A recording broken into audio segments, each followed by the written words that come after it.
I wanna be there when the people start to turn it around, when they triumph over poverty. I wanna be there when the people win the battle against AIDS. I wanna lend a hand. I wanna be there for the alcoholic. I wanna be there for the drug addict. I wanna be there for the victims times of violence and abuse. I wanna lend a hand, say, to mommy now, to mommy now, as he said, he's oh yeah, it's a to mommy now, to mommy now, as he said, he's oh yeah, it's a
isibukeli sonke sakithi itikiti esandleni.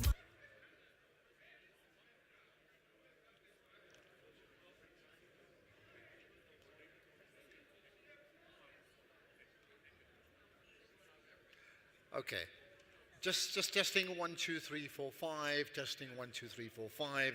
As it stands, we expect to start it just before 8:30. Hopefully, if everybody's seated, we will do that at that time. Okay, is that okay? That's fine. Thank you. Thanks.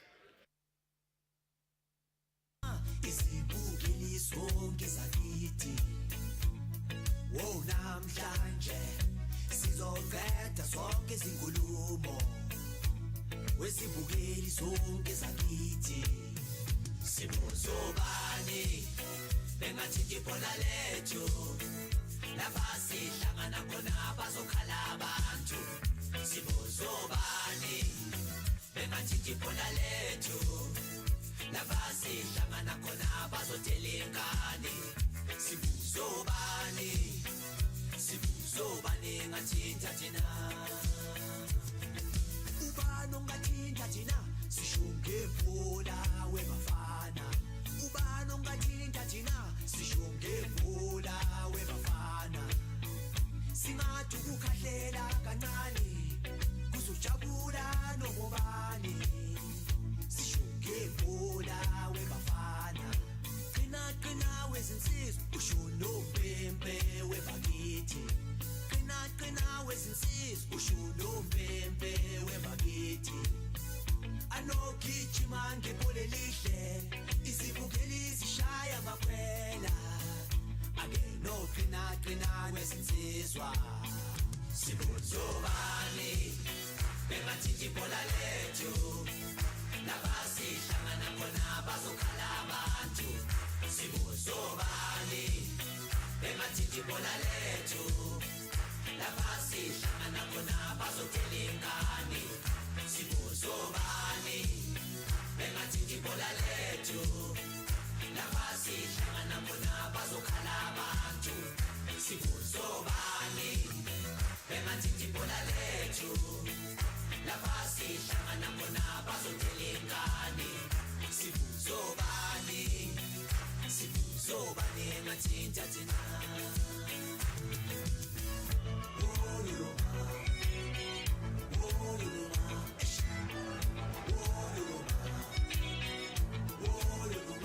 silapha njena sizobona umdlalo kakhulu suqalile umdlalo phakathi njengoba uzwa umsindo lowo umsindo lowo ngoba sibukela yona phela imini seyikhaphi laphana njengoba uzwa umsindo uthwalumeni kakhulu lebona lowo uthwalumeni lowo magada lowo ube uskuta lowo ube umbaqanga njengamanje umbaqanga lowo bamfika asuke ibhola njengamanje ngoba lapho super league lowo ibhola into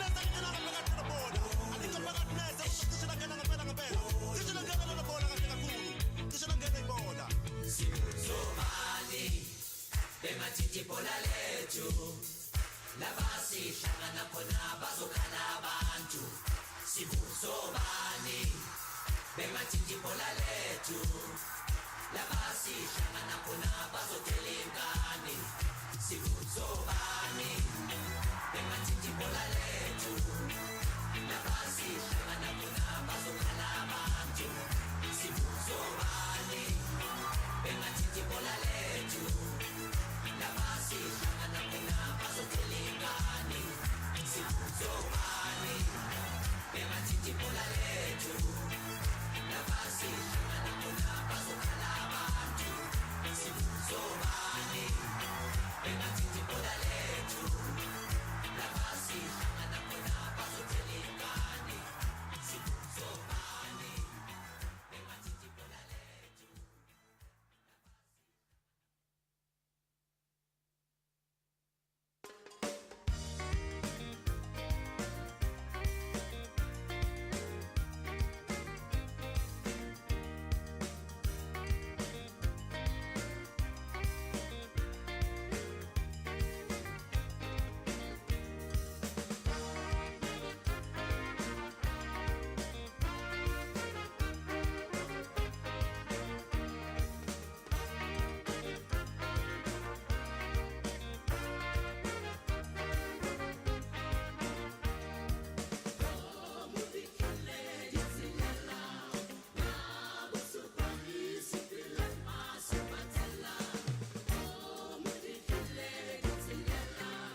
Right, just testing.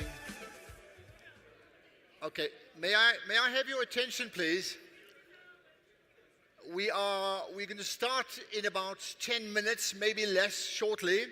So this is important. If everybody can be seated, that's the first thing. But the second thing is you've been put in designated areas for you to be seated. But the request we have for now, and this is for the morning session only, is for you to fill up the spaces in front of you.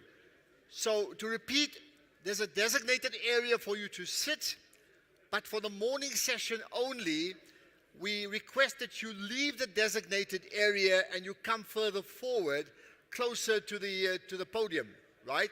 That's only until lunchtime. Thereafter, you go back to your original position.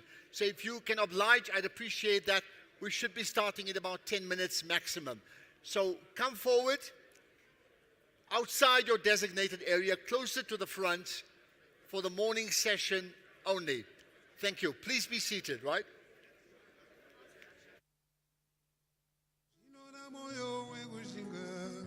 Usaore moyo ganderia, Mwari anewe. Usaore moyo ganderia, Mwari anewe. Mwari anewe ganderia, Mwari anewe.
Usaore moyo ganeria, Mwari anewe. Usaore moyo ganeria, Mwari anewe. Shinga moyo shinga, Mwari anewe. Harufuru neshanje, kutsaura vanodandana. Usaore moyo andadzi, Mwari anewe. Usaore moyo ganeria, Mwari anewe. Shingaira ganeria, Mwari anewe.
we'll be starting shortly, and let me repeat what I said earlier on.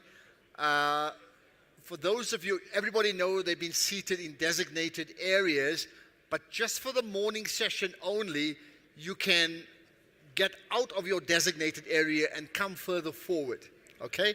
So to fill up the front areas.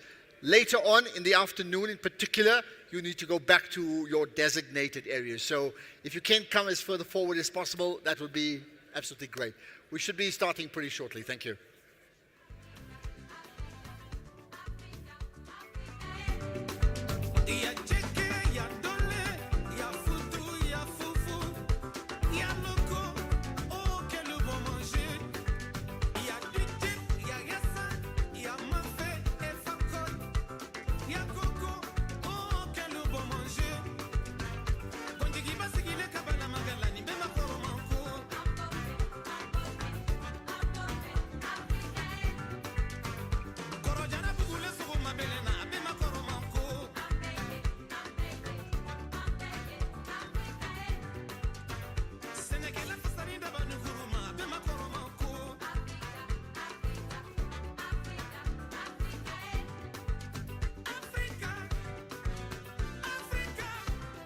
Your attention, please. Can I request that each one of you now take your seats? Please take your seats as we will begin the proceedings pretty shortly. Thank you.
A quick announcement about to get seated. We're going to start shortly. I've also said that people need to come further forward as possible, but let me also tell you that do not get to the first 3-4 rows, which are completely reserved. So come forward for that morning session, but not in those first 3-4 rows that are already reserved for delegates and speakers. Thank you.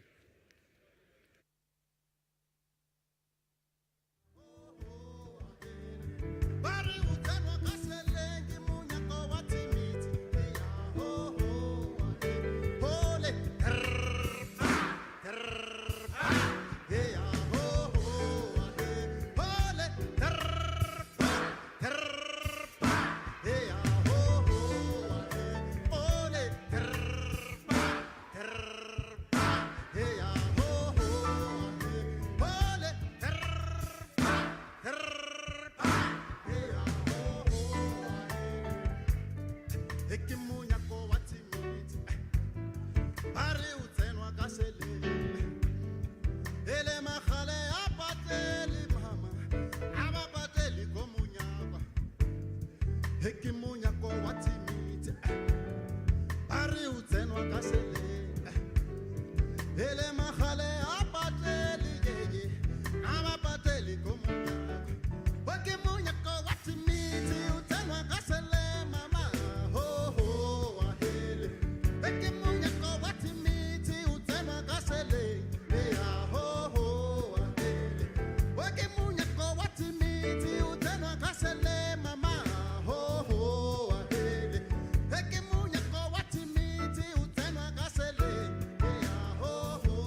Your attention, I've been given the 5-minute countdown, so we should start in about 5 minutes' time. Thank you.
request for you to take your seats. We are going to start imminently. I need you to get seated now. Thank you. You need to get seated now. We're going to start proceedings. Thank you.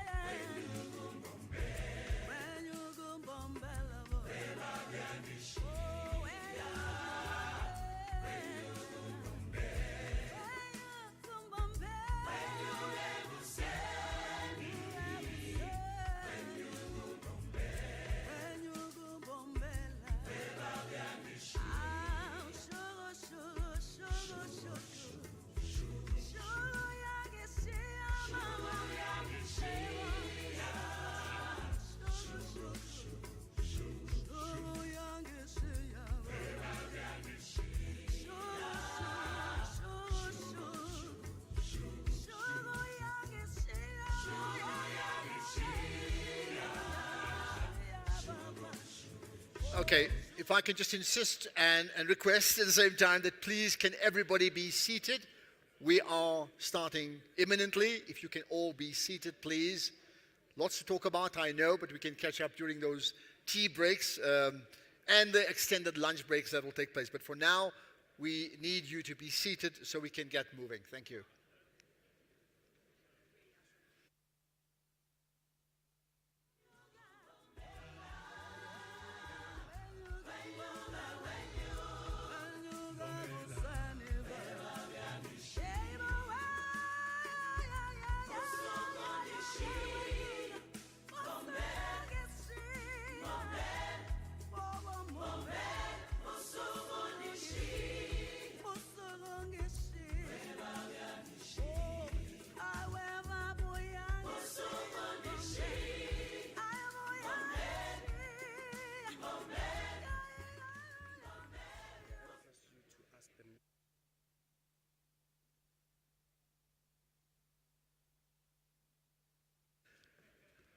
Okay, just before we get moving, the members of the media who've been positioned in front, you've been allocated specific positions and you know where they are.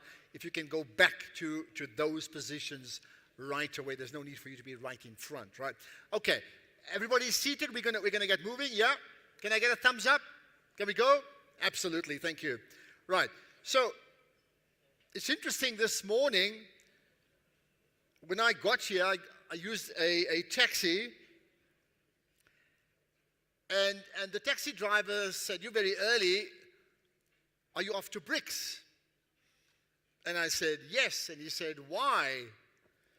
And I said, "Well, you know, I have a dream.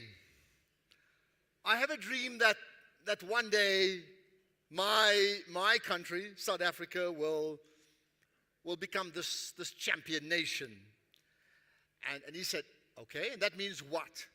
I said, "It means best in class. It means that everything works. Huge growth, no unemployment, no poverty, a sense of equality versus inequality, no crime, great education, fantastic healthcare, great leadership. And that's what I want for my country." So the taxi driver then tells me, "Okay, I get that, but what about the other countries?" So we had this conversation, and I said, "Okay, you have a point. You know, it's one thing wanting my country to be best in class, to be this champion nation. But true champion nations also build other nations into champion nations." So we had this fascinating conversation that took place. And then he said, well, in my conversation, in this one nation helping the other, he asked me a very important question. So he said, "Ashraf, okay, so you want to have this champion nation, so how are you going to get there? And how are we going to ensure that others get there?" So I said, well, I can talk about myself personally. I have a deep sense of my personal purpose in life, and I have a deep sense of whatever my country's national purpose is. And I always try and link my personal purpose to my national purpose, because it's very clear when I succeed, my country succeeds. And vice versa, when South Africa succeeds, then I succeed. And so the taxi driver said, "Well, what about the rest of the world?" So I said, "Well, That's why we have BRICS. That's why we are all here. That's why we have Brazil and Russia and India and China and my host nation, South Africa, and these big five of countries that collaborate and co-create, one lifting the other, so that one day these five nations can uplift the world. And if I think about amongst the mission statements of BRICS, this need to restructure the global political, economic, and financial architecture to be more equitable and balanced. And then just yesterday, the South African President Cyril Ramaphosa said, he talked about BRICS as a move towards a more balanced social order. Think about that, a more balanced social order. So, my name is Ashraf Garda. I'm the program director for the day. And to all of you, welcome, welcome, welcome indeed. Welcome to BRICS. Welcome to BRICS 2023 here in South Africa. Give yourself some applause here. And to the people of BRICS, from Rio de Janeiro in Brazil, to Moscow in Russia, to Mumbai in India, to Beijing in China, and to my home city of Johannesburg in South Africa, a warm welcome and wonderful to see you. And we hope that we bear witness to my dream with my taxi driver conversation, and to the people who are present and the people who are absent, but following the proceedings all around the world, hanging on to a thread, to an umbilical cord that gives us hope to build this new, just social order. So I did say applause, but I like longer applauses, and I'm going to suggest that we have a good 30-second clap for every one of us here present. So let's do that. Make it loud and make some noise. Yay! Make some noise. Welcome, welcome. That's great. Thank you so much. Right. We have a very, very busy program. I'm not going to say much more for now. Let me, however, call upon South Africa's Honorable Minister, Minister Ibrahim Patel, the Minister of Trade, Industry and Competition for South Africa, who will formally welcome you to BRICS 2023. Honorable Minister, you can get to the podium. Thank you.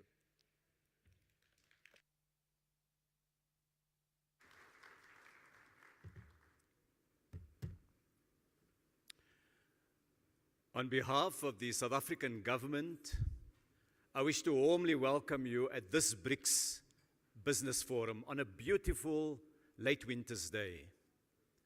I want to welcome all 1,200 delegates from across South Africa, Brazil, Russia, India, and China, as well as many other countries on the African continent.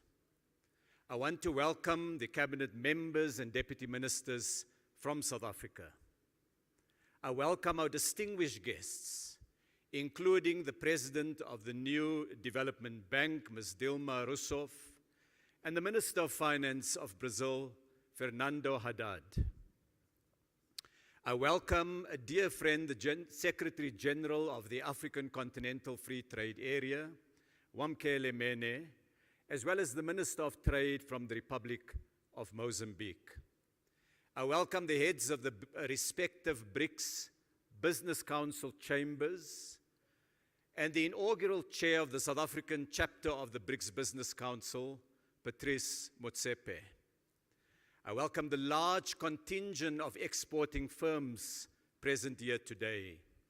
Last year, South Africa achieved a record performance, exporting 2 trillion rands worth of goods, representing almost 1/3 of our GDP. I welcome the ambassadors and the high commissioners present from a number of partner countries. To all of you, Sawubona, Ola, Privyet, Namaste, Ni Hao. To all of you, a special welcome to this province of Gauteng, the economic powerhouse of the African continent, where 35% of South Africa's wealth is generated. This small but very productive province, it accounts for 5% of Africa's GDP. Just 5 years ago, this city, founded on gold, hosted the 10th BRICS Summit in the year 2018, in what seems like a different age and a different world. On that day, just 1,850 days ago, the world appeared simpler, less volatile, less uncertain, friendlier.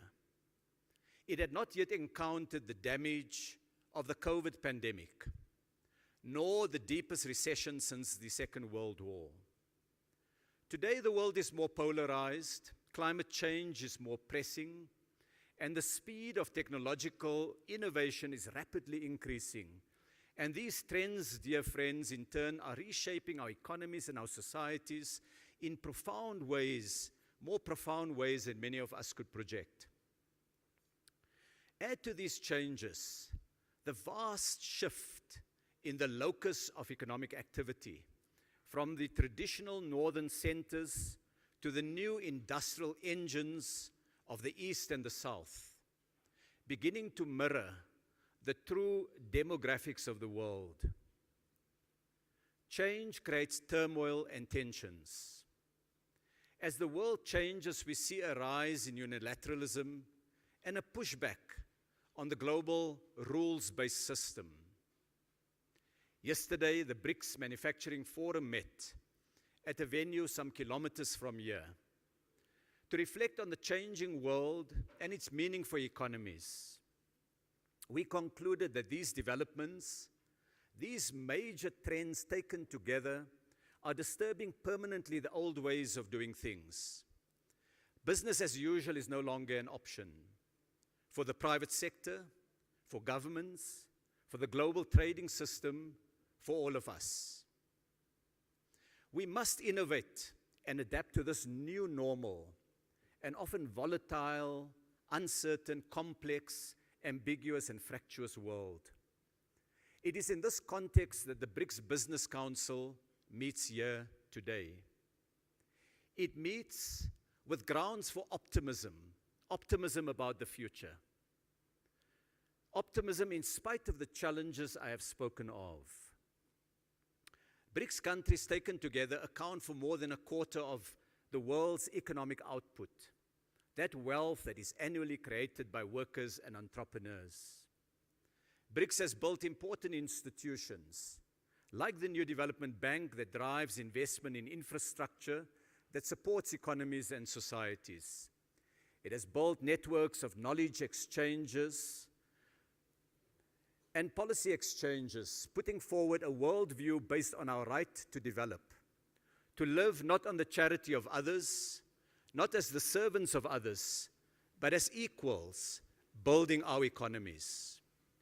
We live in an age where the power of science and technology and innovation has been trained on the world's problems, from the development of vaccines against the COVID virus, to the green technologies that can help to decarbonize the energy mix of the world. Hundreds of millions of people have been lifted out of poverty through industrialization backed by trade and technological development. And on the African continent, 54 countries have embarked on a courageous step, a step to break with the patterns of neo-colonialism by building a continental free trade area that will bring together a market of 1.3 billion people and provide a spur to African industrialization. No longer simply a raw material supplier, Africa is taking its place in the world as an innovator, as an industrializer. Meet the Africa of young people, rapidly urbanizing, digitally connected, energetic Africa. We are pushing against a legacy, a toxic colonial legacy of 55 states divided by borders, to a continent of 1.3 billion people, united in our resolve to act in a unified manner, firm in our view that legacy is not destiny. The world has troubles, but the world also has brave individuals who confront those troubles. We can make our future. Today's business forum is an opportunity to consider how companies and firms in our economies, the power of the private sector, can help us to grow, can prosper through collaboration and partnerships. Dear friends, at a time when an argument is made that we should only trade and invest with friends, we must make the argument instead for a global trading and investment architecture based on fairness. We must point to the enormous benefits that have been derived by the flow of capital and goods across borders. We must invest and trade in ways that support the efforts of developing countries to industrialize and to enhance the welfare of citizens and workers.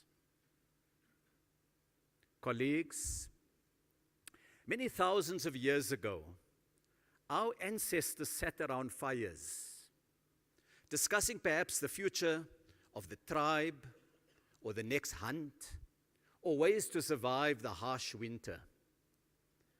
Today we meet not as small tribes, but across the wide demographic that is humanity.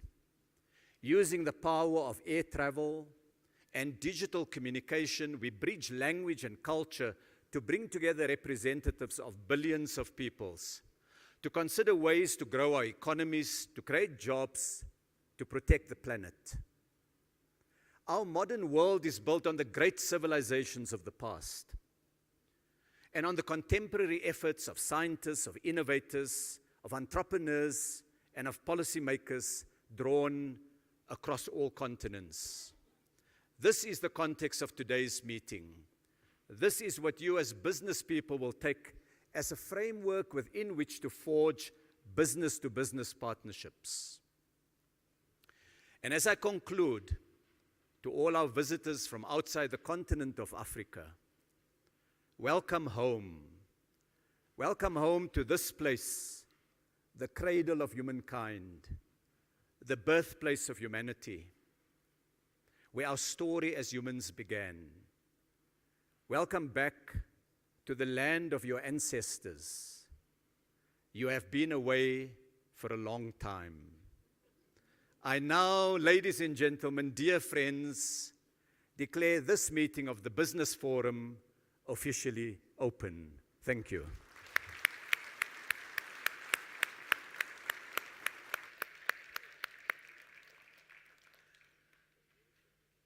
I think I love that end, Minister Ibrahim Patel. Welcome home, because we're all part of, from this cradle of civilization, so welcome. But the other points that were made by Minister Patel about Africa in particular, and the 54 nations that make up Africa, and a need to move beyond the impact of colonization and how we can create a fresh new legacy and extend that legacy not just for the African continent, but certainly to be a form of and a source of inspiration for people all around the world, I think is particularly important. And the point that you've also brought up, that there has to be a new way of thinking. And that fireside chat example that you gave, I think is so poignant, because it's a pretty mild day. We don't need fire. We call it a baula in South Africa. We don't need that now. But the symbolism in the modern world of this fireside chat is exactly what we are now. So all of us are in many ways having this fireside chat right now. And within that fireside chat, like our elders, the elders of Brazil and the elders of Russia and the elders of all the other countries from India to China to South Africa had it in their own fireside chats all those years ago, all those centuries ago. We have the responsibility of doing the same thing, and I trust that is what will emerge coming out of the 3 days that forms part of the BRICS Summit 2023. So I thank you for your time, Honorable Minister Ibrahim Patel. Much appreciated. Let's move on then to... And that's how I knew that he was a special child. Brazil, Minister of Finance from that country. Thank you and welcome. Tell me, is it something that I've done again? Like, we lost your best friend. They say they never really miss you till you dead or you gone. So on that note, I'm leaving after the song. So you ain't gotta feel no way about Jay so long. But at least let me tell you why I'm this way. Hold on. I was conceived by Gloria Carter and Agnes Reeves, who made love under the sycamore tree, which makes me a more sicker MC. And my mama would claim at 10 pounds when I was born, I didn't give her no pain.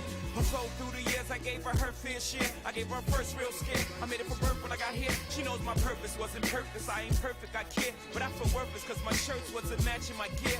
Now I'm just scratching the surface cause what's buried under there was a kid torn apart once his pop disappeared. I went to school, got good grades, could behave when I wanted, but I had demons deep inside that were raised when confronted. Hold on. Sean was a very shy child growing up. He was into sports, and a funny story is, at 4, he taught himself how to ride a bike, a two-wheel at that. Isn't that special? But I noticed the change in him when me and my husband broke up. Now all the teachers couldn't reach me and my mama couldn't beat me hard enough to match the pain of my pop not seeing me. So with that stain in my membrane, got on my pimp game, fuck the world, my defense came. Then the Haven introduced me to the game. Spanish Jose introduced me to Kane. I'm a hustler now. My gear is in and I'm in the in crowd. And all the wavy light-skinned girls is loving me now. My self-esteem went through the roof, man. I got my swag. Got a vocal from this girl when the man got back. Plus I hit my mama with cash from a show that I had. Supposedly knowing nobody paid jazz whack ass. I'm getting ahead of myself by the way I can rap.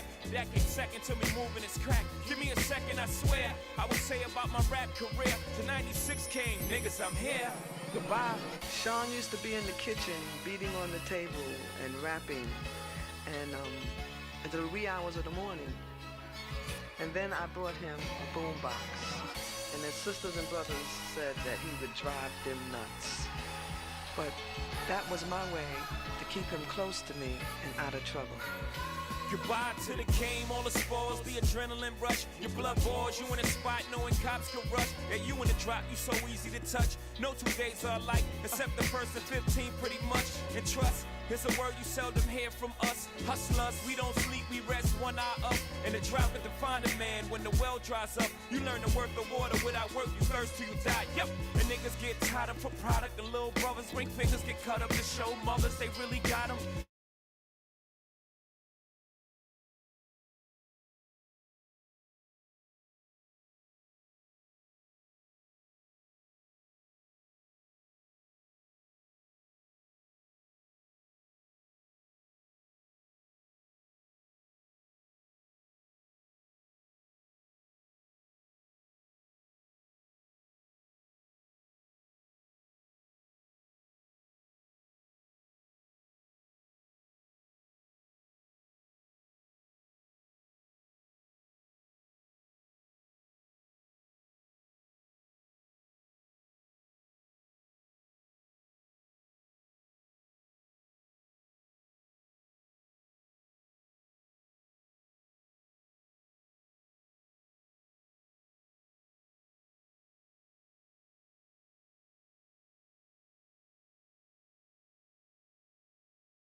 like health, agriculture, water, renewable energy, biotechnology, infrastructure, electric mobility, and sustainability. I am indeed pleased to note that besides the BRICS nations, several African companies and entities are also participating in this exhibition.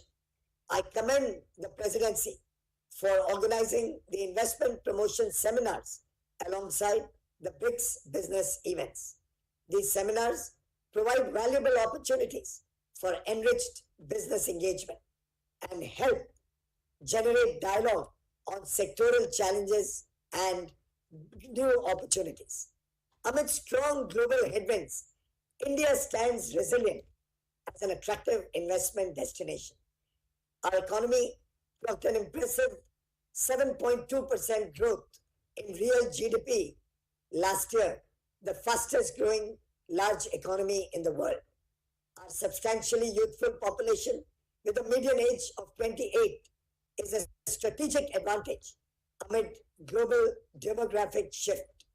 We are poised to contribute significantly to the world's working age population by 2050, underscoring our potential for robust economic growth and increased involvement in economic activity. Our government's unwavering commitment to investment promoting reforms, along with stability and investor-friendly policies, propels our economic expansion. Pivotal factors driving this growth include initiatives such as the National Logistics Policy, the Make in India program, and production-linked incentive schemes.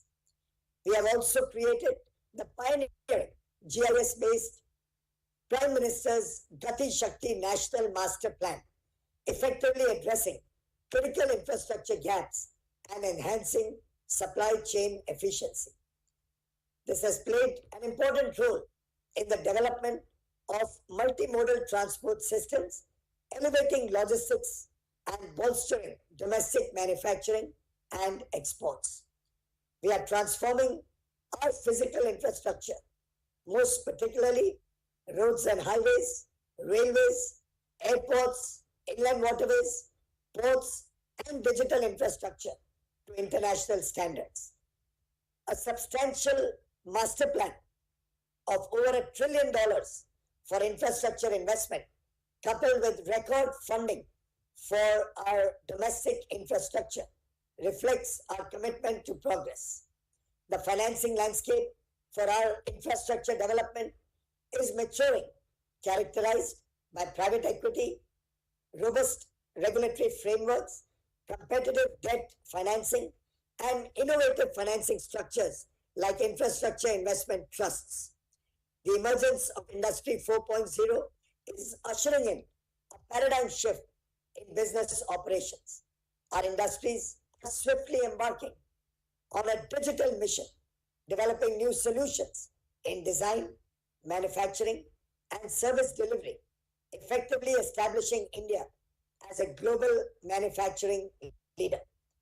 Friends, India today is emerging as a hub for engineering research and development as more and more multinational companies establish centers of excellence across diverse domains. Our remarkable resilience post-pandemic can be attributed in part to our swift digital transformation. The various digital public infrastructure projects underpinned by unbundled open network standards has been instrumental in this accelerated transformation. The Digital India Initiative has propelled India to the esteemed status of the world's largest digitally connected democracy, boasting over 800 million internet users. The unified payment interface has catalyzed cashless transactions, with digital transfers amounting to nearly $1.5 trillion in 2022, representing nearly half the global transactions. India Stack, the world's largest open API platform, shines as a global leader in real-time payment transactions. The transformative effect of India Stack extends to the fintech revolution, with India's distinguished fintech adoption rate fostering innovation in financial services. The Startup India program, launched in 2016, has enabled India to become one of the world's 3 large startup ecosystems, with nearly 100,000 registered startups and over 100 unicorns. This program has cultivated a robust ecosystem that nurtures innovation and entrepreneurship, drives sustainable economic growth, and provides economic employment opportunities. Furthermore, in alignment with the global push to decrease dependence on fossil fuels, we are taking significant steps towards increasing our investments in renewable energy sources. As of March 2023, we have achieved a remarkable milestone of approximately 125 gigawatt installed capacity in the renewable energy space. This progress is underpinned by robust government policies, investor attraction driven by environmental, social, and governance considerations, and attractive returns to investors. Different investors around the world, including pension funds, sovereign wealth funds, private equity funds, and bankers, have made their mark in India's growing renewable energy market. I'm happy to share with you our ambitious pursuit of 500 gigawatts of non-fossil fuel generating capacity by 2030, which will open doors for investment opportunities amongst BRICS nations and will also lay the foundation for accelerated growth of the electric vehicle ecosystem. The world today is actively seeking manufacturing hubs for clean energy technologies, particularly for green hydrogen. India offers an immense potential to promote green hydrogen as a clean and sustainable energy source, and we believe that collaboration amongst the BRICS nations can help in developing and scaling up such technologies. This summit provides a significant opportunity to amplify the voice of our friends from Africa and the Global South through the BRICS Africa outreach and BRICS Plus dialogue. India and Africa share a profound and enduring friendship founded on centuries of trade, cultural exchange, and mutual respect. Our partnership encapsulates equal consultative, collaborative, and developmental principles, exemplifying a relationship rooted in shared progress. Under the astute leadership of Honorable Prime Minister Shri Narendra Modi, our bond with Africa has grown from strength to strength. This is evident in our current G20 presidency, where India has been the resolute voice of the Global South and the developing nations. In January this year, we hosted the Voice of Global South Summit to elevate and amplify the perspectives of the developing world at the G20 Summit. The past 3 years have been marked by unprecedented challenges. The COVID-19 pandemic, supply chain disruptions, global climate disaster, and the conflict in Europe. Amid these challenges, achieving robust growth has been our focus. These challenges also presented an opportunity for BRICS nations to collectively address complex issues, keeping the aspirations and needs of the developing world at the forefront. This BRICS Summit 2023 presents a valuable opportunity to evaluate the readiness of BRICS members for the 13th WTO Ministerial Conference. Through effective discussions with our like-minded friends, we can collectively chart the course of discussions towards meaningful outcomes. Our collective goal should be to strengthen the multilateral trading system with the WTO as its cornerstone guided by principles of openness, fairness, transparency, inclusivity, and non-discrimination.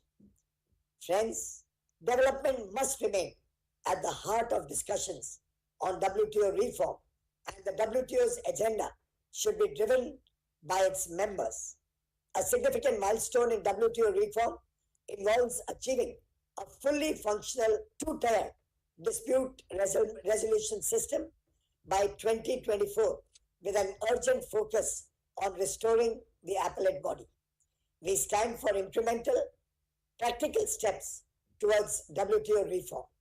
We seek the support of our BRICS counterparts for our 30 for 30 proposal, which aims to invigorate and enhance an inclusive World Trade Organization as it reaches its third decade.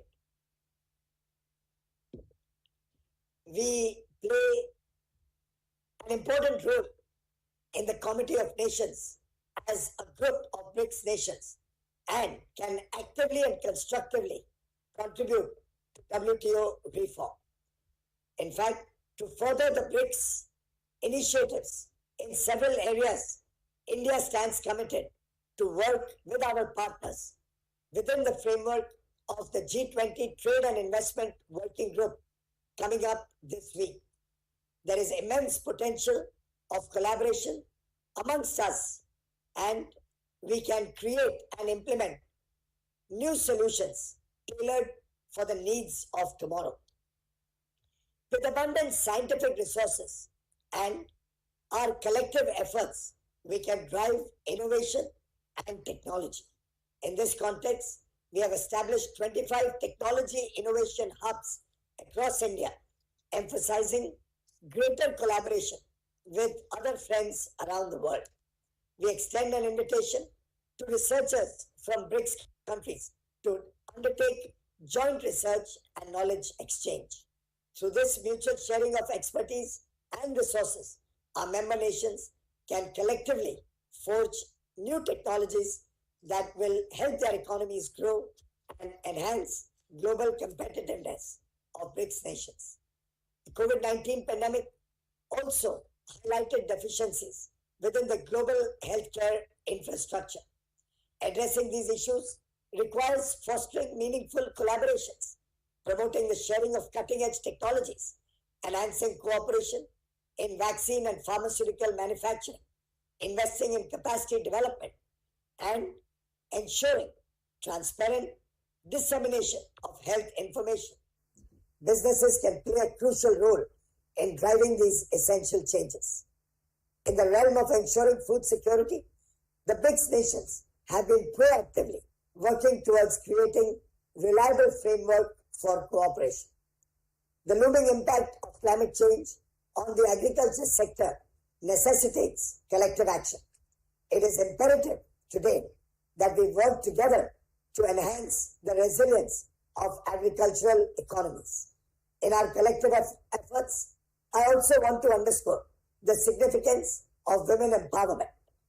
India, under the leadership and guidance of Prime Minister Modi, has shifted the focus from women's development to women-led development. Acknowledging their potential as agents of profound societal and economic change, BRICS member nations can come together through the BRICS Women's Business Alliance. This alliance can serve as a powerful force to promote gender equality. Lastly, I commend the BRICS Business Forum for its role in fostering economic relations and providing a platform for the exchange of collaborative ideas. The opportunity to harness the immense trade and investment potential that lies in the emerging markets is available for us to grow and help our economies. It is time to make our partnership more self-resilient, self-reliant, and prosperous, not just for the good of BRICS member nations, but for the greater good of the world. My best wishes to each and every one of you, and my good wishes for the success of the BRICS Business Forum in South Africa with this very, very important theme of making accelerated growth and sustainable development a reality. Thank you.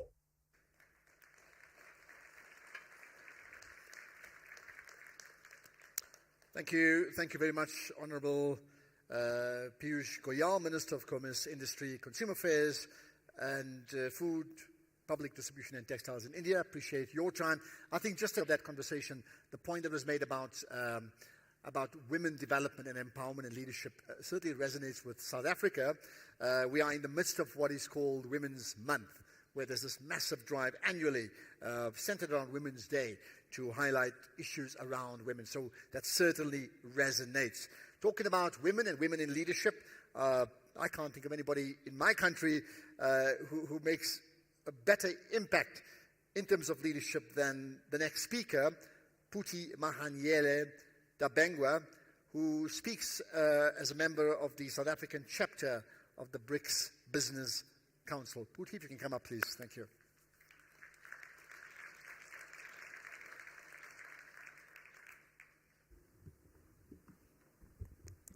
Honourable Ministers, distinguished guests, founding chair of the BRICS Business Council in South Africa, Mr. Patrice Motsepe, ladies and gentlemen, representing business and media, good morning, goeiemorgen, sanibonani, dumelang. We welcome all of you here. Thank you for the kind introduction, Ashraf, and thank you to the ministers for the guiding messages that they have given to us, which will really go a long way in informing and directing our discussions today.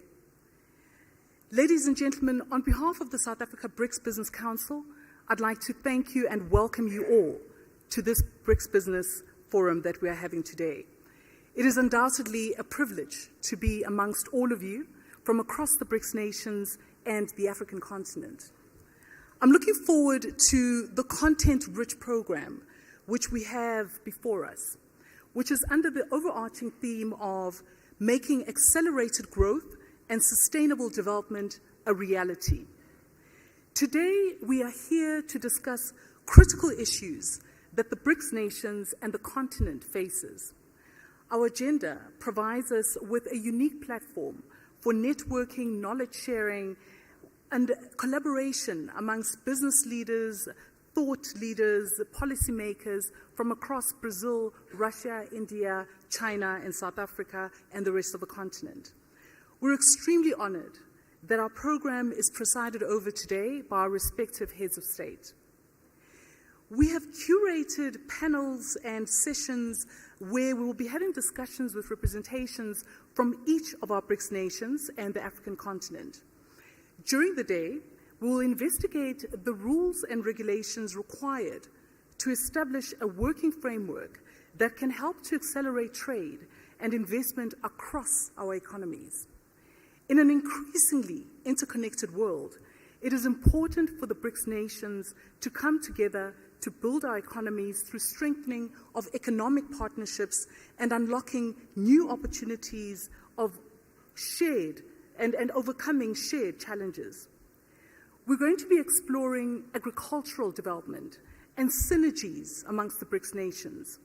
It is important to address the critical issues facing the agricultural sector. Through the promotion of technological advancements, through agricultural finance, knowledge sharing, we can revolutionize the agricultural practices that we currently have and ensure that we have food security for our nations. The other important panel that we'll be discussing today is on the just transition. As we deal with the complexities that our societies are facing, issues around climate issues and societal challenges, these are important issues that will help us to build a pathway to ensuring that we have inclusivity, that we are promoting economic growth, and that we are embracing social equity and building resilient societies that flourish under a sustainable path for all. Then we also have the entrepreneurial opportunities and market access as key enablers for the small and medium-sized entrepreneurs. This is another important conversation. The BRICS grouping's economic might and growth is dependent on the successes of these small and medium-sized enterprises. And so by creating enabling environments where we can ensure that our entrepreneurs have access to the capital that they require, to the market access that they require, and most importantly, favorable policies that will ensure that our entrepreneurs can flourish, is something that is important for our sustained growth. Africa takes center stage today with the African Continental Free Trade Area, which is a key theme on our agenda today. The goal of creating the largest continental free trade area in the world is something that is important for us as BRICS nations.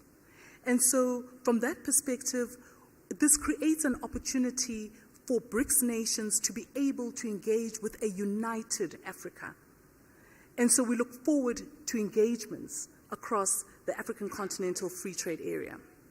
In today's interconnected world, collaboration can help us not only to navigate the many challenges that we continuously face, but also help us to capitalize on opportunities that regularly present themselves. And so by working together, we can harness our collective strengths, leverage our respective expertise, and unlock new avenues for sustainable growth. Undoubtedly, the BRICS nations are at the forefront of technological advancements, and digital transformation is important because by jointly harnessing the power of technology, we can drive efficiencies and create new areas for business growth across our economies. We must prioritize the needs of the most vulnerable, the most marginalized amongst us. We need to ensure that we have inclusive growth and have shared sustainable growth at the core of our collective efforts. So therefore, investing in social infrastructure, whether it be education, healthcare, is important in ensuring that we can uplift our populations and create a brighter future for our generations to come.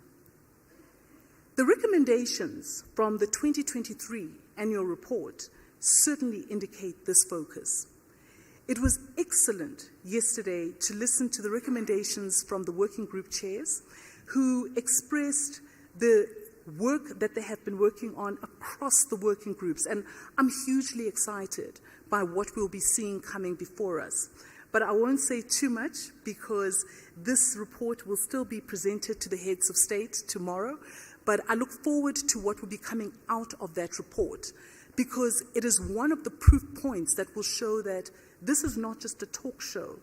This is actually work that we want to ensure is transitioning to the man in the street in all of our nations. As we go about today's agenda, we must all take time to acknowledge and celebrate our combined economic might and our diverse resources. A driving force in a global economy is who we are. And just to add further context, remember that as the BRICS nations, we account for 25% of international trade. We contribute to over 30% of global GDP. We make up just over 40% of the world's population. And so in conclusion, I encourage you all to make the most of the BRICS Business Forum and to actively engage with one another, share your experiences, and find avenues for international trade, investment, and propose actionable solutions that will shape the future of our nations and the African continent. Throughout our discussions, we must remember that our strengths lie not only in our shared challenges, but they lie in our shared aspirations. We must collaborate, exchange ideas, and learn from each other's experiences. By working together, we can create an environment that promotes a sustainable development and unleashes transformative power of our BRIC nations and the African continent.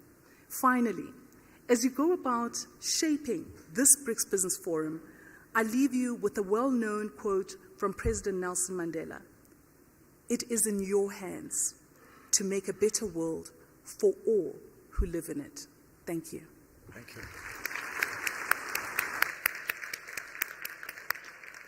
Thank you. Thank you very much, Puti Mahanyele Dabengwa, speaking on behalf of the South African chapter of the BRICS Business Council. I mean, you said so much. Lots of debate will come through with the moderated sessions later on. But I mean, that point about the potential in terms of the largest free trade area in the world being discussed now and being put together, and to ensure that that will impact the world big time, I think that certainly excites me. So we pray that will happen. And your last quote from our former President Nelson Mandela about it is in your hands, I think is telling, because it is certainly in the hands of the leadership of all the BRICS leaders themselves. Let's move on then now to the first of the moderated sessions, and that's around collaboration and cooperation, which I think is a necessary segue, just brilliant. I'd like to call upon Nozipho Shabalala as the moderator, who will then introduce the panel herself. Thank you. There we are.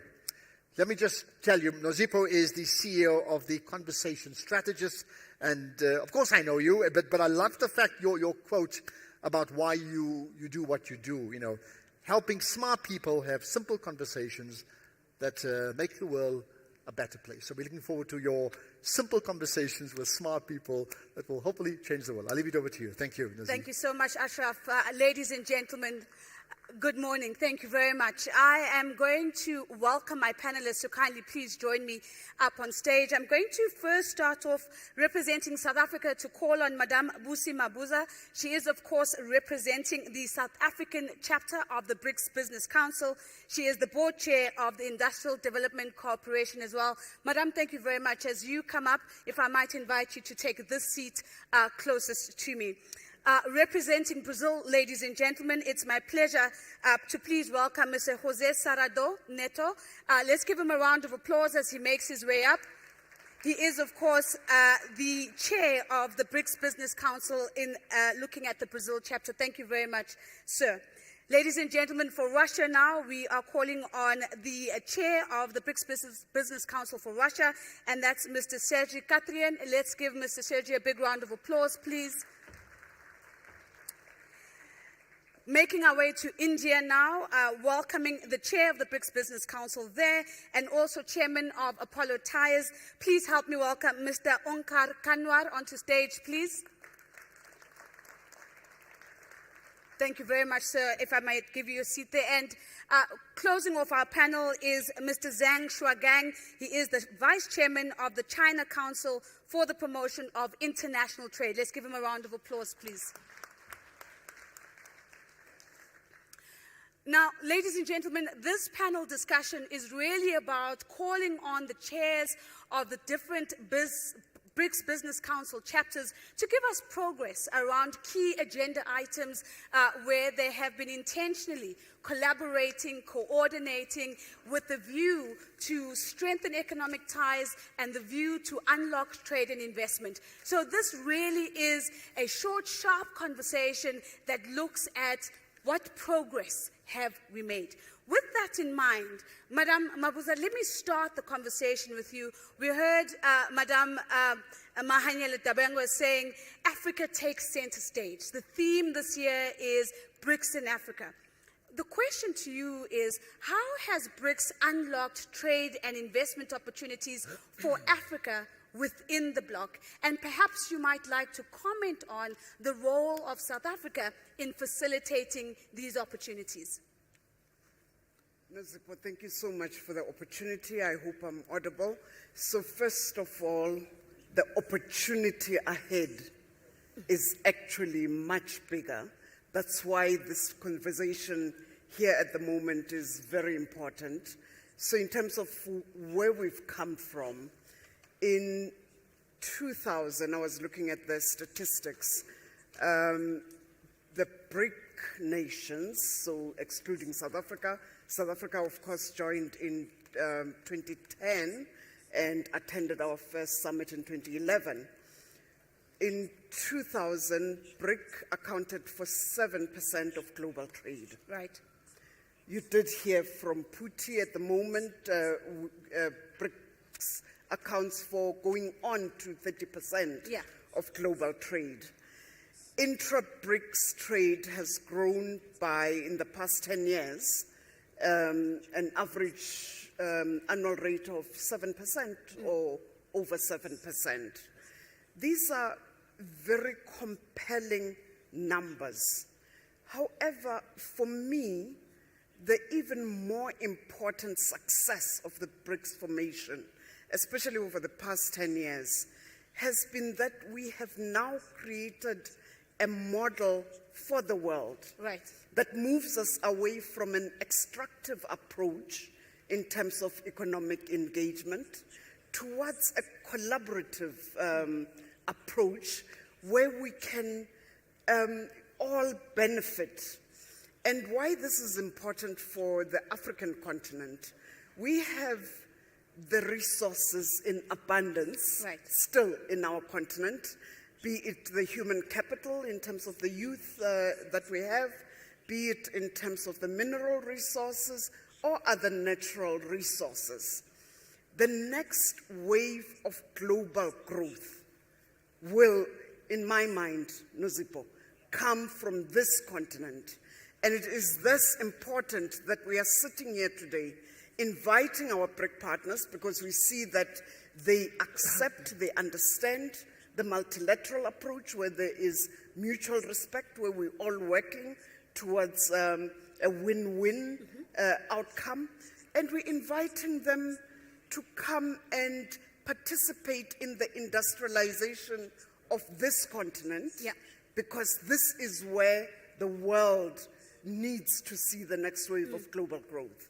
Madam, thank you very much. And what you've done for us is you've put a marker on the board and you've said the next wave of global growth will come from this place and from this block and from this continent. And so, of course, ladies and gentlemen, we're going to keep tracking that as we do that. But you've shared some interesting numbers. And Mr. Serrado, I want to come back to these numbers because, again, we're talking trade, and we're hearing today that that is tracking towards 30% if we look at trade within the bloc. My question to you is not so much around how we've gotten there. I'm more interested in how we're going to increase that trade. If we're going to meet this aspiration of really driving the next wave of growth, we've got to increase the trade. How are we going to do it? Thank you very much. First of all, thank you for the invitation to be here. It is always a pleasure to be in the great city of Johannesburg. Very welcome, and a special thanks to our chair from the South African chapter.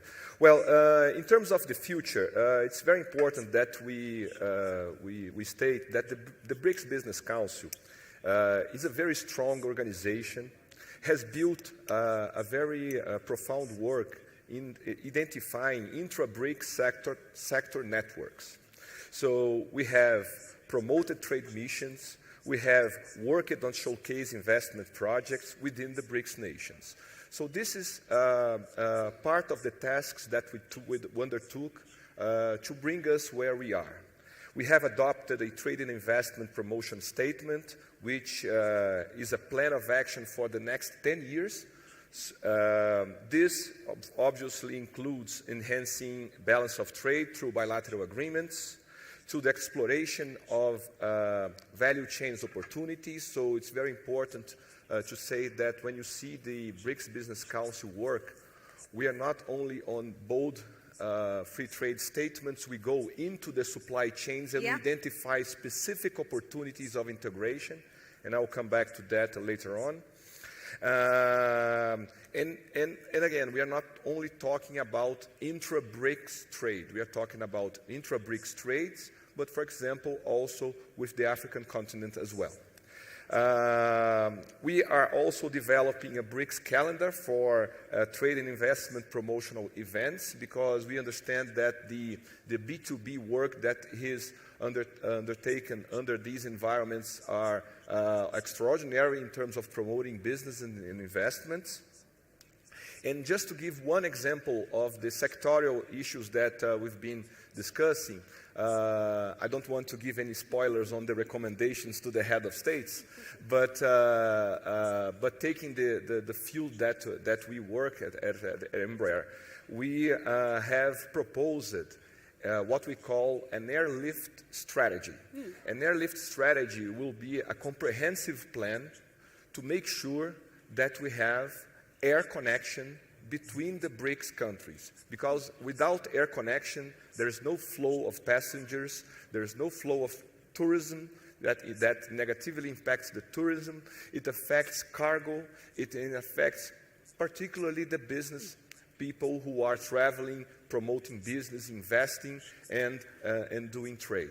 So this is a comprehensive plan, and we are going to drill down the problem into identifying, including city pairs that could be served by regular flights to foster that strategy. So that's just an example trying to respond to your questions on what we foresee without having any spoilers on the recommendations to the head of states. Okay? No, you've done a fantastic job, Mr. Sardo. No spoilers, but certainly very good news for all of us as we're listening in, really ensuring that there is air connection amongst the BRICS member states, which I think is fantastic.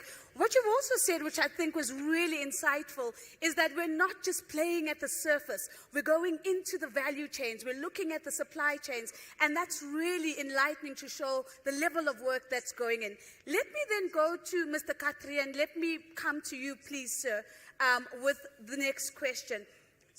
If we look at the BRICS bloc in terms of the aspirations around economic development within the bloc, where are you seeing the most potential to drive economic development amongst the member countries? Ну, вообще-то, самый главный потенциал, он в самом простом, в человеческих отношениях. 10 лет назад я не мог себе представить даже, что встречу людей с самых разных концов нашей планеты, которые станут моими друзьями, партнерами по дискуссиям, по тому, что мы делаем в рамках БРИКС. Вот рядом со мной сидит Анвар Канвар, во втором ряду сидит господин Мацепа. Это те люди, с которыми мы 10 лет назад подписывали учреждение делового совета БРИКС. Ну, как вы видите, отношения наши сохранились, они просто сохранились. Я уверен в этих людях. Надеюсь, что они также уверены во мне, что на любой вопрос, на любую просьбу каждый из нас откликнется. Это маленький пример из того, что мы...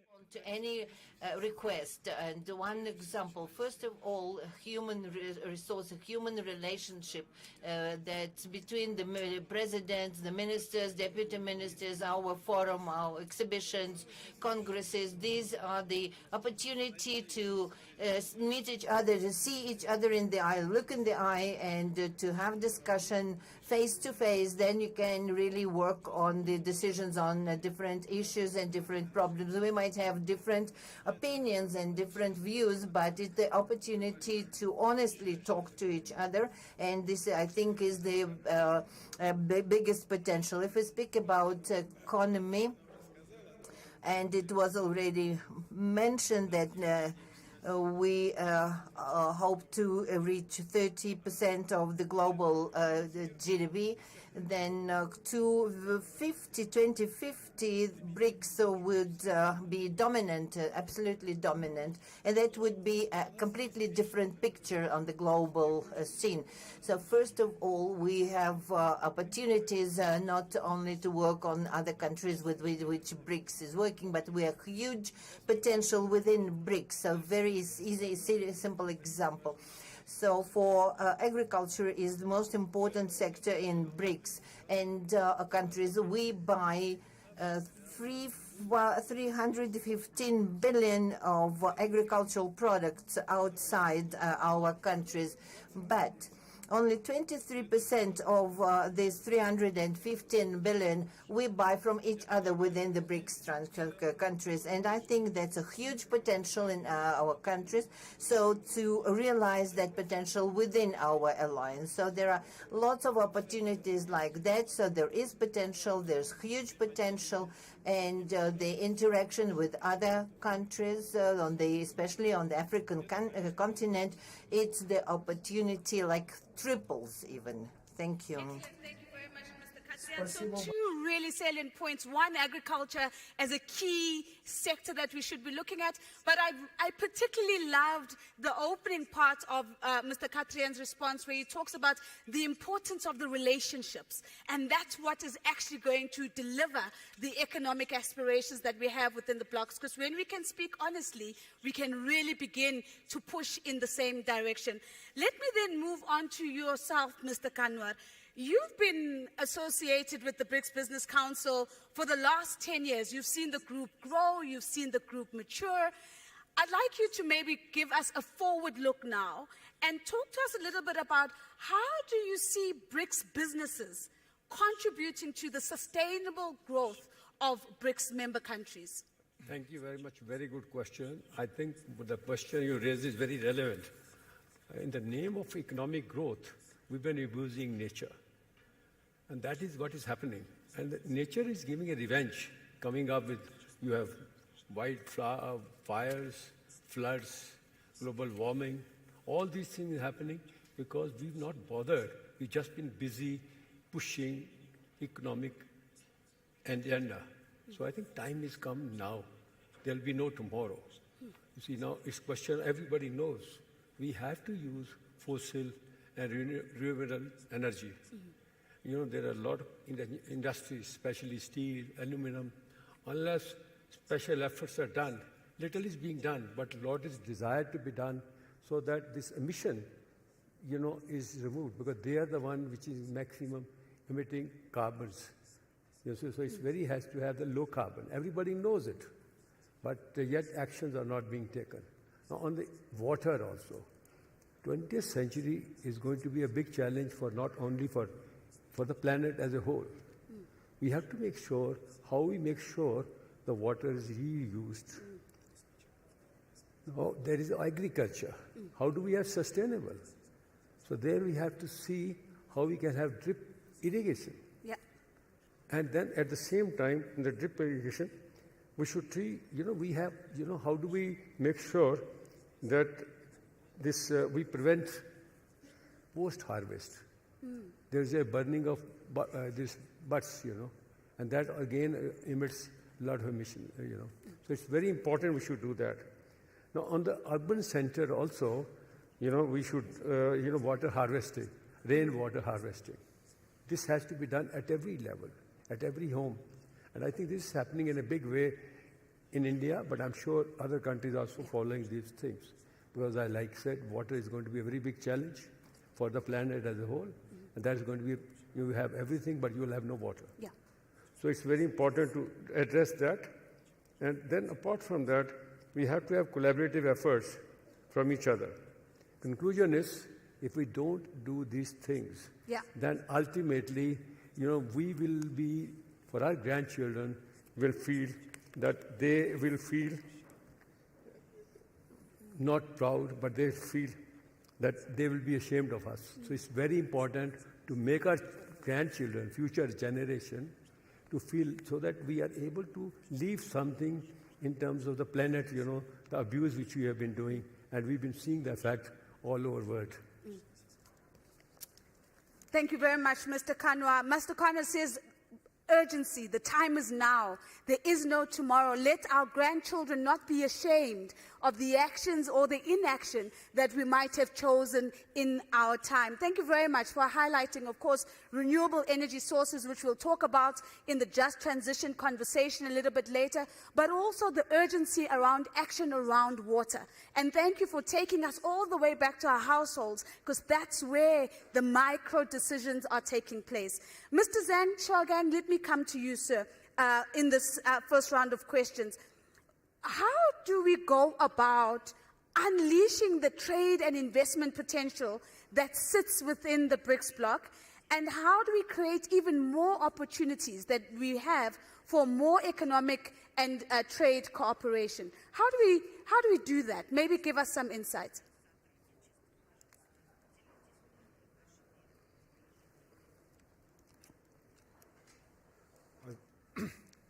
Thank you very much for your question.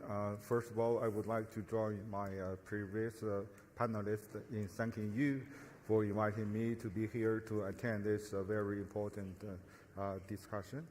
To answer your question, I would like to say, as a lot of panelists and also the minute mentioned, that the BRIC country enjoy a very powerful economic weight in this world. We account for nearly 40% of total population and account for 25% of the GDP and also nearly 20% of global trade, which already demonstrate the strength of BRICS countries in this world. And I would also like to say, since its inception, the trade and investment cooperation has always been in the core of our collaboration. And after the pandemic, I believe it is the right time for us to think about how to redirect our direction for the future collaboration. I think maybe three issues we need to pay more attention. The first issue is the policy coordination. We are the emerging market, we are the emerging economies, we are the representatives of developing world. I think we need to have some kind of better policy coordination so that we can make our voice wider, louder, and also we can always generate the synergy. So along this line, I believe something like to keep our market open, to support the trade and investment liberalization and facilitation, to support the multilateral trading system embodied by the WTO, to fight against the protectionism, so on and so forth. Those are the very important policy elements. If we can always keep mind for those policy elements, I think we can ensure we will move in the same, similar, and the right direction. So this is the first point I want to highlight. The second point is the practical cooperation.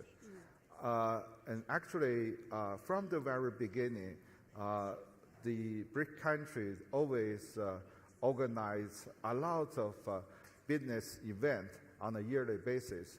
Even for the last year, we organized a lot of trade fairs, investment promotion event, and also the business forum like this one.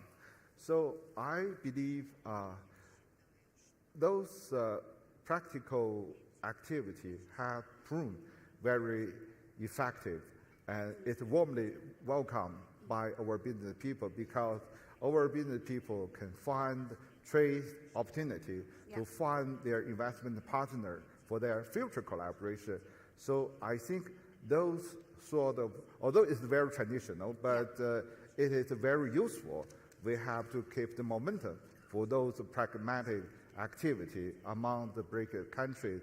And if we can invite more, for example, our African country, African friend, to take part in further, that would be wonderful. And the third point, I think, is that maybe it is the right time for us to consider to elevate our institutional cooperation. Why I mention this point? Because when I moved into this meeting hall, I heard a lot of terminology about African free trade area. And I think the free trade arrangement, it is a very modern, very powerful trade and investment mechanism which can remove all the trade and investment barrier and provide the institutional guarantee for our future trade and investment cooperation. It's going to be a very useful mechanism for us to upgrade our cooperation, the BRICS cooperation for the next generation. Maybe that's still a long-term issue. However, I think it is right time after the pandemic for us to consider this option in a more positive manner so that we can make this as a future policy option. And I believe if we can have the BRICS-FTA available, we will have a new look of BRIC cooperation, and we will create a new economic landscape for the world economic structure. So those are my comments. Thank you. Thank you very much, Mr. Xiaogang. So 3 very practical insights: policy coordination, practical cooperation, and more of it, because we're seeing this already, but also institutional collaboration. Madam Mabuza, one of the things that Mr. Xiaogang speaks about is the opportunity that can be unlocked when the bloc and the economic zone that is the African Continental Free Trade Area comes closer together, more delivery. Should that happen successfully, now that we know that the economic zone has been operationalized, in your view, how does that get us closer to the aspiration that you painted for us, which is, of course, to make sure that the next wave of economic growth is from here? Nozipho, if you start by looking at the intra-trade within ourselves in the continent alone, the opportunity there is absolutely amazing. We need, of course, to focus on the infrastructure, because without the infrastructure, we will keep dreaming about the trade within ourselves in the continent, but we won't be able to get the goods to each other. We won't be able to get the services to each other. People-to-people interactions, absolutely critical, as my colleagues have already indicated. And there are policy measures that we need in order to enable more of that people-to-people interaction. The issue of visa regimes is not formally on the BRICS Business Council agenda yet, but I believe if you asked anybody in this room if we shouldn't, as business, be talking about visa regimes, because it enables us to then interact and unlock the opportunities as businesses. I believe that you would get very, very interesting answers. The BRICS Business Council is, of course, structured in 9 working groups, most of which are sector-focusing, and 2 of which cut across the sectors. The Skills Development Working Group cuts totally across for very good reason, because we need skills in every single area. And the work that they are doing there is going to help us share knowledge, share skills, and be able to trade upwards in terms of the value chains. Trade and investment is a new focus area. We used to have a working group that was called deregulation, because we could see the policy obstacles that were preventing us from enhancing trade amongst each other. Now we have refocused that into a trade and investment working group to drill down into the opportunities, as already indicated, be they in the aviation sector, be it opportunities in the agri-sector, where we do want to trade more and more with each other. My colleagues in South Africa have indicated that the opportunity for them is even bigger ahead, much as we've seen growth in terms of trade with our BRICS partners. We believe that the opportunity is even higher. Final comment from my side. The continent experienced, especially during the COVID lockdowns and other economic shock events that happened in the world, experienced potential food insecurity, facing potential food insecurity in the continent, with so much arable land, with so much youthful population that is ready to actually work the fields, with partners that have delivered agri-parks in their own economies. So we need to partner in terms of investment, skills transfer, and unlock such opportunities, to be specific. We're running tight on time, but I just want to push a little bit, because I think that's a fantastic response, Madam. How do we do all of that and not leave SMEs behind? Can you give me a quick comment on that? We can't leave small, medium enterprises behind, because the nature of our economies is that they are driven by small, medium enterprises. And in fact, if you're looking for job creation, you need SMMEs at the center of your strategies. And I'm actually quite excited that in our working groups we have businesses, large and small, collaborating on these opportunities. That's how economic growth is fostered. Fantastic. And Mr. Serrato, you were nodding as Madame Babuza was speaking. And so what I want to bring to you as a question is the question of the Global South. Because what the BRICS bloc has done is that it really has allowed the investment spotlight to also shine on the Global South. Can you talk to us very briefly on some of the strategic partnerships that Brazil is not only an active participant in, but is potentially leading and driving, and how this is allowing us to unlock the trade, the investment, and the economic ties? Thank you very much for the question. I think that renewable energy is probably one of the most relevant strategic sectors for Brazil, since it is highly relevant for the global economy. In Brazil Energy Matrix, just so you know, it's roughly 48% participation of renewables, as opposed to the world average of less than 15%. So this global scene directs investments to regions that can offer abundant renewable energy sources at competitive prices, which is the case for Brazil. In terms of specific partnership, I'm going to cite just two examples that I think that are critical. One is in the energy sector, the recently announced collaboration with the Chinese State Grid Investment Corporation with Brazil, with the Porto of Açu, in the study of viability of producing offshore wind energy, solar energy, blue and green hydrogen in Brazil. So this is one clear example of a partnership between two BRICS countries. This was announced during the recent trip from President Lula to Beijing earlier this year. And I think that captures the sense of what I am talking. And my second example, in the field of aviation, is what we call the SAFs, the Sustainable Aviation Fuels, or the aviation biofuels. The challenge on the aviation biofuels is very simple to explain. There are no aviation biofuels enough for the demand in the world.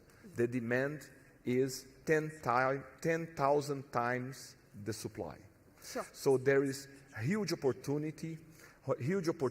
Brazil is working hard, not only in the industry. Embraer is developing technologies, not only on SAFs, but also on electric and hydrogen-powered vehicles, but also on the production of SAFs in Brazil. So this is another example on the Global South cooperation of something that will only grow and will present a lot of opportunities of investments into Brazil. Thank you very much. And we're going to unpack, of course, a little bit later, Mr. Serrato, that exact partnership between the China State company and, of course, what is happening in renewable energies in Brazil. But thank you also for raising the opportunity that sits within the biofuel space. Let me make my way to Mr. Katrien once more.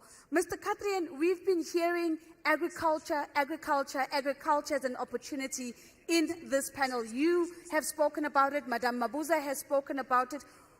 What are the three things that we can do practically that are going to unlock agriculture as a real opportunity within the BRICS bloc?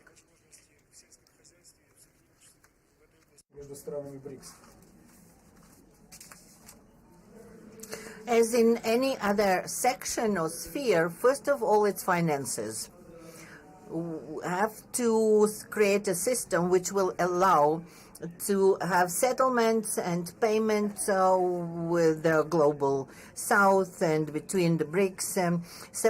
2 months ago, we had a forum, Russia-Africa in St. Petersburg, and we discussed there which opportunities we have for the food security and agriculture trade for African continents, it's necessary to create, and also the question that's finances.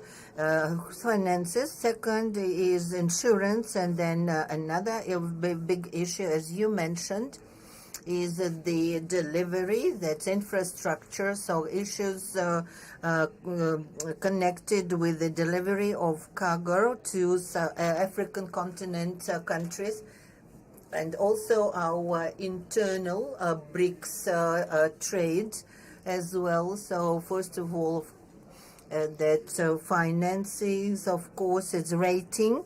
So the great rating agency or a union of rating agencies, we discuss it and it continues. So then we'll have to solve first of all, these finances and infrastructure. And when we had discussion with our African countries in St. Petersburg, we realized that it's a mutual question. We cannot sit and wait in Russia that somebody in African continent will build the railway or some other infrastructure. Of course, if there is interest from our country to sell this grain, and also the interest from another country to buy it, so that's a mutual work to create the opportunities to deliver that cargo, and we have to work with our colleagues from Global South on equal terms, so that we create the possibilities and opportunities for trade. Insurance and infrastructure, it's a clear roadmap in terms of what needs to be done. Mr. Kanwar, let me bring the question of the success that we've seen in India in terms of digitization, empowering your own citizens. How do you think trade digitization can be promoted? And how do we use some of these digital economy tools to really bring SMEs closer into the BRICS bloc? I think you raised a very valid point. You see, one has to create a digital infrastructure. What we have done in India is we created a digital infrastructure so that we could give the last mile delivery. What was happening was in the urban areas, it would not reach the last miles. Now people had a lot of these, some monies have to be transferred, some special, advantages are given to disadvantaged people. Now this had to be done. Earlier, by physical method, we were finding there's a lot of leakage. Now what has happened is in one go, you have been able to establish their banking account through digital infrastructure. You can go to, this in the Guinea books record that in 1 week, 19,000 accounts were opened through digital in the villages, which are not easily reachable. So this is again a revolution. Similarly, you see, in India today, you can go to any small, taxi or a small two-wheeler rickshaw. Everything is on digital. You can make any kind of payment on the digital basis. Go to a small shop. It has taken really a change in the country. I mean, small person who never knew anything else, during the COVID time, I think India has taken a real stride. Today, I think we are more digitally connected than anything else because the broadband has been provided in the villages. And the process, once you create the digital infrastructure, it's easier for them to access. Yeah. So today in the villages it's happening, which was not there. So last delivery, the government gives some subsidies, some other things, and finally there was a lot of privilege in the way. So now they're going directly. Government has opened a bank accounts for each of them. So this is really, I think we can leverage that because I think this is the need of the hour for countries, all our BRIC countries, because they also have a lot of urban areas, so rural areas. So they need to see how they can be connected. And that will be done only by broadband and creating a basic, digital infrastructure. Yeah. Mr. Kanwar, I think that's excellent. Digital infrastructure. So as we talk about infrastructure, let's not forget the possibilities of digital infrastructure and what they might mean for those within the bloc. Our final question goes to you, Mr. Shaogang, and that's to close it off potentially on the SMEs as well. what is the one suggestion that you would give to the SMEs that are sitting in the room today, the entrepreneurs that are sitting in the room today? How do they go about capturing the opportunity that sits within BRICS? No, very good question, because in the digital age, you know... Sorry, just to Mr. Xiaogang. Thank you very much, sir. Please go ahead.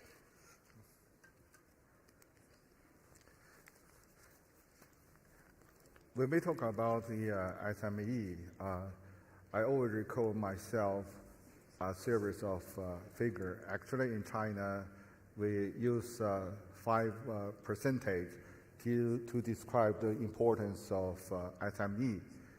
In China, SME account for 50% of our taxation, 60% of our national GDP, 70% of our innovation, 80% of our employment, and 90% of the total number of companies.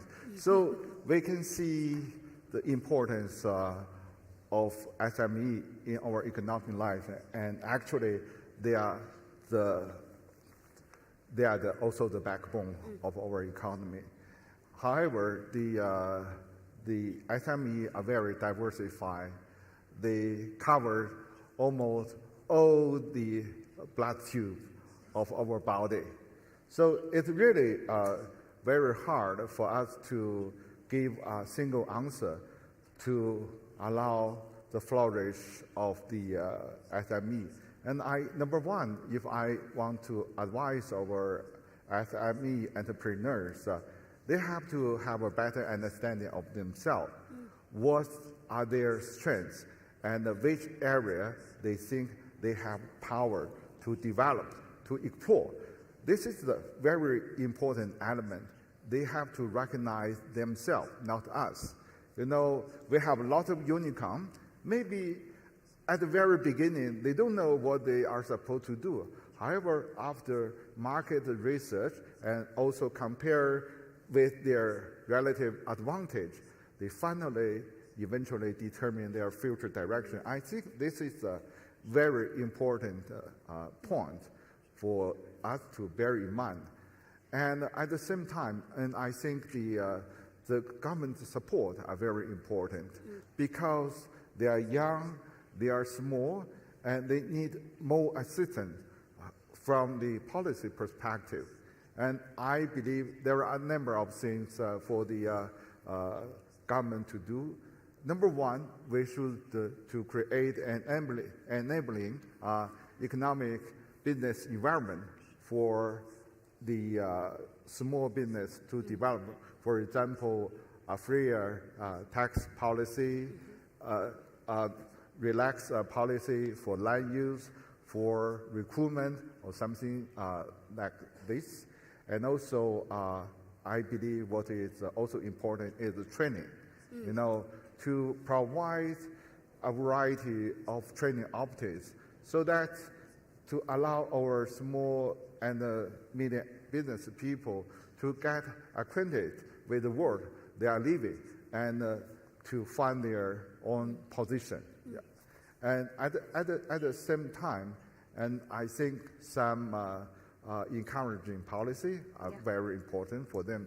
I'm conscious of this time, so I think there are a lot of things to do. We need to combine what we can supply with exactly what SME are needing right now. So I will end here. Thank you so much. Thank you very much, Mr. Xiaogang. And so if you are an entrepreneur and you're sitting in the audience, I hope you heard that call to action. Know yourself first and what it is that you can solve and contribute to within the block, and the opportunity will be waiting for you. Ladies and gentlemen, I don't think we could have closed off this conversation at a better place. Allow me to echo Mr. Kanwar, the time is now. Ladies and gentlemen, please give my panelists a big, big round of applause. We're going to make our way off stage, and Ashraf is going to magically appear once again, and we're going to walk off this way. Thank you so much. There we are. Let's give them some applause, please. Thank you, Nozi. Thanks for that.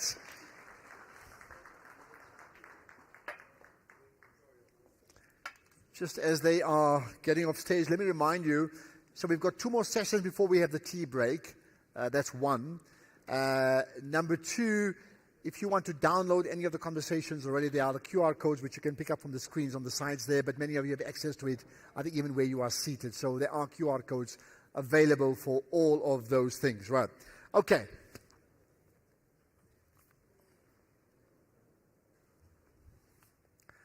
I hope you enjoyed that conversation around collaboration and cooperation. It's very important, right? Yeah? Okay.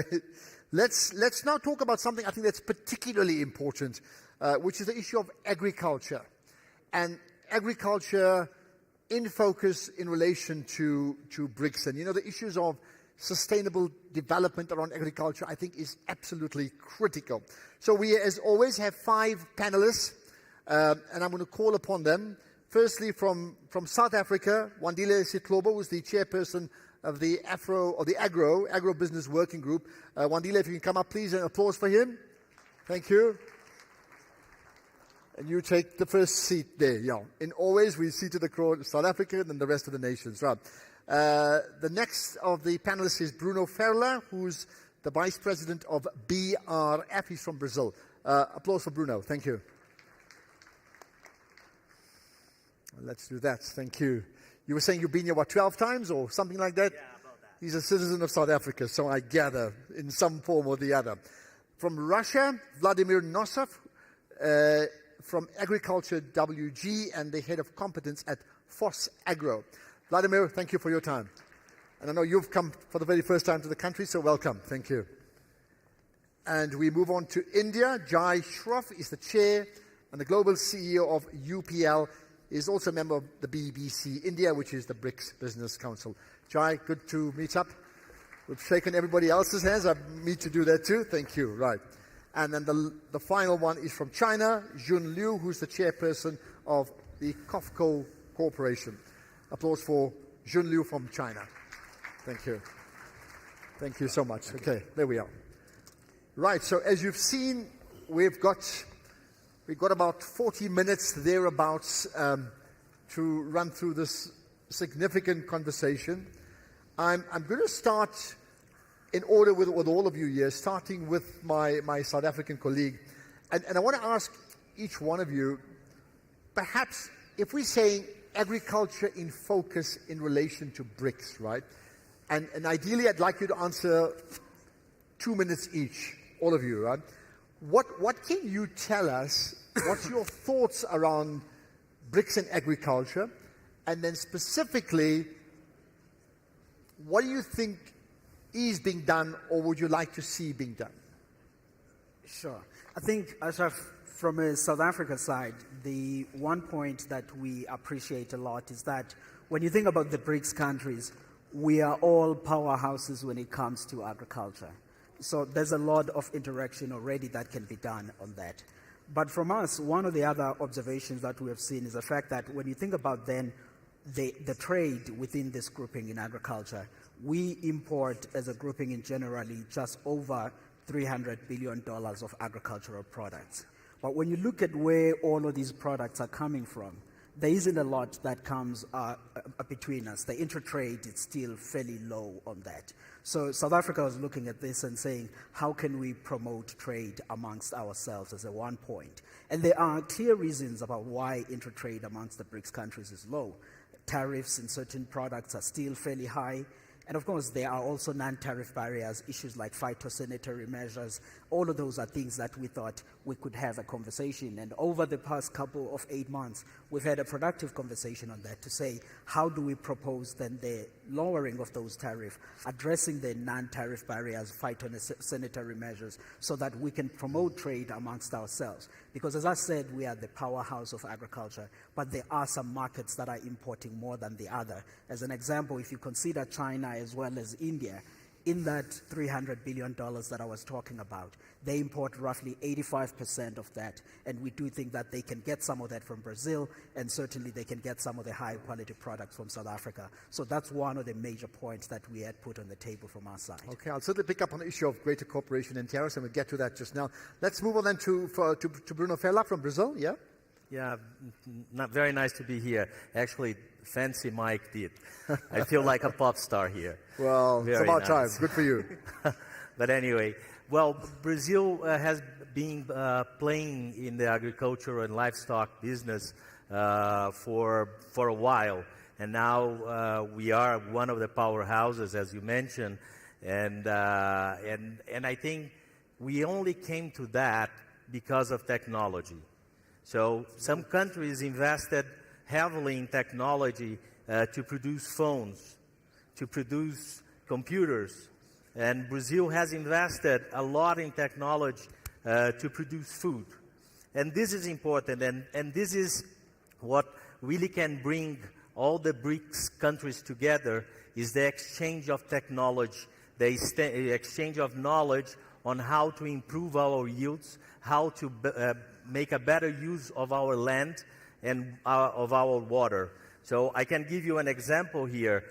Just in this panel, I can mention Jay Shoroff, that is a partner of Brazil in many, many endeavors, and also COFCO as well. So we are doing that. This is a reality, and this is something that we have to enhance.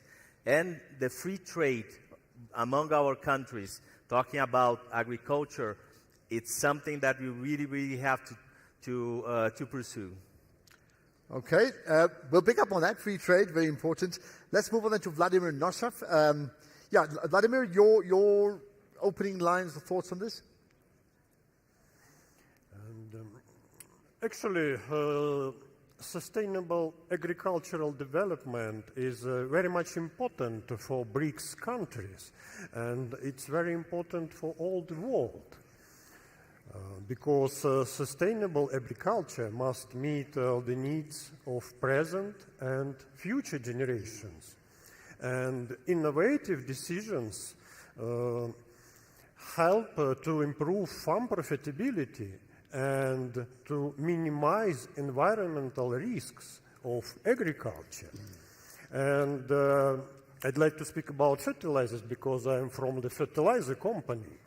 And we need new fertilizer products that should address all the challenges, such as decreasing nutrient losses to aquatic ecosystems, such as mitigating greenhouse gas emission to the atmosphere, and increasing carbon sequestration in soils.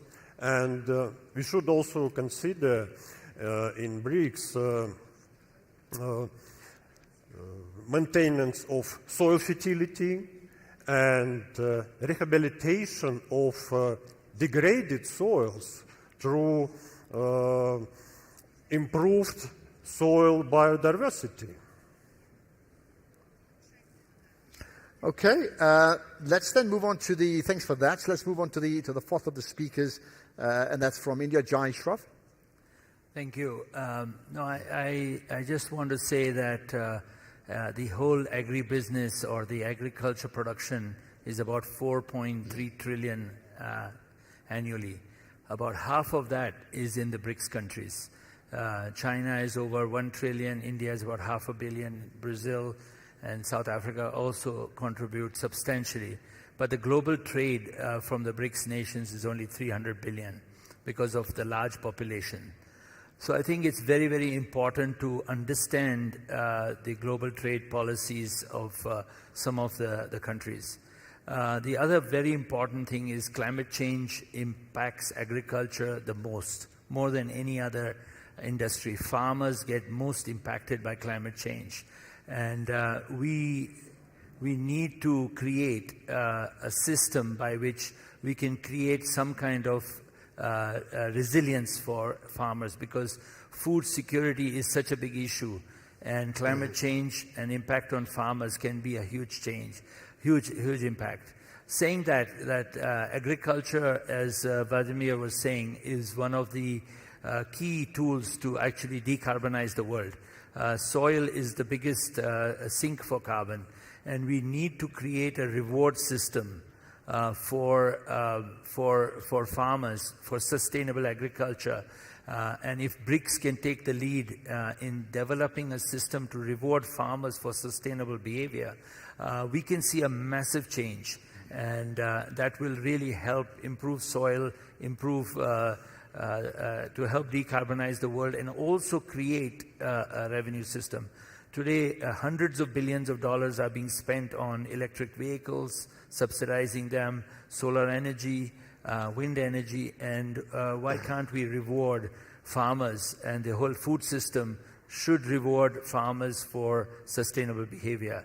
And the last point I just want to say is, I think all the panelists have referred to, is there are non-tariff barriers which are going to hugely impact agriculture productivity, particularly in developing countries where farmers are very, very poor.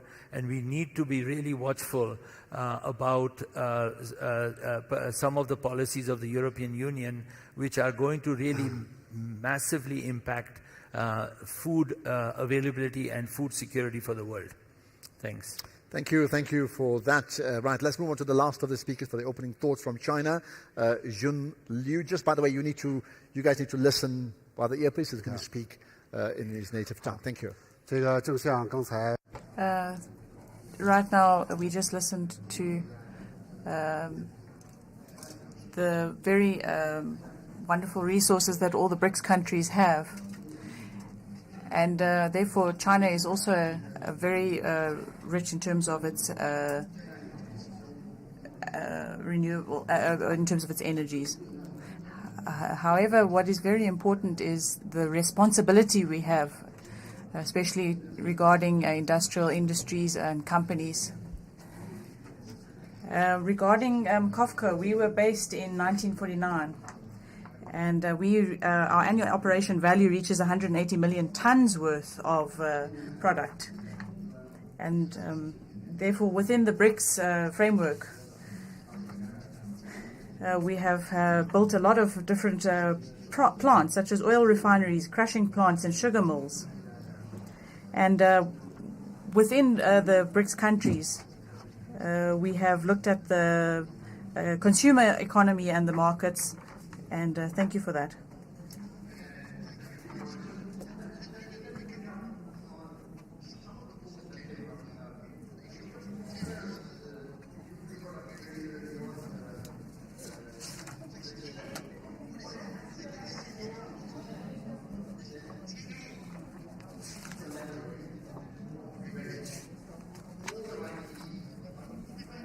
There are barriers. And those barriers are what? They not being removed, or they far too slow? What's happening? I think, Ashraf, the intent to remove them is there, because that's the idea we get when we speak with the political principles, at least from South Africa at the moment. But I think the process has been slow. I'll give you an example. In South Africa at the moment, we export roughly about half of what we produce in value terms. We are big in the EU. Roughly 40% of our exports are in Africa, 20% in the EU, and also in other regions. But when you look at our trade in agriculture with the BRICS countries, it's still fairly small. Over the past 10 years, it has averaged at about 8%.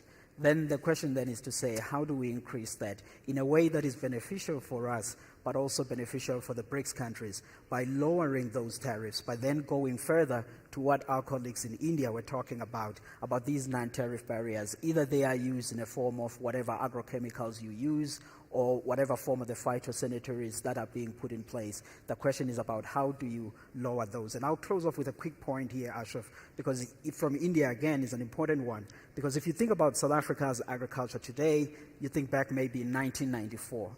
We have more than doubled in value and in volume terms. And what has been behind that is what Vladimir also was referring to, the use of certain better seeds, better agrochemicals. But in the world today, there's a change in temperature about certain agrochemicals and seeds, which are so critical for agricultural productivity, which I think the BRICS countries, as powerhouses of agriculture, we have to be taking a particular view about how we think about that. But then again, underscoring that by improving intra-trade amongst ourselves. I think that's very important, at least from South Africa. I'm going to bring in the Indian colleague in a minute, but I want to just stay with us for a second. So you mentioned, yes, tariffs need to be really looked at, etc. But do you get a sense there's an urgency around removing those barriers of trade because it's far too low, as you've already suggested? Or is it something that's been put on the agenda, but we'll see what happens down the line? I'm looking for urgency here. Yeah. I think the urgency is there. I mean, you heard our chair from the BRICS Business Council. You heard Council member Ms. Puti Mawanyela also speaking earlier. They talked about agriculture. They talked about the importance of trade. And those are all of the things which she was saying they included in the annual report, and hopefully the political principle will bring a sense of urgency. But I appreciate you raising that point that there has to be some urgency, because in South Africa today, I mean, if we're thinking now, we're thinking the next 10 years, the volume of products that we will have for exports may increase by 50%. These are high-quality wine, fruits, and beef, and we would like to share it with some of our BRICS partners, which is why we are always so cognizant about this particular absolutely. point. So let's get your thoughts. I mean, you spoke about from an Indian perspective about about the tariffs and I'm asking that question about urgency. I mean, just add to that. Yeah, absolutely. I think the worry is that as the opportunity, as agriculture productivity in the BRICS countries, and particularly in Africa and some of the other underdeveloped countries improves, and they have opportunity to export to Europe and other developed countries, there is a nervousness of protectionist attitude, and they're finding ways to block this. This will really impact the prosperity of small agriculture, small farmers, small agribusinesses to markets, because there has to be a free trade. And you create such a lot of barriers that these guys cannot meet that, and then they have to sell their produce locally. There is an oversupply, prices crash, and they are in this circle of poverty, and they cannot get out of that. So it's very important that as BRICS, which is the largest consumer, largest producer, we take a dominant role in understanding some of these policies being driven. What is the ulterior motive? And then address it in a proper way, because otherwise agriculture development in a continent like Africa, which can really be the food basket of the world, will never happen.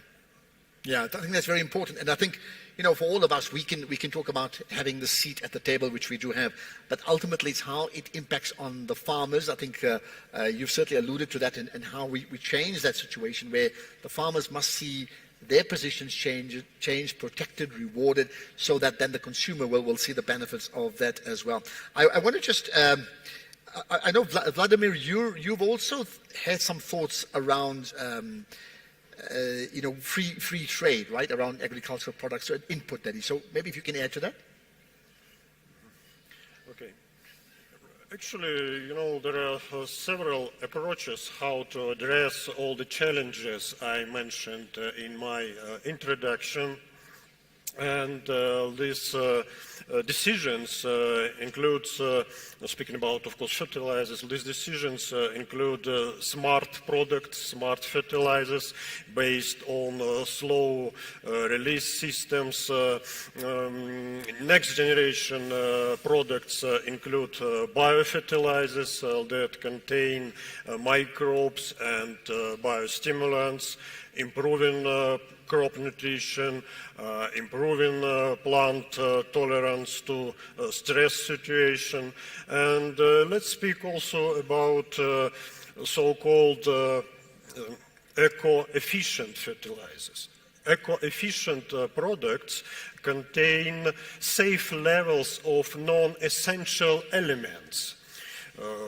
Actually, phosphate fertilizers produced from rock phosphate that contains high levels of such elements as cadmium, arsenic, chromium, even uranium.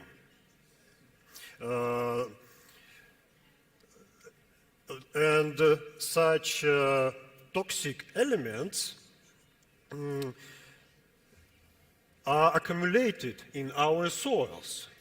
Until then, through crop production, through all the agricultural production, these toxic elements enter food chain and negatively affect human nutrition, negatively affect our health.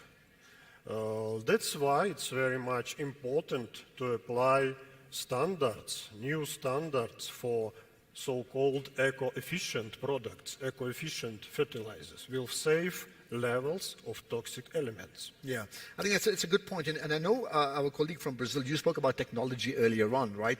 And that's maybe a good segue into that in terms of, to what level are we using technology? One, there's this issue of food security. There's climate change. There are huge issues in the world.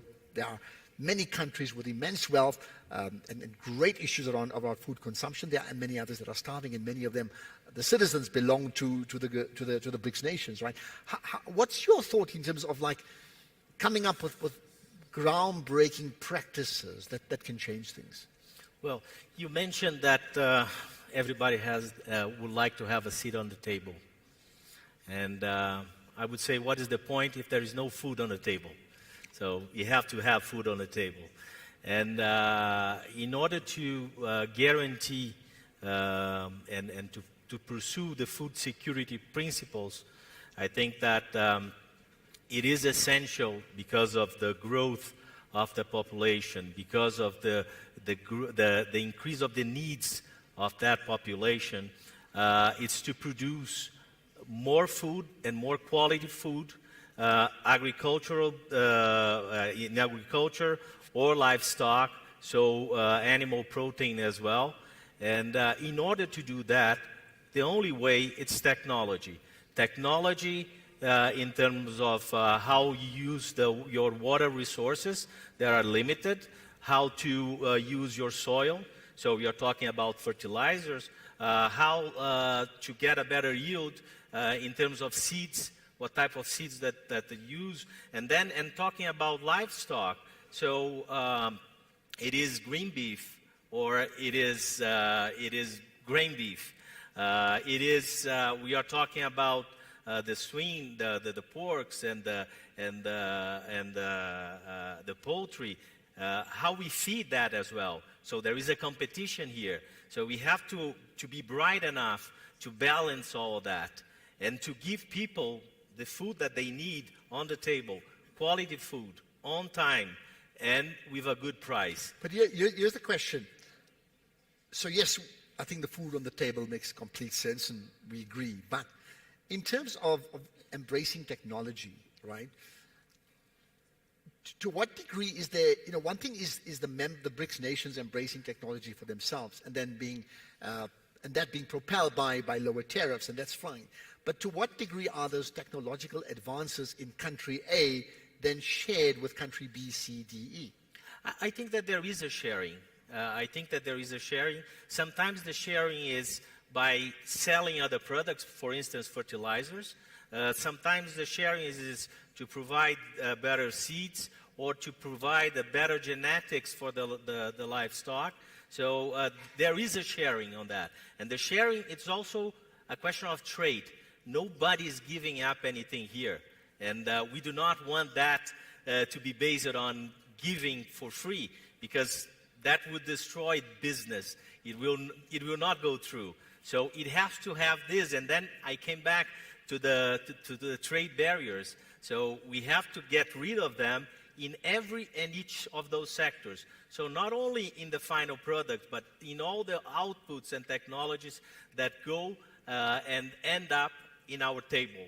Okay, let me bring in our colleague from China. I mean, you have thoughts on trade barriers, you have thoughts on sustainable development in your country, and you'd like to just add to that?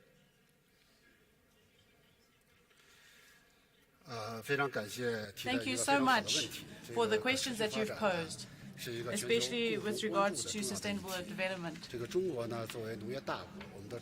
With regards to China, we actually have only 9% of the arable land in the world, and yet we have 6% of fresh water, yet we are providing food for 20% of the world's population. So therefore, we have used very specific smart agriculture, biotech, and other sustainable agricultural systems. And therefore, China has used a whole series of different strategies to manage the different challenges that we have in our agriculture sector. We've also looked at reducing the amount of fertilizer or using different types of fertilizers to stimulate the agricultural innovation and technology applications in China. So in 2020,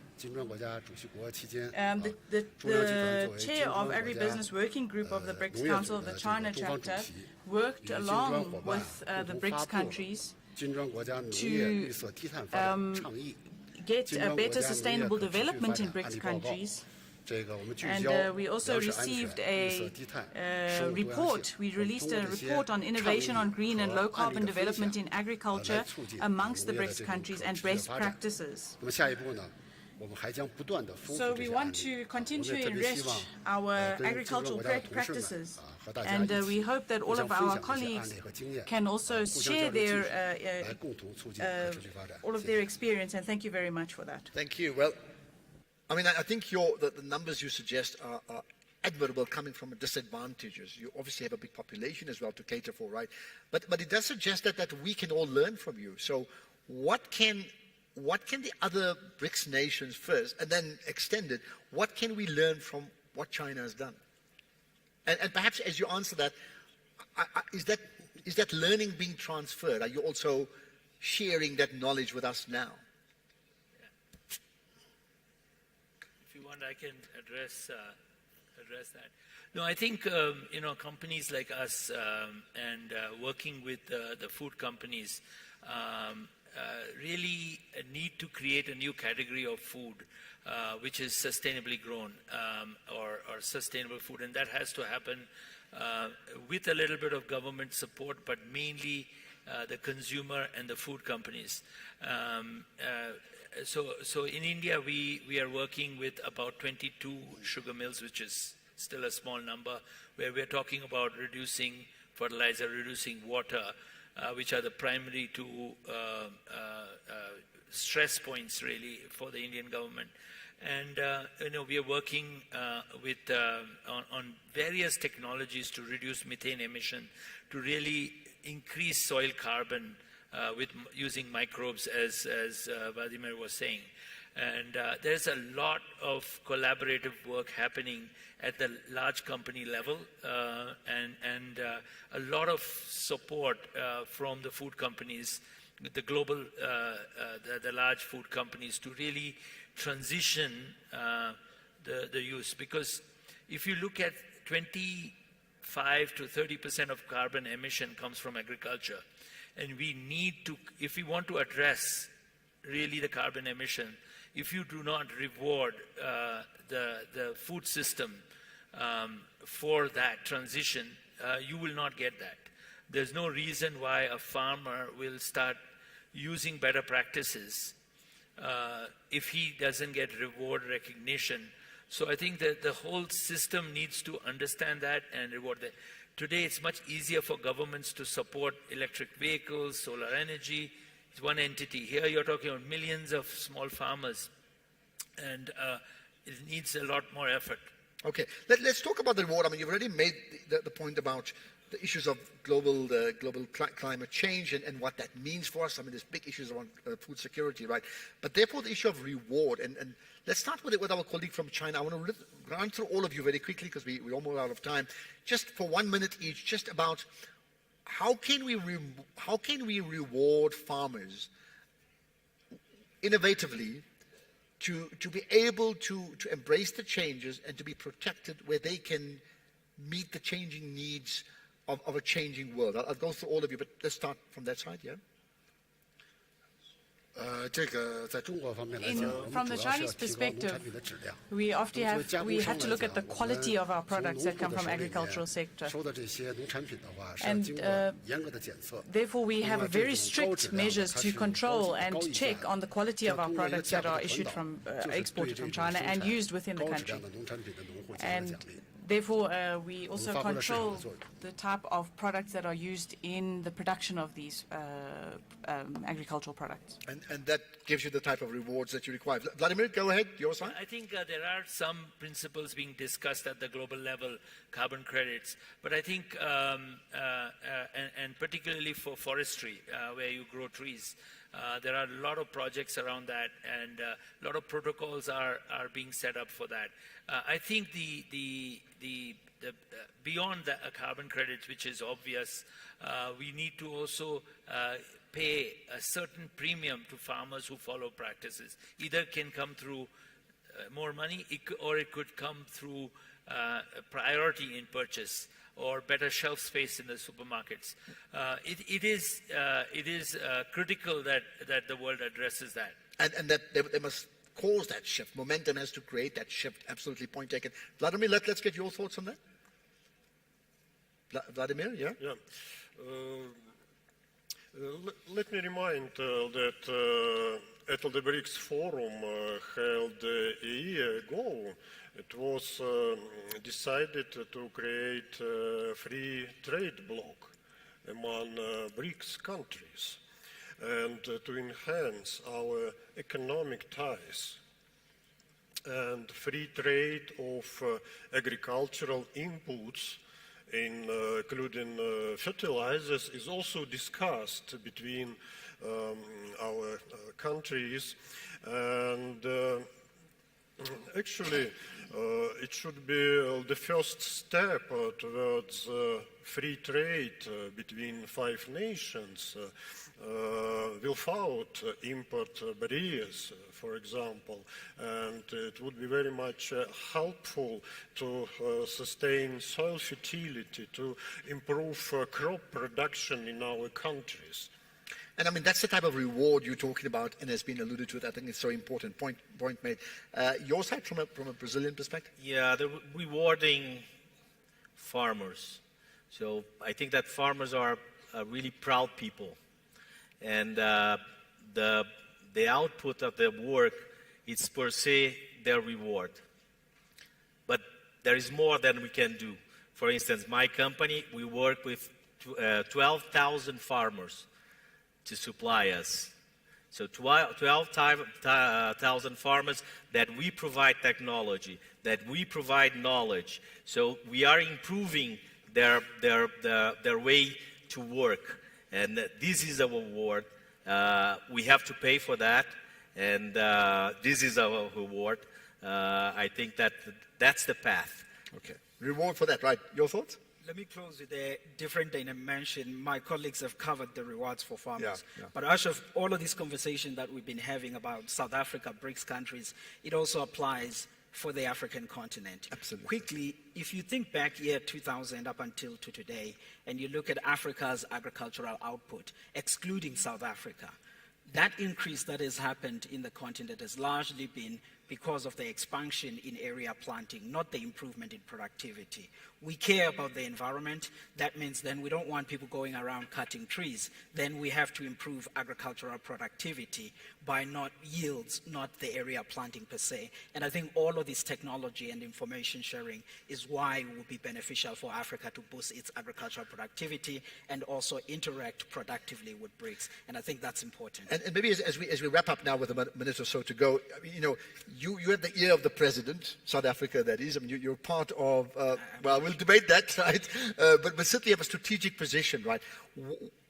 What would, I mean, you not just, we're talking about addressing the leaders of BRICS, like the 5 leaders, in relation to agriculture. And I'll start with you. What's the one message you want to give them, very, very quickly? I mean, the one message that we want to give them is that technology will assist us in coping with climate change, and we should ease trade amongst ourselves and interact productively with Africa in that. Technology, ease trade, productivity, right? Yours? Same question, just last one to wrap up? No, me? Yeah.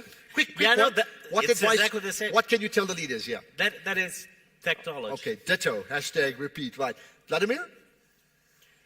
I think educational activities are very much important nowadays to disseminate the knowledge about new agricultural technologies. And for example, in July this year in St. Petersburg during Russia-Africa Summit, we announced a special educational platform, Pro Agro Lectorium. Okay. And this platform is based on modern agro-technologies. Okay. Can I stop you there, Simon? I got that point. I think that's well taken. Right. Just your last thoughts?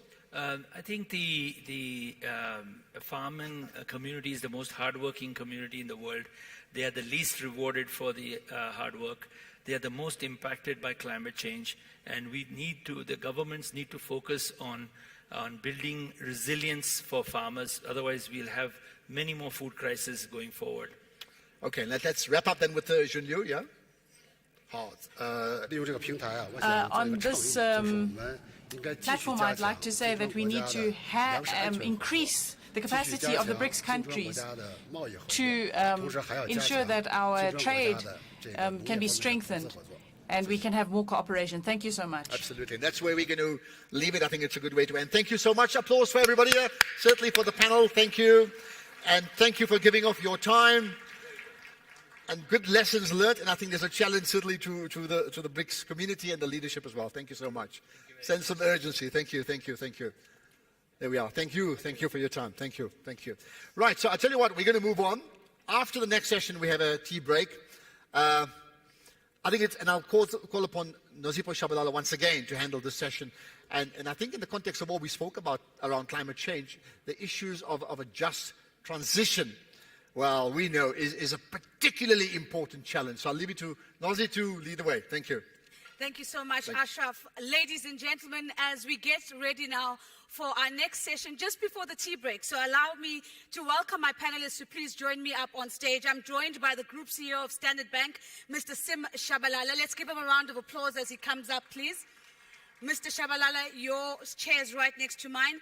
Representing Brazil in this conversation is the president of the Brazilian Association of Animal Protein, Mr. Ricardo Santin. Let's give him a round of applause, please, ladies and gentlemen. Allow me to welcome the head of strategy at Web.rf. His name is Mr. Alexia Ketchko. Let's give him a round of applause, please. I'm hearing 5 people clapping, and I'm going to ask I'm going to ask you to help me really get the energy back up into the room. Thank you so very much. Joining us from India is Mr. Nishant Arya. He is the Vice Chairman and Managing Director of the JBM Group. Let's give him a real round of applause. And it's my pleasure to welcome Chairman Jin Bao, who is the Executive Chairman of the State Grid Corporation of China. Let's give him a round of applause. Thank you so much. Ladies and gentlemen, we know that we are standing between you and a good and well-deserved tea break, so we are going to be sharp, short, concise, and to the point. Mr. Shabalala, I'm going to start off with you. And I want us to talk a little bit about Standard Bank's support and for renewable energy projects on the continent and in South Africa. My question to you is, what is the funding balance between traditional energy sources and renewable energy, and how does that reflect how the group is supporting the just transition on the continent? Nozipho, thank you very, very much, and thank you for the privilege of being here. It's wonderful to be here, and welcome to our fellow panelists and many people who've traveled long distances. In the case of Standard Bank, the ratio of renewables to traditional forms of energy in the nature of fossil fuels is roughly 4.5:1. Between now and the beginning of this year, we raised 83 billion rand for renewables, and we at Standard Bank have a target of 250 billion rand by the year 2026. That is for corporates, for large companies. We also have solutions for individuals, for families, people purchasing their homes, and helping them to purchase batteries, solar geysers, and so forth. And thirdly, we have got, in our insurance and asset management business, we've got roughly 13 billion rand of assets under management that are supporting renewables. In addition to that, we've raised a loan of 250 billion rand from the IFC, about half of which will be for green and half of which will be for social purposes. The fundamental principle, just in closing, is to say we recognize at Standard Bank, as we do here in South Africa as a general proposition, that the world has warmed by 1.1 degrees since the 1880s. CO2 emissions, and CO2 is roughly now 420 parts per million. There's just no question, if one looks at the Intergovernmental Panel on Climate Change, that the science is saying that the environment is definitely changing and getting warmer. It's therefore imperative, on the basis of the Paris Agreement, for us as Africans to insist on differentiated but common commitments and make sure that we are giving effect to a just transition, which basically means we recognize the need for us to mitigate and to adapt, but we insist that it ought to be done in a fair and just way for the people of South Africa and the African continent. Thank you.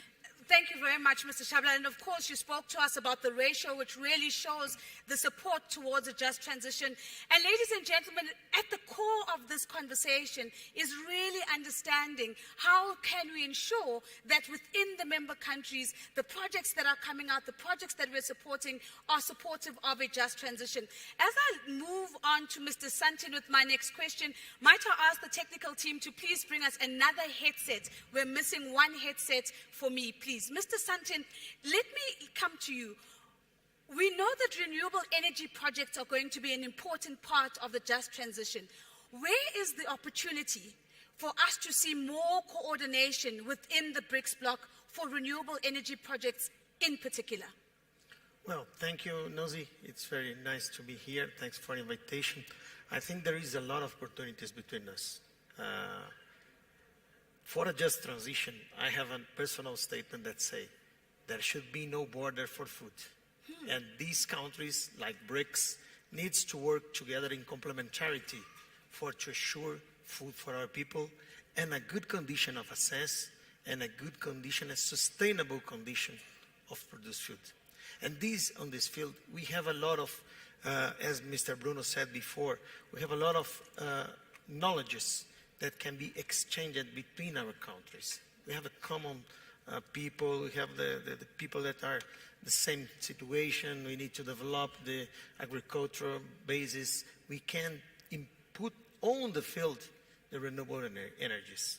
For instance, in Brazil, we have a lot of legislation, and I think we could harmonize the legislation between the BRICS countries regarding the sustainability, and also we can make, for instance, biodigesters, so photovoltaic energy in the farms that produce food. I think this is a big opportunity for our countries because we have this complementarity also in renewable energies. So, ladies and gentlemen, a very clear call to action. How do we begin to more intentionally harmonize our legislation?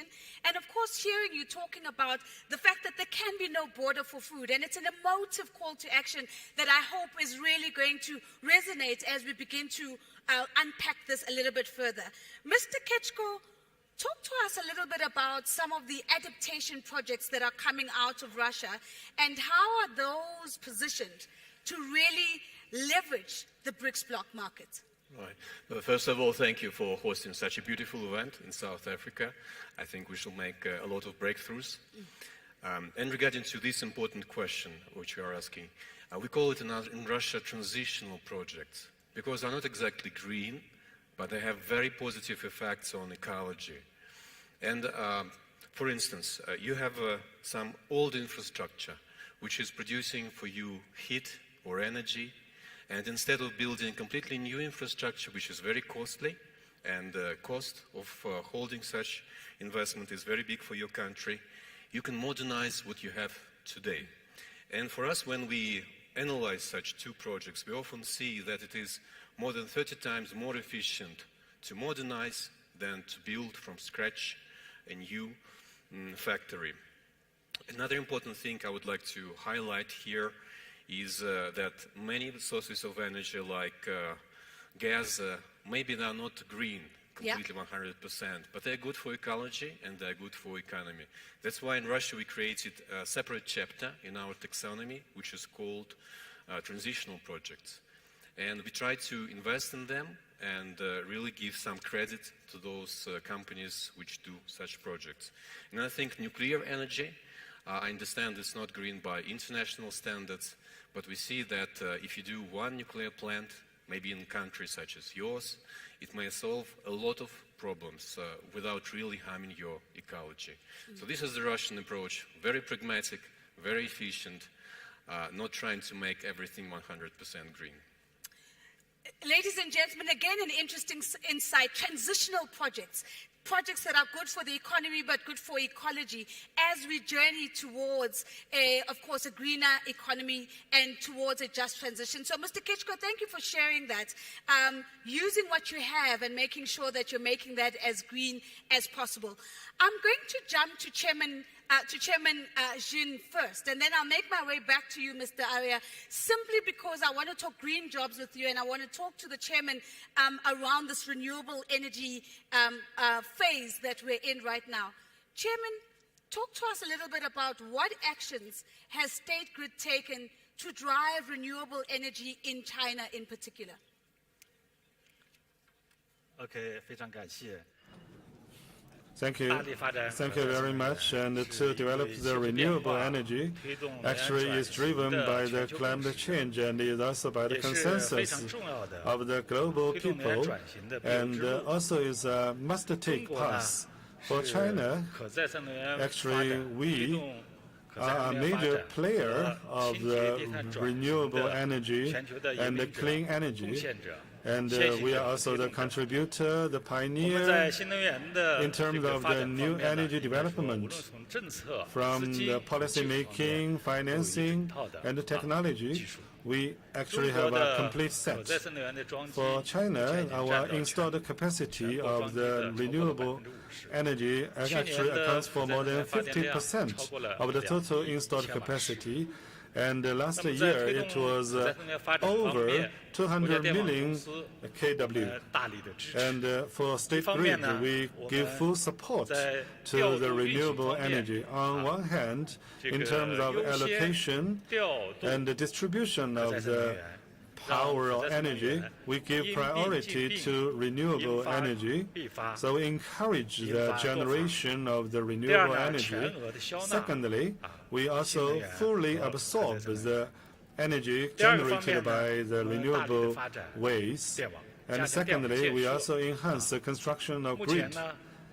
Nowadays, we have already established 33 lines of ultra-high voltage grid so that we can pave a way for the consumption and the generation of the renewable energy. Thirdly, we also try to encourage the terminal electrical appliance. For example, we try to replace coal or gasoline with or by electricity. Thank you. Thank you very much, Chairman. And of course, as you talk to us around how climate change has been a real trigger for us seeing renewable energy installed capacity in China increasing as it has. Away from renewable energy, but related now, ladies and gentlemen, let's turn our focus to green jobs and the green economy. Mr. Arya, let me come to you, because one of the exciting things happening in India right now, of course, is the development around the electric vehicle industry. My question to you is, talk to us a little bit about the ecosystem that you've put in place and why that matters, but can you comment on the work that you're doing to ensure that women and vulnerable communities are not left behind as you transition into this electrical vehicle industry?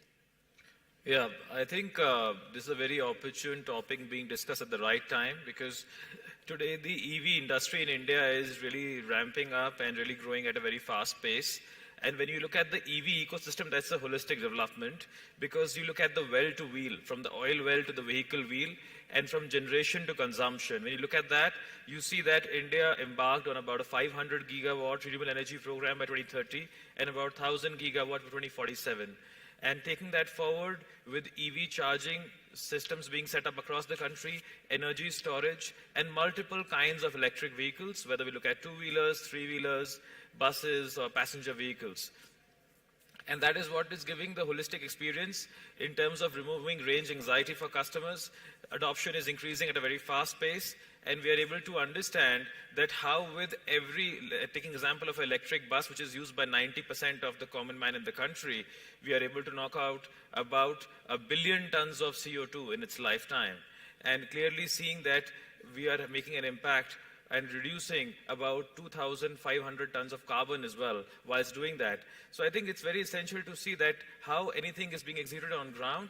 And on the other end, electric vehicles is a combination of hardware and software. So India already has a very strong prowess in the area of software, and with the focus on semiconductor power electronics being built in. So when we look at the ecosystem on the other side, we see the upstream and the downstream, starting from lithium mining, going up to production of cathodes and anodes, battery packs, and for that the government has rolled out a lot of production-linked incentive programs, and investments are being made by local and international companies. On the other hand, it's a very inclusive growth prospect because we clearly see that what got us here will not take us there in the future. Whilst doing this, there's a lot of focus on skill development, and that's what you talked about, green jobs. So in skill development, a lot of learning, unlearning, and relearning is happening where people from the automotive sector, from software, from power, from railway, renewable energy, and many other sectors are getting into this EV ecosystem and building it in a very robust manner. And on the other hand, in terms of gender diversity, we are able to see that whether women or children or other people are clearly a part of this whole growth trajectory which we are having in the country, because consistently multiple new startups, youngsters are coming up, and there are more than 1,000 startups today in India on the EV ecosystem which are contributing in different ways and means and leading to a lot of inclusive growth, not only contributing to the Indian green economy and green EV ecosystem, but to the global EV ecosystem as well. I'm jumping in because I want to push you a little bit, Mr. Arya, because I think that ecosystem really sounds interesting.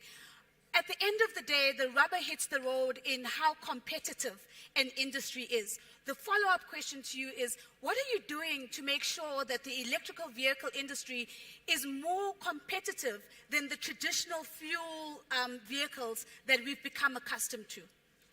I think EV industry and green industry really works on total cost of ownership. And in total cost of ownership, we clearly see the whole life cycle cost for any such product or service, where we see that compared to different fossil fuel-based or ICE-based vehicles, the operating cost is negligible, about 75% lower, because the number of moving parts reduced from 2,000 moving parts to less than 20 moving parts. On the other hand, the vehicle gets really simplified, and the operations and maintenance cost of such kind of vehicles, the driver fatigue gets reduced substantially, and we are able to understand that the energy security for a country like India, where we import a majority of the crude oil which we use in the country, gets addressed because we are generating green with renewable energy, different sources, and consuming in our electric vehicles. And on the other hand, we also try and understand that how with this we are addressing the circular economy, because in different areas we are producing biogas from the waste, and that gas can be converted to power which can be used for such kind of sources. So it's a very long-term strategy which gives us total independence and control over our energy security and the transportation for the common man and the public at large. Mr. Arya, thank you very much. And of course, you've brought the circular economy into the conversation, which is very important. Mr. Santin, let me jump to you. I would like you to talk to us a little bit around ESG projects in Brazil and how they're doing, and how are they aligned to your own strategy of creating green jobs within Brazil? Well, we have a lot of legislation on it, and Brazil have a very, very strict forest code, some legislation that impose to the producers to be more green, and so our companies need to work in a circular economy. We use all the, and as Mr. Arya said, it's not only the electric vehicles, it's biofuels and biomass fuels that our companies already has this, and so this is a kind of green, and it also has forest, planted forests to heat the plants, and so we can do this, showing that it's possible. Brazil has a big sustainable model of this.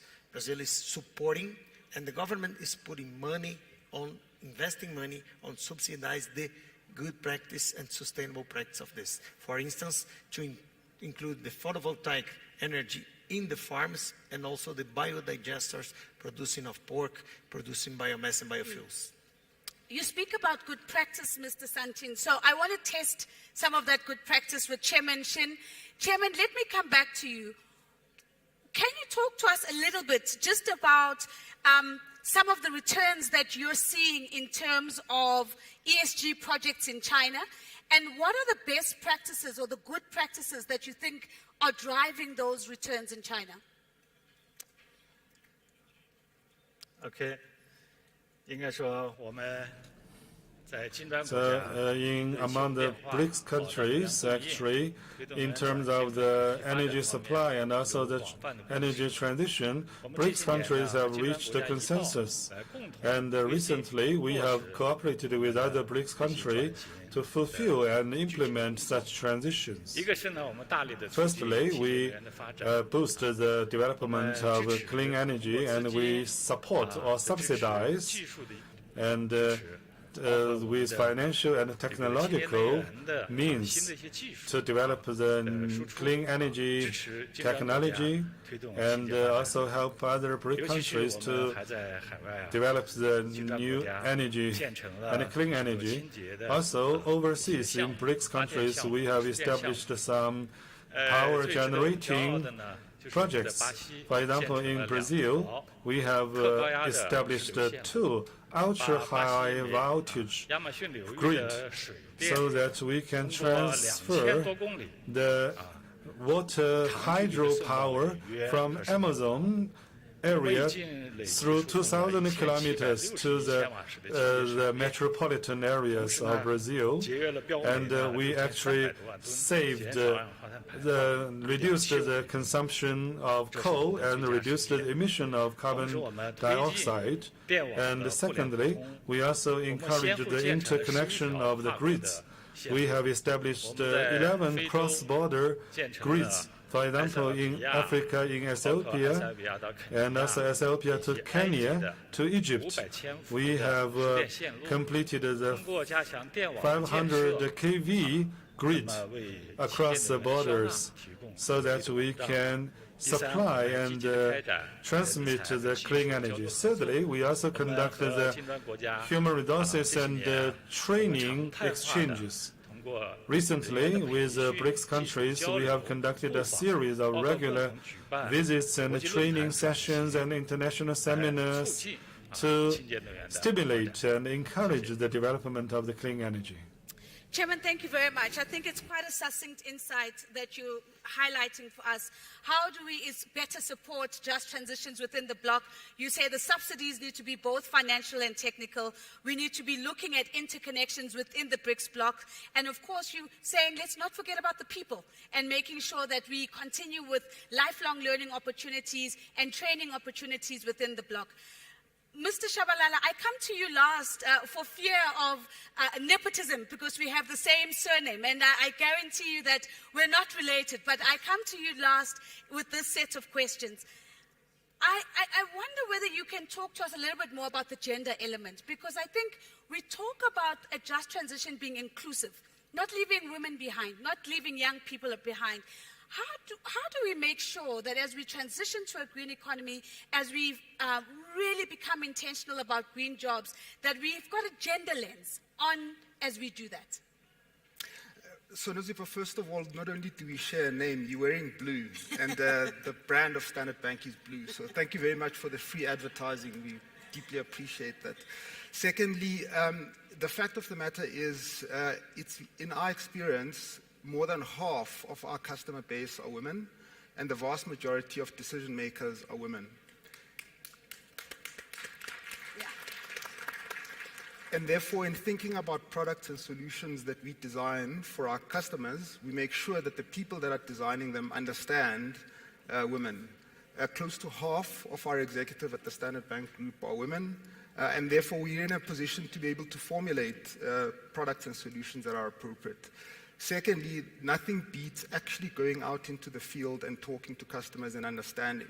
So I'll share a story with you. I had the privilege of visiting one of our major fossil fuel projects. I might just add it's a brown project which we think is necessary to do because it's going to have the impact of improving people's lives. By, amongst other things, helping to remove charcoal and biomass and therefore stopping people from chopping trees and therefore improving people's health because they're not going to be using charcoal in their stoves, and it's going to be good for the environment. The important thing about this is the incredible impact that the women have got in formulating the strategies that are necessary for that project to be executed. That's just one example of how one goes about doing that, by making sure that the decision makers, people designing the products, people actually going out to sell those products are women. So it's interesting to listen to you talking not about women being an afterthought when all is done. You say women are formulating the strategy. And I think that's a massive mindset shift and a reframing around the role of women within these projects and within this process. And it's really encouraging to hear you say that. So I'm going to be a little bit cheeky because we've got about 15 minutes left. I would actually like to have one more voice for each of you. So what I'd like to do is I would like to take us to 2025. And I'm going to go to you, Mr. Santini, first, because 2025 is when Brazil hosts COP30. Quick question to you. In less than a minute, what is the significance of Brazil hosting COP30? Why would it be important for the bloc? It's very important for the bloc and for us to have the COP in Brazil. Brazil is the land of the Amazon forests. We work all the country trying to be sustainable. We are a very sustainable producer of food. We are very sustainable of producing of energy as well. And so this COP there will mean to get all the world looking to Brazil, but not only to Brazil, all the BRICS countries, because we are saying to the world, we have more than 40% of the global population. We are here trying to get together and producing all the things in a sustainable way. This is the just transition that we intend to do. We want to show there that it's possible and it is achievable. So we have the broad framework from the host. So COP30 in 2025 is going to be showcasing that a just transition is possible. It's going to be practical conversations, showcasing pathways to do that. The rest of my panel, I'm going to give you an opportunity to put one agenda item on the agenda for COP30. So as Mr. Santini and his government hosts, what is the one thing that you think we need to be talking about at COP30 that is going to deliver a just transition? Mr. Shabalala, I'm going to start off with you, knowing, of course, that you're probably carrying a mandate from the African continent as well. What is the one conversation that's going to be meaningful if we really focus on having it at 2025? The African continent is a carbon sink, and therefore geoengineering is an important element of what needs to be done, and part of that entails the world paying for the fact that the African continent is a carbon sink. And while I'm at it, we need to insist on the right for Africa to use its resources to at once mitigate and also adapt, including using fossil fuels. So it's environmental justice as a core theme for the African continent, what I'm hearing you saying, but highlighting, of course, that reparations are expected. So that's one agenda item. Ladies and gentlemen, we're building the COP30 agenda as we're sitting here on stage for the conversations that will matter and on those stages in 2025. So environmental justice for the African continent, we've got one. We're going to skip you, Mr. Santini, because you're hosting us. So let me go to Mr. Ketchko. Mr. Ketchko, the one conversation that you're going to get on stage for at COP30, what will that be and why should we be having that conversation? Well, thank you for the question. It's a very important year because back in Paris, developed countries committed themselves to help developing countries to finance just or green transition. And they are backsliding, of course, on it. They're not providing sufficient. And this is the year of 2025 where we have to build a new system of green finance and agree on more financing, more transparent financing, and not just credit, where they give back business, banking business on other countries, but then they give also subsidies to developing countries to help improve ecology. So let's talk about that in 2025. Ladies and gentlemen, we're building this agenda one courageous conversation at a time. Mr. Keshko is saying there has been backsliding. We're going to call for a new system of green financing, and that's the conversation that's going to deliver a just transition. Mr. Arya, you're going to fly all the way from India to make your way to Brazil in 2025 for COP30. What is the conversation that you think is going to deliver on a just transition? No, I think circular economy is a very important element when we look at this, and how each country is able to become self-sufficient and is having inclusive growth is very important, and definitely putting the point across that how the BRICS leadership is being demonstrated with the kind of partnership all the BRICS countries have at this forum would be very important to be demonstrated at such areas where we are able to clearly put across our leadership and the partnership of the BRICS countries with the kind of technologies which are driving value. So technology driving value becomes a key theme along with inclusive growth and circular economy. So that's 3 agenda items, but I'll let you get away with it. So circular economies, inclusive growth, but how do we leverage technology for value and not just for technology's sake? Chairman, I hope that you'll be making your way to COP30 in 2025. If you do, what is the one conversation that you want to hear that you think will deliver on a just transition?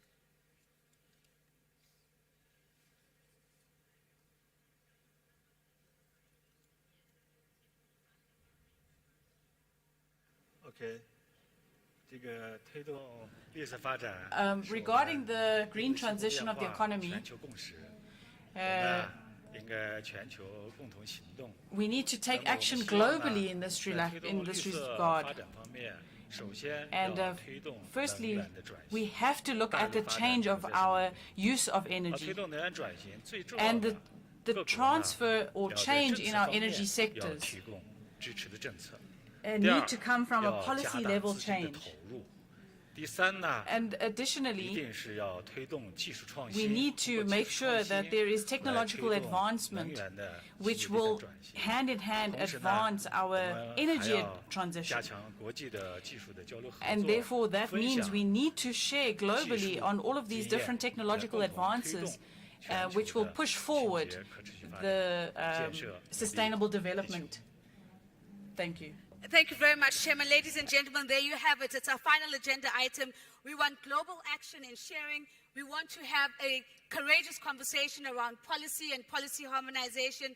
And we want to leverage and unlock technology for energy. So with that, we have not only had a conversation about giving meaning to what the just transition looks like for BRICS, we've made it very practical, and we've also leapt forward to 2025 and said, this is what we want to be talking about at COP30. It does conclude our session. Might I please ask you to please give my panelists a big, big round of applause.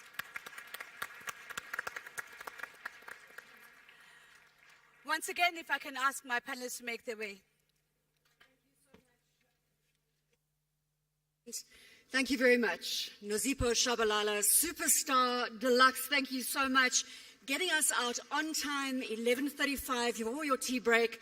We're back here at 12 o'clock. So ladies and gentlemen, please, if you could be seated by 12 o'clock. Tea is taking place at the back of the hall. Through the curtains, you will find you have cocktail tables with your coffee and tea. And we look forward to seeing you back at 12 o'clock. Thank you so much.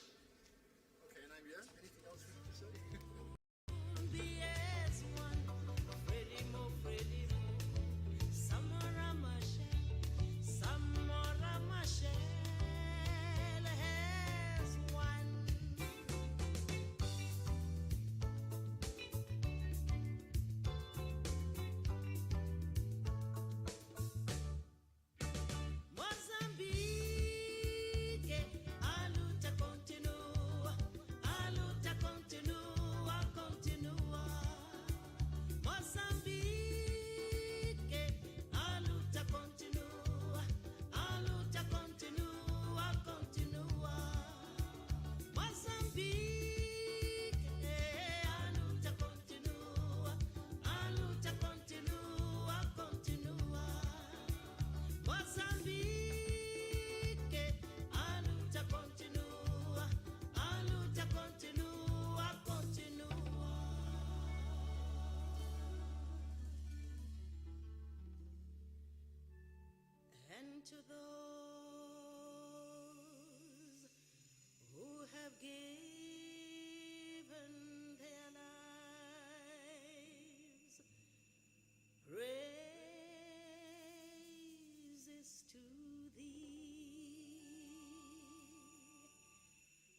what you've sown.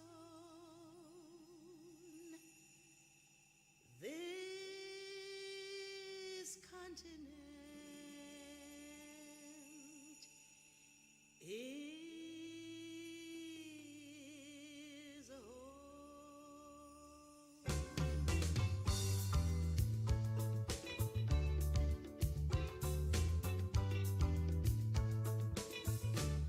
My brothers and sisters, stand up and sing. Eduardo Montani is not gone. Freddie Mo, your eternal flame has shown us the light of dawn.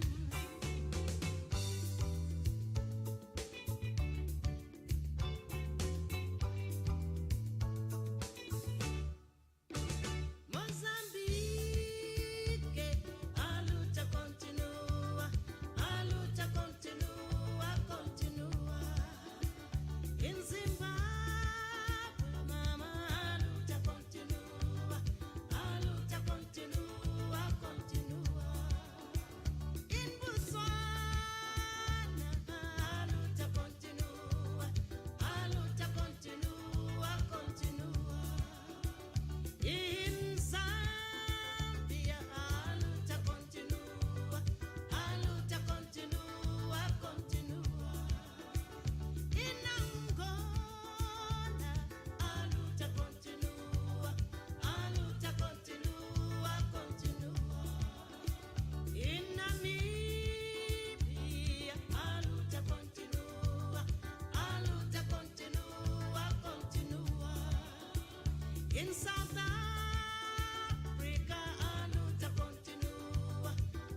Okay.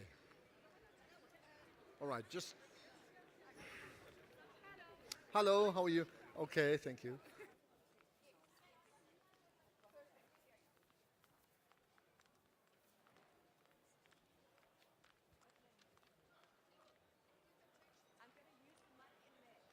that okay? This mic.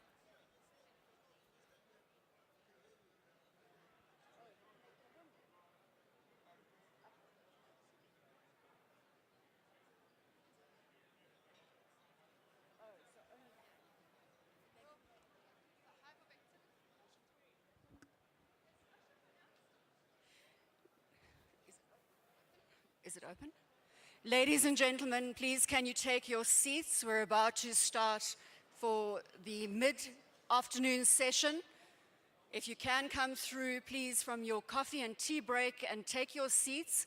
We'll be starting the program in 5 minutes.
Okay.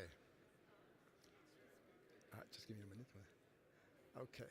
All right, testing. Yeah. Just to confirm, we're going to start in 5 minutes. So if I can please ask all of you to be seated and get your colleagues to get here as soon as possible. We will start in 5 minutes, and we want to ensure that we don't have a massive backlog of time for later on. So please, 5 minutes. Thank you.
If I can request that we all get seated, we are going to start like very, very shortly. We need to start at 12 o'clock. It's past 12. So if you can all be seated, please. Especially the people on my right-hand side, if you can all be seated. We need to get moving.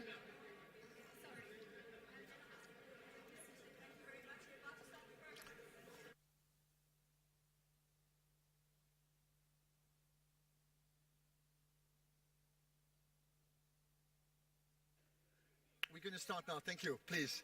We're going to start now. Thank you.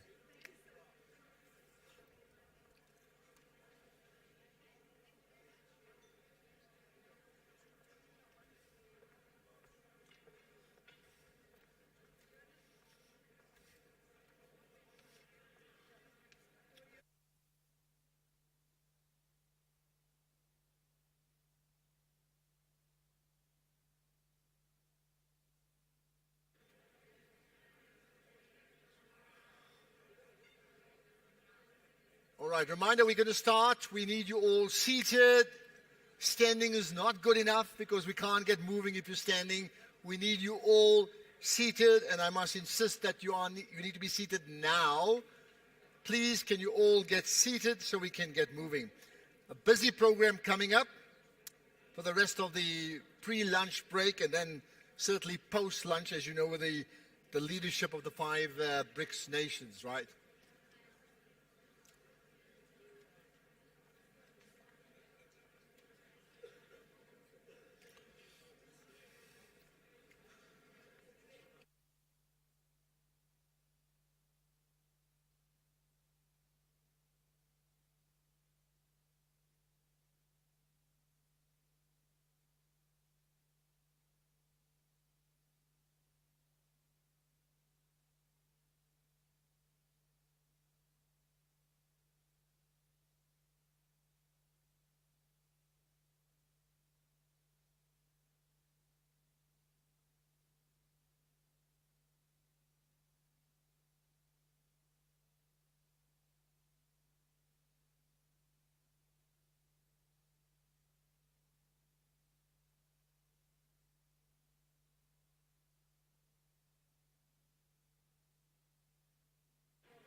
Okay, we're going to start. So those who are standing, please be seated as we get moving on to the next part of the program today. If I can just ask you guys to get seated over there. Thank you. Right, did you have a good tea? Good tea. I'm hearing some yeses there. Good tea. I hope you had a good tea. Well, we have, and I've enjoyed the networking. I think besides the tea, the meeting of people, which has been tremendous. Because, 2 days ago I made the point when I came here, there's such an energy about the coming together of people, which we cannot discount.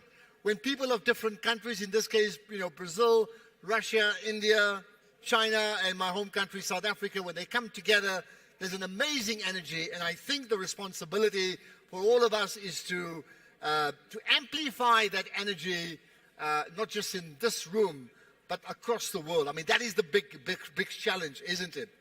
Okay, I need quiet on that side. I'm going to call up the next speaker, and we need absolute silence before I do that.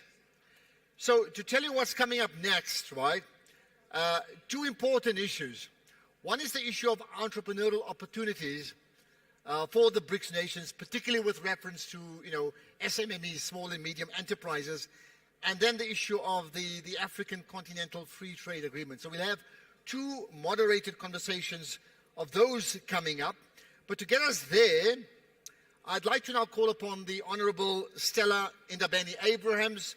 She's South Africa's Minister of Small Business Development, which means when we talk SMMEs and entrepreneurial growth, she's absolutely square on in that space. Stella, I remember meeting you a good few years ago. Your energy then was magic, and hopefully that has continued, because we need the type of magical energy that can translate into growing businesses in South Africa, on the African continent, and then throughout the BRICS nations as well. So please, quiet. We've got Stella, Honorable Minister Stella Ndabeni-Abrahams. Thank you. Applause before she talks, eh? Thank you. Thank you so much, Ashraf. Ladies and gentlemen, the moderator of the next session, the leadership of Brazil, China, Russia, India, and South Africa, panelists, ladies and gentlemen, good morning. It is an honor and pleasure for me to be standing in front of yourselves just to give this short scene as we're setting the input. The panel, as outlined, is specifically looking at entrepreneurship and market access as key enablers for MSMEs. Of course, as you said, Ashraf, as the minister responsible for the Department of Small Business Development, we can't leave this one out. I would like to bring you to 5 points that I think they're important for us to set the scene. The first one that I would like us to pay attention to is that we need to take an ecosystem approach to building a thriving entrepreneurship system in our respective countries. Our early stage entrepreneurial activity is relatively low for an upper middle income country as South Africa.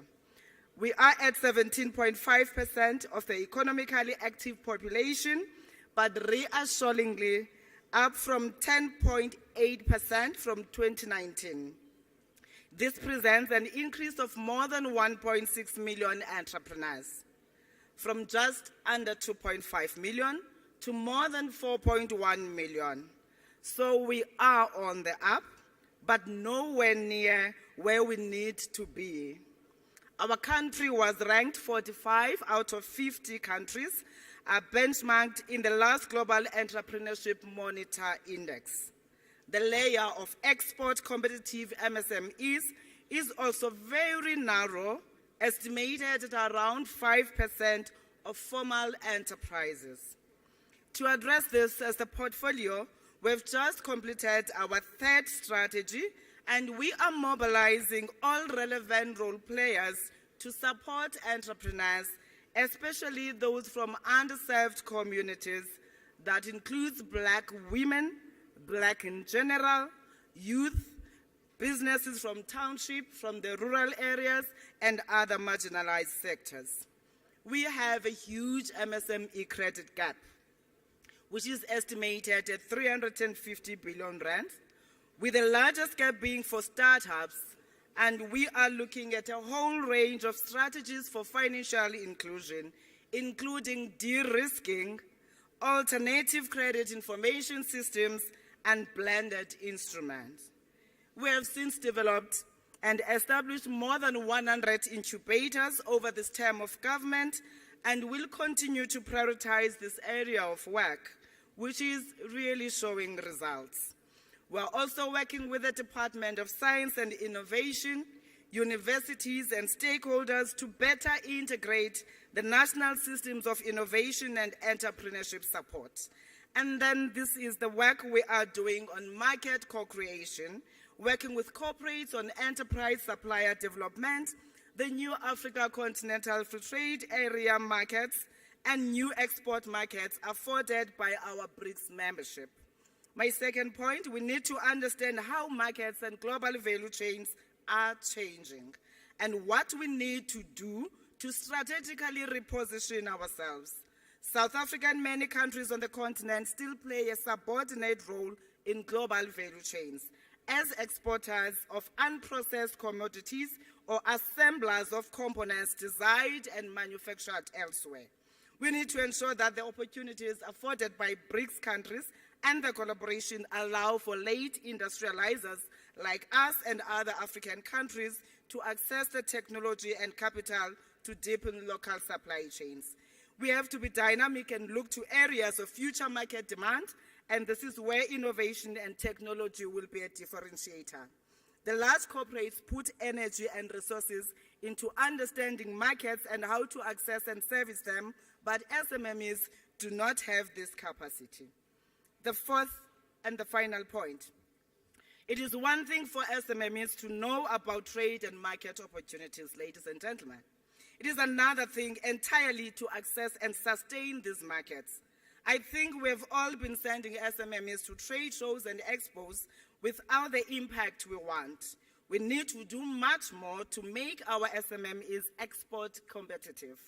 This includes addressing the excessive cross-border non-tariff barriers, which you referred to as red tape, and gearing our SMMEs to meet the prescribed regulatory requirements. We must also understand that many of our SMMEs don't have the scale to penetrate and sustain export markets on their own. We must therefore work together to develop what I would call platforms of agglomeration, where SMMEs can be grouped together to achieve the scale required by the market, where they can manage quality, share risk, and associated costs of logistics, contracting, insurance, and many others. China's Dragon Head strategy, where larger firms and successful exporters pull along and support new entrant SMMEs, is a useful model to explore further. This suggests also that we should be thinking more about export clusters and about business-to-business partnerships. As the department, we have since met with the commissioners in the BRICS countries and are activating these support measures in an export support program. Ashraf, let me thank you for giving us an opportunity and wishing the panel all the best. Thank you. Thank you. Applause for the Minister, the Honourable Minister, Stella Ndabeni-Abrahams. Thank you for your time. You know, I think the points made about the importance of entrepreneurship that you've touched on, and about entrepreneurship being this vehicle to shift disadvantage into advantage across various sectors, I think is very obvious, and I'm glad that you've punctuated that, right? So thank you for giving off your time. Now, with that in mind, I think our next conversation is a great segue into exactly that, right? Because we speak about the BRICS entrepreneurial opportunity and market access as a key enabler of SMMEs, right? It's a big challenge. It's a challenge all entrepreneurs dabble with. How then do we address that? So the moderator for this session is Fifi Peters, if I can call her up. Let's find her. Fifi, we're going to come up. She'll come up in just a moment. I just want to check where she is. She may well. Oh, there we are. I thought for a second that you've taken either an extended tea or an early lunch. I thought about it. And then? Then I realized that important business needs to be discussed right now, so I came out. You got your priorities right. Now, just to tell you, Fifi Peters is a journalist, an award-winning journalist. She's got 2 gigs that I'm aware of in terms of work. An anchor at the television channel CNBC Africa, as well as on the business section or channel on SAFM radio, and we look forward to, therefore, I think the conversation is squarely the type of things that you talk about every single day. So I'll leave it to you. Big applause for Fifi. Thank you. Thank you. Thank you. Thanks so much, Ashraf, for the warm introduction. And good afternoon, ladies and gentlemen. It is an honor to be in your company today, and it is an honor to be addressing a topic that we have been hearing about throughout this morning, of course, being the entrepreneurial opportunity and the importance of entrepreneurs right now in the economic might of BRICS and ensuring its sustainability as well as its development. So we're going to be hearing from entrepreneurs themselves right now about how the operating environment has been for them, particularly in the past 15 years. We'll also be hearing from financiers about what the financing opportunity has been in BRICS and what the future financing opportunity potentially could be. Of course, reflecting on what is working right now and what should be improved to increase market access. So allow me to introduce you to the panel, starting with Mr. Basim Haidar. He is the chairman and CEO of BH Holdings Group, a celebrated entrepreneur and philanthropist. Could you kindly welcome him with a warm applause? As well as Mr. Diego Perez from the Brazilian Association of Fintechs. Mr. Igor Zelezetsky, the CEO of the Financial Advisory Center of Gazprom Bank. Mr. Biju Patel, who is the Group CEO of the ETG Group, India, Brazil. And last but not least, Ms. Haijing Zhao, the Executive Vice President and Chief Strategy Officer over at the Chinese Investment Corporation. Good afternoon to you all. I'm looking forward to this conversation. And Basim, I want to start off with you. So right now you are building the second cannabis manufacturing plant here in South Africa, in Pretoria. You essentially have got business exposure to every corner of the BRICS grouping right now and more. The celebrated success, but perhaps the backstory. How has your journey in gaining market access within the BRICS grouping been? What has worked? Thanks, Fifi. Basically, as you know, I'm African. I was born in Nigeria, so it was pretty much my home when I started. So I started my businesses first in West Africa, learn the terrain, understand the cultures, the different cultures, and the diversity in Africa. But it was a very natural thing to start to expand to the south and North Africa, East Africa, and so on. And dealing with a lot of regulations is still a huge blocker for business, and especially for those that do not understand the African terrain. One of the issues is so many different laws and regulations in each of these countries. On top of that, many of the regulators that have been in power have been there so long, and they need to adapt to the new way and the new youth of how we do business today across Africa and across the BRICS countries. I have seen in some places where there's been, a lot of technological advances, mainly because the regulators understood what SMEs needed and how they could become large businesses. Obviously, I'm in technology, I'm in investments, I'm in agriculture on the medical cannabis side, as you rightly said. I chose, obviously, South Africa because the regulations were easy in terms of South Africa being kind of one of the rare signatories to a UN convention on medical cannabis, and the regulator having very strong standards that were accepted globally, which is unfortunately not available in many other African countries. Besides that, obviously, the availability of land and the infrastructure to be able to export high-quality grade medical cannabis out of the continent. Sure. You take that into context and you try and apply the same thing in other BRICS nations where we operate. It's impossible. It's just a completely different formula. So the idea was to always try and operate with the local partners that understand the markets a lot better than we do. But I think what is missing here is proper trade agreements between the BRICS countries and the newcomers, hopefully, as the BRIC expands. Today, you've got ECOWAS, you've got COMESA, you've got, I think someone needs to look at all of this again in the frame of the BRICS itself and maybe reevaluate and refurbish these agreements to better fit today's world. So I'm going to come back to you for the specifics, particularly around the regulation that has made it difficult for you to expand, and also the trade agreements that you think could make your life and perhaps some of your respective colleagues in the SME and SMME sector rather on the continent as well as in the BRICS grouping a lot easier. But before I do, Bijou, I'm actually going to hopscotch all the way to you, sir, because your business also quite deep-rooted in Africa, although you currently connect quite a number of small farmers with their exports in the agricultural sector to many places in the world right now. Basim was talking about the fact that he's managed to grow, notwithstanding some of the headwinds around regulation. What has your expansion story been like, and what would you change? It's entrepreneurship, and the journey has been an extremely rewarding as well as a challenging experience, right, over a longer period of time. On any given day, you have both extremes, right, extreme challenge, extreme reward.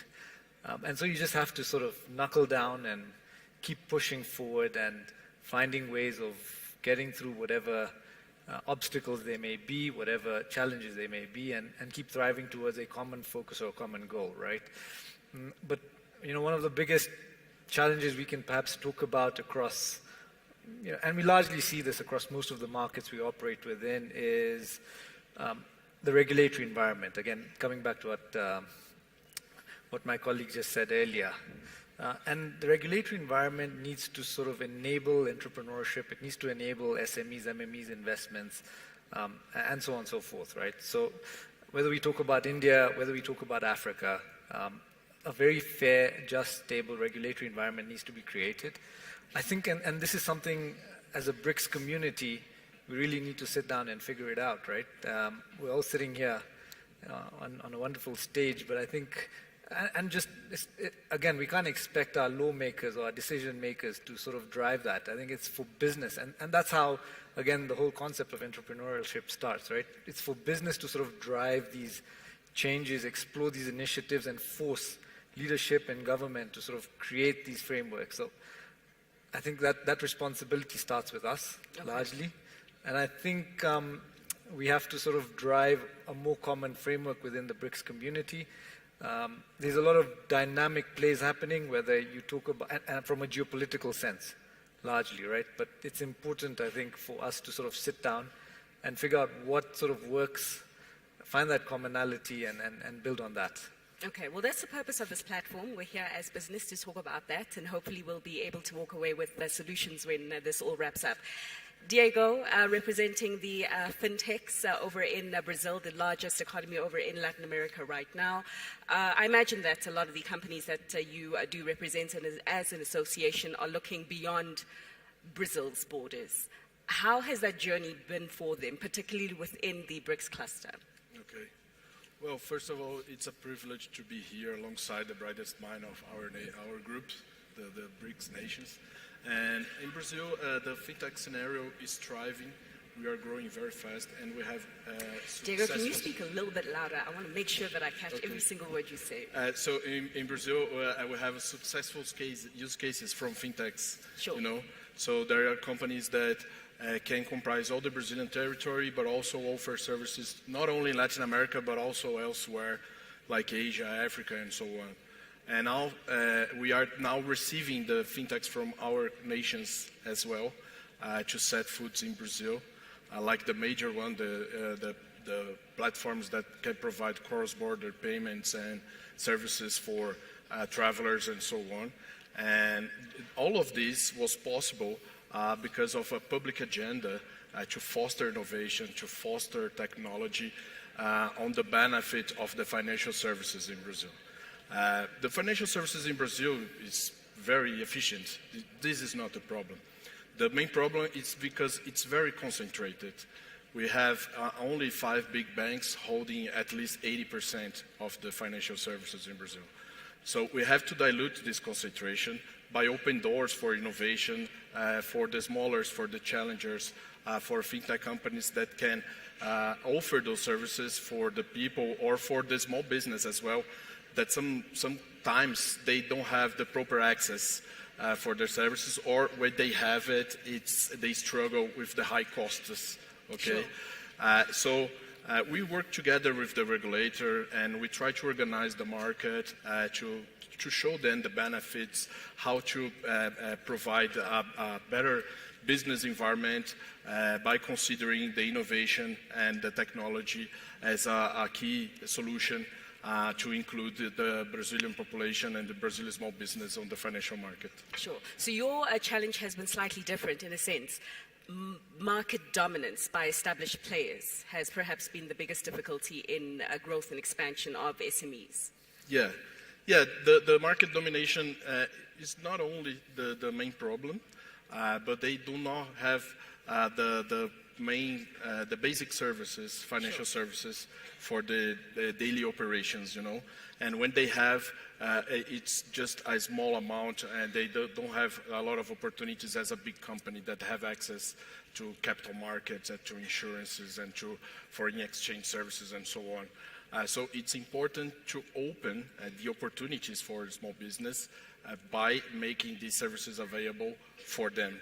And the fintechs are playing a key role for that, because with the same dynamic of a big company in Brazil, they can offer financial services for a small group or for a specific region.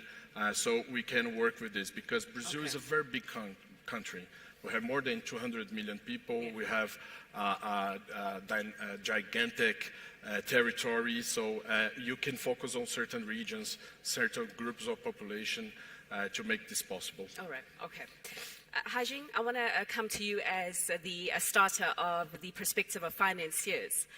right now in operating in the BRICS cluster, and perhaps hearing from some of these SMEs who are looking for access to capital to either start or even scale. But first of all, I would also like to hear your view on the role of SMEs in China right now in driving the growth of the economy in the past as well as the future. Thank you, Fifi. And I've been in South Africa for a few days because I'm the chairperson for the Women's Business Alliances BRICS. So I have been extremely impressed by the live and vibrant energy of South Africa, and also has been very moved by the hospitality and the warmth of the South African people. And this is a beautiful country, so it's my great honor to be here, and also great honor to be at this session. Actually, the small and medium enterprises for the Chinese economy, they are very important. And also, Chinese people, just like the people from other BRICS countries, are very entrepreneurial. Sure. So ever since the reform and the opening up of China, the entrepreneur spirit has really flourished. And the SME has been really growing to become extremely important. And also, I want to make one point, that usually people say that we need technology to enable SMEs. But actually, there's the other side to it also, that is SMEs themselves, actually, they're the probably very important innovators. Because usually for the larger corporations, we say that they have a lot more R&D resources, right? Research and development. So they have a lot of innovation. But for the disruptive, revolutionary kind of technology, actually the SMEs sometimes play a more important role. And for example, in China, for 1 or 2 decades, we have like now the electric vehicle company, BYD, which is now very well known worldly. Yeah. They recently launched in South Africa. And also we have companies like Tencent, right? Of course, they used to be SMEs, okay, extremely small. Of course, we have Alibaba, Jingdong, etc. for e-commerce. So all of these companies, they used to be SMEs, but then with technology, they've been really growing and become top companies in the world. So this is one point I'd like to make for, SME. They're really important for innovation. And of course, earlier, my colleague, Mr. Zhang Shaogang mentioned in China, there is this number, 5, 6, 7, 8, 9, which is easy for people to remember. Sure. That is something like, in terms of numbers, 90% of the companies are SMEs, of course. But in terms of innovation, actually 70% come from those companies. And I have to look at the number and say, for what is the 8 actually 80% of urban employment come from those companies. Okay. Anyway, Mr. Zhang Shaogang mentioned earlier, so I'm not going to continue to talk about the numbers, but I want to say one more thing about SME, which is inclusive financing. And it's interesting that, first of all, SME face financial bottlenecks. They do need financial support. But on the other hand, we are seeing in China that the technology have been making inclusive financing more economical and more feasible. Because with big data and the AI, etc., you are able to track the records of the companies a lot better. And also with big data, you can analyze their credit worthiness a lot easier. And also with digital technology, you can reduce the cost of transacting. So all of this, I think, has been very helpful for SME development, and I do think that SME has a great future in the whole BRICS countries. Just a quick one. So what is the framework of inclusive financing in China? How does that work? Sorry? Inclusive financing. You were talking about China embracing inclusive financing, particularly for SMEs. What does that look like? Okay. I think that, first of all, the Chinese government has issued quite a few guidelines saying that our banks, our investors, etc., should try to support the real economy and SMEs. As I said earlier, actually technology is also making this economical. Because in the past, many people say that SMEs higher risk, maybe less return, and etc. But now with the technology, you can improve and make it more feasible. Yeah. Okay. Thanks for that clarification. Igor, in Russia right now, I think many people are aware of the operating environment within your country right now. But just talking about the role of SMEs as Russia sees it right now, how much importance would you put on small businesses, medium-sized businesses in Russia's economy? Thank you for the question. Thank you for inviting me on this panel, and thank you for the people of Johannesburg and to the organizers for such a welcoming atmosphere. It's been fantastic so far. I think SMEs in the current environment with the several years of volatility that we've seen globally showed that they are extremely adaptable, and they actually demonstrated the strengths of the not only of the medium and larger SMEs, but of the small guys as well.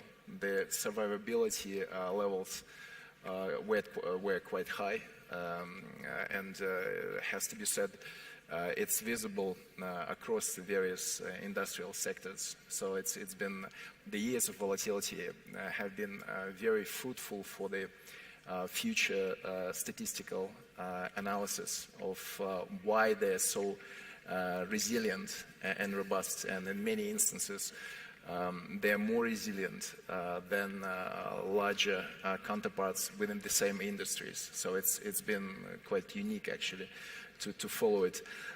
But since we are discussing the SMEs in the international context, because right, BRICS, it's probably less about individual countries. It's more about what we can do, which synergies we can find. If we look at the goals that we as finances pursue, or what we can do to support SMEs, the basic goals are quite simple. We strive to provide the lowest possible interest rate to the SMEs to finance them sufficiently. We, again, in the BRICS format, if possible, we can improve connectivity of SMEs, improve the supply chains between the countries. And another important aspect is to find solutions to support SMEs in sectors that are considered to be high risk in terms of high credit risk, such as high-tech, biotech sectors. So we know that survival rates in these sectors are comparatively low if we look across the spectrum of SMEs. Nevertheless, we know that these guys must be supported because, as the colleagues just said, they're to a large extent they're the drivers of the innovation. So the analysis of various dynamics within the SMEs across BRICS is very important, and I think there is a lot of potential in that space. Sure. I imagine that trying to provide capital right now, you mentioned at the lowest possible interest rates. Of course, we do know that interest rates are at some of the highest levels that we have seen in our recent history for all of us. And so if we just stick on the issue of interest rates and the cost of capital right now, most SMEs will always talk about the fact that the cost of capital and access of capital for the sector is quite difficult. And Bijou, I wanted you to perhaps reflect on this, because it was notable that your organization received a significant amount of money from the CDC, which is the UK's development finance institution. And my question to you is, why the UK's development financial institution? Where was Africa and where was BRICS? Yeah, so perhaps just to take a step back, right? So it's also the cost of financing today that's a big concern for SMEs, MMEs, right? Where global interest rates are, it's for many startups, it's probably very difficult to take debt onto their balance sheets. And so, I mean, over a period of time, and obviously it's a long-term journey, you build the right relationships, you build the right networks, because what you're doing on the ground, what businesses you're building on the ground, creates an impact to different institutions, right? So we're not just banked by the global DFIs or the UK-based DFIs. We're also banked by a lot of African DFIs. We're banked by a lot of Indian DFIs. Sure. And the benefit from, the more localized DFIs, and when I talk about that, for example, India Exim or Afri Exim, is that they are able to weather and support you with some of the cost benefits when you have a higher interest rate regime. they're able to provide some form of subsidy support and structuring that assists, and not just for entities like ours, but SMEs, MMEs around the world, because that's their mandate, right? Their mandate is to go and support development, their mandate is to create impact, etc. And I think the thought that we must all take back is, what can we as a BRICS organization do to create the same or a similar type of an institution to support these entities that are really trying to develop and grow from. And as my colleague said, right, there was a time when Alibaba was just a startup, and the same for any African organization, right, or Indian organization. In India, we've had Ola, big conglomerates were startups at some stage. But they had access to the right support in the form of the right financing, and I think that's what we as a BRICS community need to figure out. Is there something we can do from a venture cap perspective with the BRICS Bank that can support these institutions, that can provide finance that, sort of at least keeps these organizations going through these turbulent headwinds until the global markets reflect a better regime? I think that's what we should. For sure. Alibaba, and of course, Haijing did also make reference of Tencent, which is quite a familiar story in the South African context. Many of South Africans and its other investors that do span across the world know the story quite well. Basim, access to money to have grown. I mean, you're operating in like 30 countries right now. The customer base, particularly in your financial services businesses, ranging over sort of 560 million customers. Was access to money difficult for you? And I suppose maybe the more important question is, how should access to capital be improved? I mean, there's a couple of things that we really need to look at here, because when we talk about interest rates, we somehow psychologically link that to the dollar or the pound interest rates. But when you operate across the emerging markets and the BRICS countries, you realize interest rates in some of these countries are in excess of 25%. You want to conduct business in the country and you're trying to borrow financing to grow. Banks are looking at it very differently today, and banks are saying, well, okay, I'm going to lend you in dollars, but you're earning in Naira in Nigeria, for example. The rate in Nigeria started this year at 450, it's 940 today. Sure. So imagine borrowing. It's not only about the interest rate cost you got to worry about. You got to worry about how am I going to pay back those dollars or those pounds or those euros when the currency has halved in value.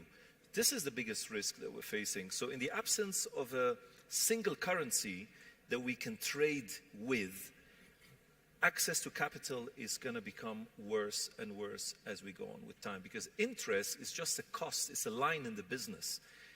Inflation and depreciation of multiple currencies is an issue, to the extent, for example, we operate in 42 countries. We deal with about 35 different currencies. Can you imagine the reconciliation in terms of if we had debt? Luckily, we don't have the debt, but imagine we had the debt and we're suffering in this country, or the shilling has collapsed, or the CFR now is being unpegged from the euro. What's going to happen to that, etc.? So we have to worry all the time about how do we continue operations when all of a sudden we see income that is coming in diminishing as a result of depreciation in these currencies. So you support the BRICS currency? There has to be. It's not a matter of support. There has to be. If the BRICS nations are going to have to grow, they're going to have their own single currency. The banking system eliminates the risk they then tie to the different basket of currencies that we see today. And unfortunately, until this happens, access to capital not only is very difficult, but it's becoming very expensive. So even when it's available, you have to worry about taking that capital. Sure. And this is the problem. The second thing is that, if I may, Fifi, is that, I was researching a lot about the BRICS Business Council and so on. And actually, when you go deeper into it, you look at the BRICS Business Council is kind of there, but it's to promote that specific country's interests within a specific sector. So if you look at South Africa, it's mainly focused on tourism, which is inbound travel in a way, and hotels and hospitality. But what does that say for international trade with the other BRICS countries? What does the BRICS Business Council actually do? Have we looked at trade agreements, for example, between the BRICS nations? Are we still working on the WTO standards, or do we need a new set of agreements that define the businesses, transfer of technology, intellectual property, transfer pricing between these countries. This is the big challenges we're still facing today. You asked a question, so I'm going to ask you to answer it. Do we need new agreements? 100%. Okay, perfect. The agreements we have are outdated anyway. Sure. I mean, they're not defining today's world. It's a very new era today. Okay. Diego, the BRICS currency, the idea around that, you've given the opportunity of Brazil. You look, because of the colonial past with Africa and Latin America, you have a lot of Portuguese-speaking people over in Mozambique, over in Angola. Would a BRICS currency, in your view, make it easier for SMEs to penetrate deeper into the BRICS cluster and ultimately improve market access? Okay. Well, can you hear me now? Okay. Yes. So it's quite important to standardize this movement. So if the Brazilian small companies have the willingness to penetrate markets like Africa or China, they have to be able to move the money from Brazil to there, or to receive the money from those regions back to Brazil. Otherwise, you left a lot of money on the table, as we used to say in Brazil, with cost fees and transactions. So in this case, but we have to be careful about the proper standard, the proper technology. How do we do that? Because each region has its own reality and its own way to manage money, to handle money, and to transact.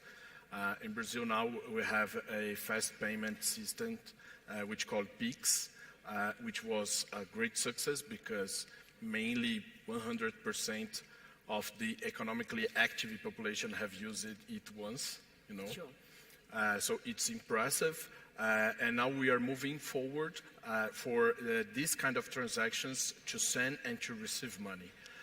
But if the other BRIC nations doesn't have a similar system or doesn't have the culture of the population to use it, it's not going to work. So it's important to highlight how you can benefit the technology to transact money, to move money from the regions, and maybe a common currency would help, but I don't know the answer yet.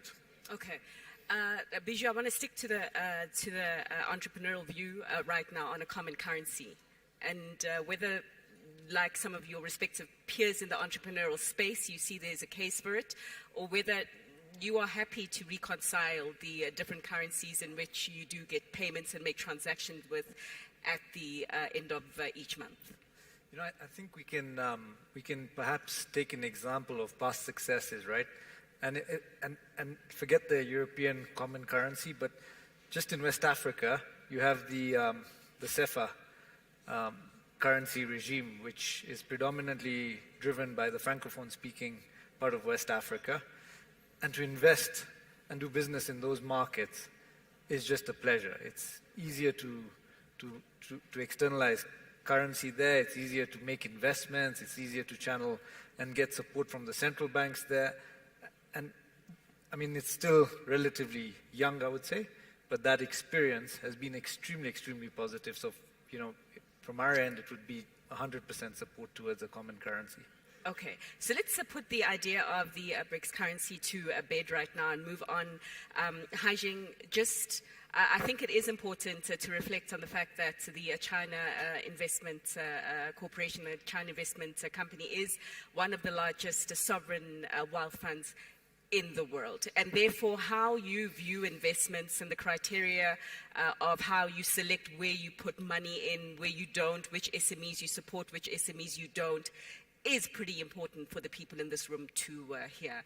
Can you give us that detail? Yeah. Thank you, Fifi. I think that one lesson we all have learned is that freer flow of goods and the investment is crucial for economic prosperity across the globe. So before I answer your question, I'd like to say some of my personal stories, right? for example, I think with the new technology, actually space and the distance is a lesser problem for many companies, even for the smaller companies. And for example, in China, right, I can order from the internet a box of apple from a faraway province, for example, Guizhou, which is in the mountain, okay, very far away. I can order that, and then which helps the employment in that province, and also helps reduce poverty, okay, because I order more products. The other example I want to give you is that a few years ago, I traveled to India, and they discovered a very good product, which is neem facial cleanser, okay? Which is cheap and high quality, actually, very good quality. Ever since I discovered that, the name is Himalaya, okay? Anyway, ever since I discovered that product, I have been ordering that product through internet. Okay. And also, of course, if you read President Xi's recent article, he mentioned that from South Africa, the South Africans' wine, tea, aloe vera are what he called the trending products. Actually, in China, there is a nickname for these trending products. They're called internet celebrity products. Oh, wow. Okay. Yeah, so once you become the internet celebrity products, many people will buy it from you, all right? So I think those have been really good businesses. Now, of course, the list can go on. You can buy beef from Brazil and chocolate from Russia. This is really amazing. I think this new technology in terms of promoting international trade, consumption, etc. Now, in order to make this possible, I think there are a few preconditions. For example, one is that we need the regulatory environment which promotes open access to market, okay? We also need infrastructure like the financial infrastructure which allows international payment, money to flow around, okay?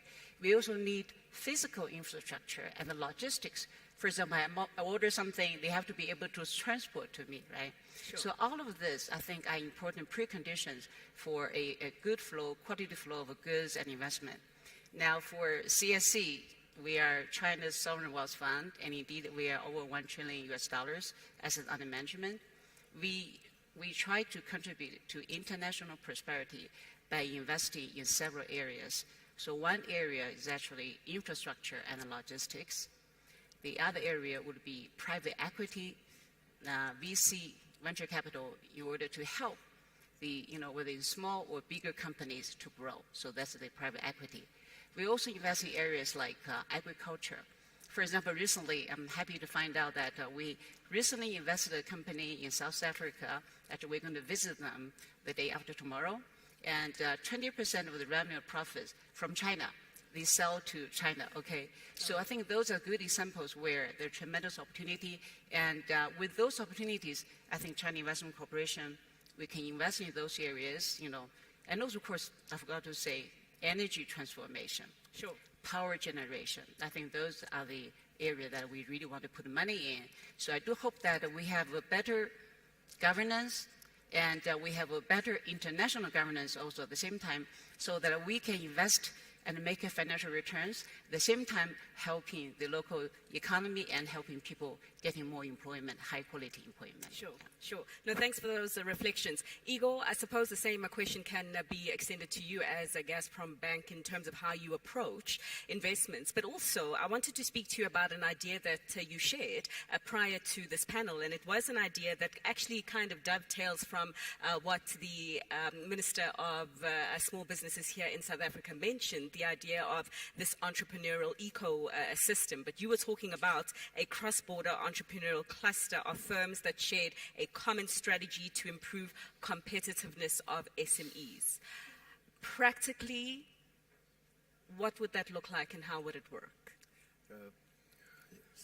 Thank you. So I think it's important to acknowledge that the finances available to support SMEs, among other sectors, in each jurisdiction, as well as, say, across the BRICS, the resources are finite. So we probably should not approach it from the point of view that there is endless amount of money that we can just allocate in order to support the green shoots of the SMEs. So from there, we have to understand again, in the BRICS context and in the context of cooperation and harmonization, we have to understand the broad universe of the SMEs that are out there.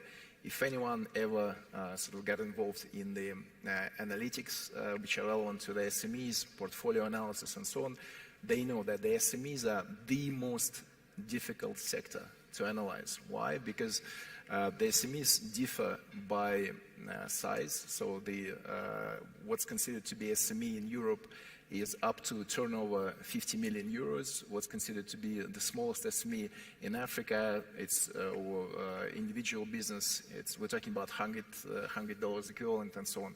So it's a vast and diverse universe. There are diversification of sectors, diversification of financial products that are being provided, and the jurisdictional specifics, the regulatory framework that colleagues were discussing. So it's harmonizing that in the BRICS context will take a lot of understanding.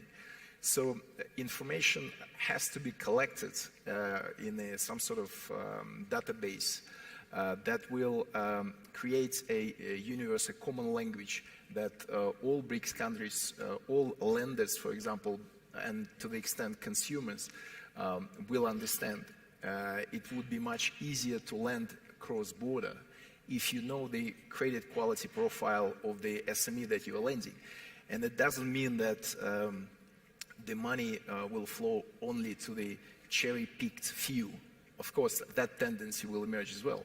But a sober approach by, say, a fund, which we actually talked about at our working group, a fund that would be designed to support SMEs. A more sober approach would be to create classification, say, of various SMEs. For example, we have SMEs with a proven track record that are repaying regularly for last several years. These guys deserve, as local champions, they deserve a lower interest rate. All right. Right? So we already provided funding to bucket of companies that will return.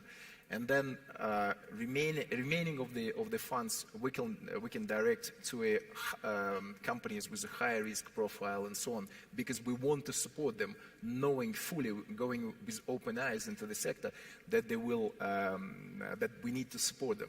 So in order to create this, if you like, infrastructure, the database, which is critical, which is actually exists in most banks, especially those who work with SMEs, we need cooperative efforts.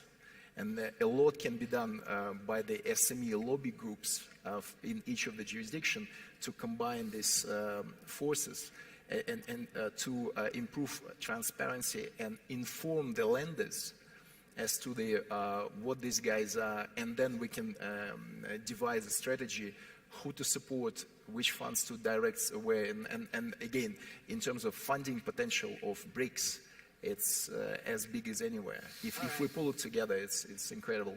All right. Lots to say about this topic. Unfortunately, not a lot of time left. We have less than 2 minutes between us.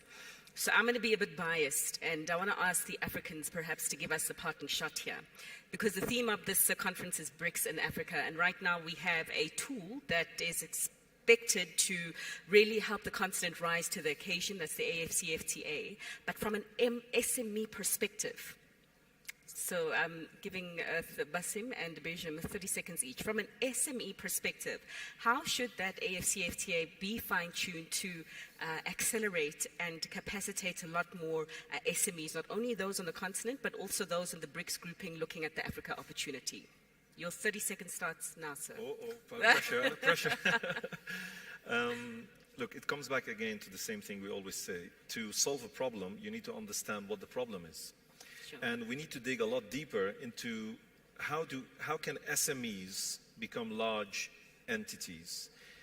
They can only become so if there are frameworks and understanding from government and regulations, because we're interconnected with government whether we like it or not. One way or the other, we're working in a definition of a policy defined by each country individually.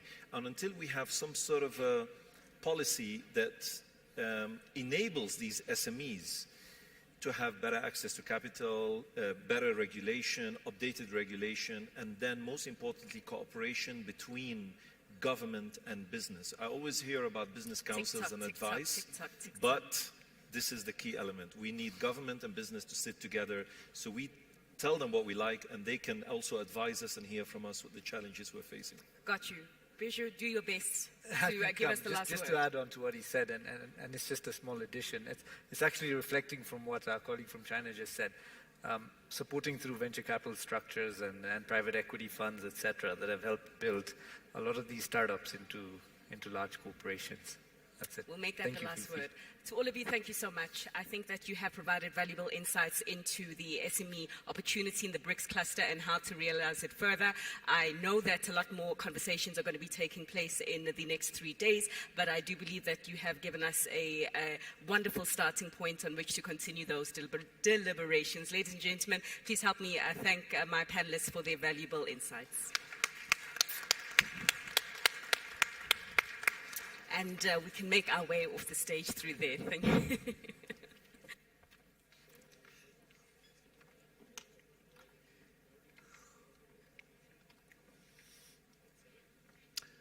Okay, there we are. I hope you took a lot out of that very important conversation. I mean, I'm just picking out the last bit about, how do SMMEs become bigger? Basically, how does an SMME become a BMME, something along that line. We need to, and that's the big challenge, I think, not just in Africa, but certainly around the world, and the level of enablement that allows for that to happen.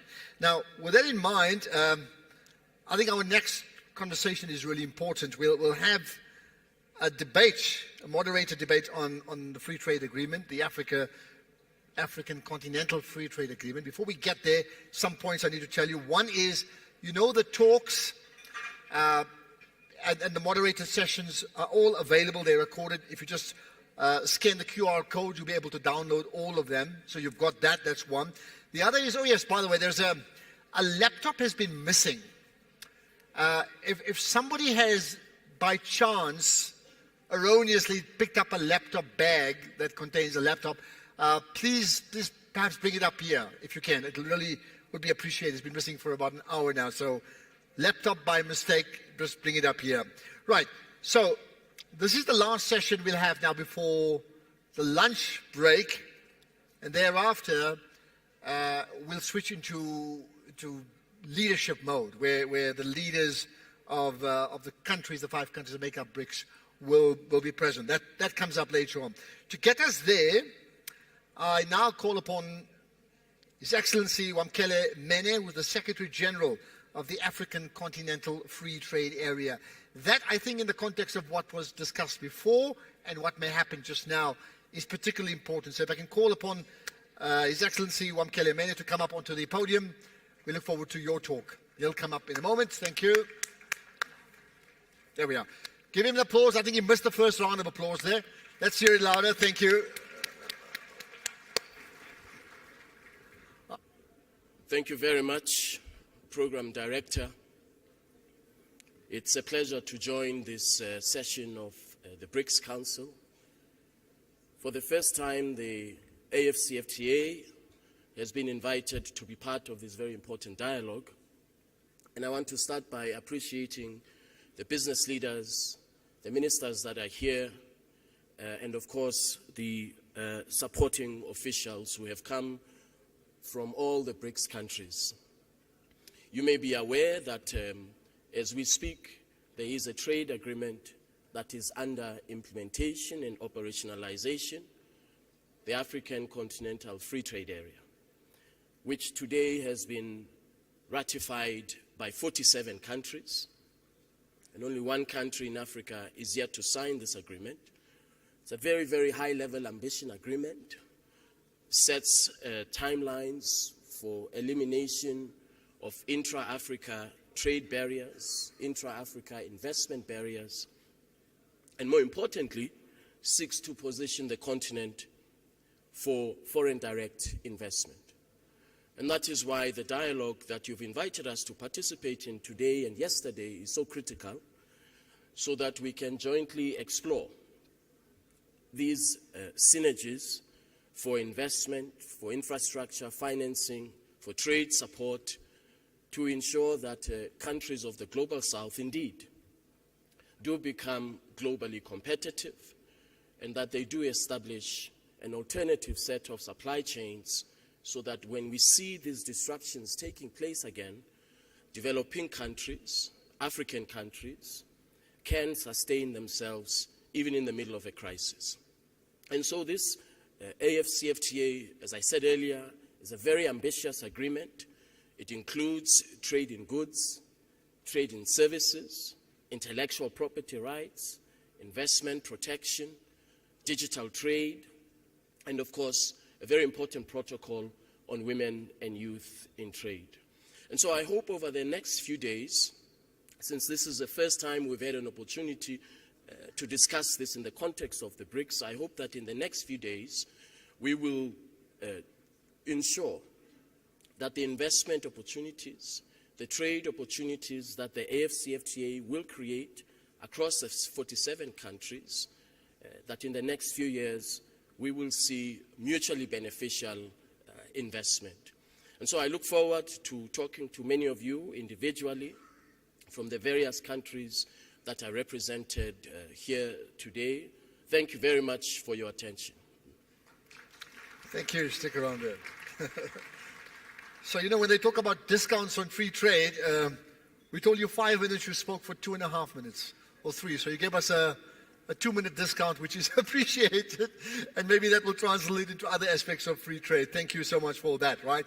Stick around, because I'd now like to call upon the moderator for the next session, which will include our speaker, His Excellency Wamkele Mene as well, and that's on the issue of building a partnership between BRICS nations and the rest of the African continent for mutually beneficial opportunities for increased trade, investment, and infrastructure development for the integration within the African continent. So it's a particularly important issue.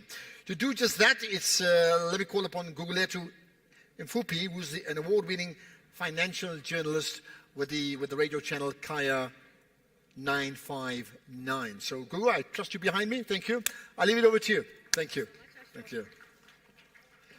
No, ladies and gentlemen, I think we could have a little bit more energy than that, right? We are the panel that is up between our lunch break, but yet we have an invigorating conversation to participate in.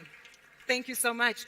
We appreciate the applause, and of course, the conversation that we are going to focus on is one that has featured and has peppered many of the earlier panel discussions earlier today. We've underscored the importance of BRICS nations and, of course, ensuring that we continue to spear ahead with the objective and the goal of enhancing investment as well as trade, not only amongst BRICS nations, but how best we can use this as a springboard to leverage opportunities right across the continent by taking advantage of the African Continental Free Trade Agreement. Well, this next panel is going to do exactly that, so I'm going to welcome each of them up on stage. Please warmly welcome them as they start by taking a seat to the closest chair to my right-hand side. We'll start with yourself, His Excellency, the Secretary General of the African Free Trade Area Agreement. Please warmly welcome, as we know, His Excellency Wamkele Mene, who joins us on stage. He'll be followed by a representative of South Africa, the BRICS Business Council leader of the SA chapter, also representative of Aspen Pharmacare, leading pharmaceuticals company across many emerging markets, Dr. Stavros Nicolaou, joining us in the second chair. Representing Brazil, we have Mr. Angelo Oselame, who is the head of Middle East and Africa at Marco Polo, well-known passenger vehicle manufacturer across the continent. Warm welcome to you, sir. Representing Russia, we have Mr. Mikhail Makarov, who is the Chair for Trade and Investment Working Group, also the Director at the Agency for Strategic Office within the Presidency. Warm welcome to you, sir. Representing India is Mr. Onkar Kanwa, who is the Chairman of the BRICS Business Council India chapter, as well as Chairman of Apollo Tyres, with operations in many markets, including right here in South Africa. A warm welcome to him. And, of course, our last guest is Mr. Wang Tongzhou, who is the chairman of the China Communications Construction Company. A little musical chairs there at the end, but a warm welcome to each of you, gentlemen, and thank you so much for your time. All right, to my panelists, we have to wake this audience up, right? You can tell that we are standing between lunch and a much needed break for many participants. But the truth is, this has got to be one of the most invigorating conversations we're going to engage in. It's very clear that the African Continental Free Trade Agreement presents the opportunity to create the largest free trading bloc across the globe and unlocks opportunity for socio-economic development, the advancement of infrastructure, and of course, increased investment flows that need to come into the African continent. But I think it's only fair that we characterize the conversation by getting some context and an understanding of where we are right now regarding AFCFTA. And perhaps, Secretary General, this is where you can pepper the conversation with a lot more detail. As of this year, in January 2023, we understood that 54 of the 55 nations had already ratified AFCFTA as a significant role of regulation. But we also understand that there has been progress that has been made by several governments in order to facilitate trade across our continent, literally connecting the West and the East. Give us some perspective as to how far we are in terms of this progress. Well, thank you very much. And again, I want to thank the organizers for inviting me today. As we speak, there are 47 countries that ratified the agreement establishing the AFCFTA. Only one African country is yet to sign the agreement. And all of these countries that have ratified have accepted the legal obligations, the commitments to significantly reduce barriers to intra-Africa trade. Intra-Africa trade is estimated to be at around 18%, which is very, very low. The African continent cumulatively trades more with the rest of the world than with itself. And so we have to take concrete steps to eliminate those existing legal barriers. There are other barriers. Infrastructure is a very big challenge. I know that that is a matter that came up yesterday. But at the starting point is to introduce laws, regulations that eliminate the intra-Africa barriers that we've seen for the last 60 years. Over the last 3 to 4 years, the ministers of trade have been negotiating, hard at work, negotiating the various protocols. They have concluded all of the protocols except 2, which will be concluded by the end of the year, the protocol on digital trade and the protocol on women and youth in trade. But all other protocols have been concluded. They are at a national level in terms of ratification. There's additional work that the ministers of trade are doing, and that is to introduce tools which will take the agreement to commercial meaningfulness. So, in other words, we know we have a big challenge of payments in Africa. We have 42 currencies. So if you are in Kenya, you want to trade with somebody who is in Ghana, you have to use a third currency for intra-Africa trade. You will have heard President Ruto a few weeks ago saying, when Kenya trades with Djibouti, why is the dollar involved?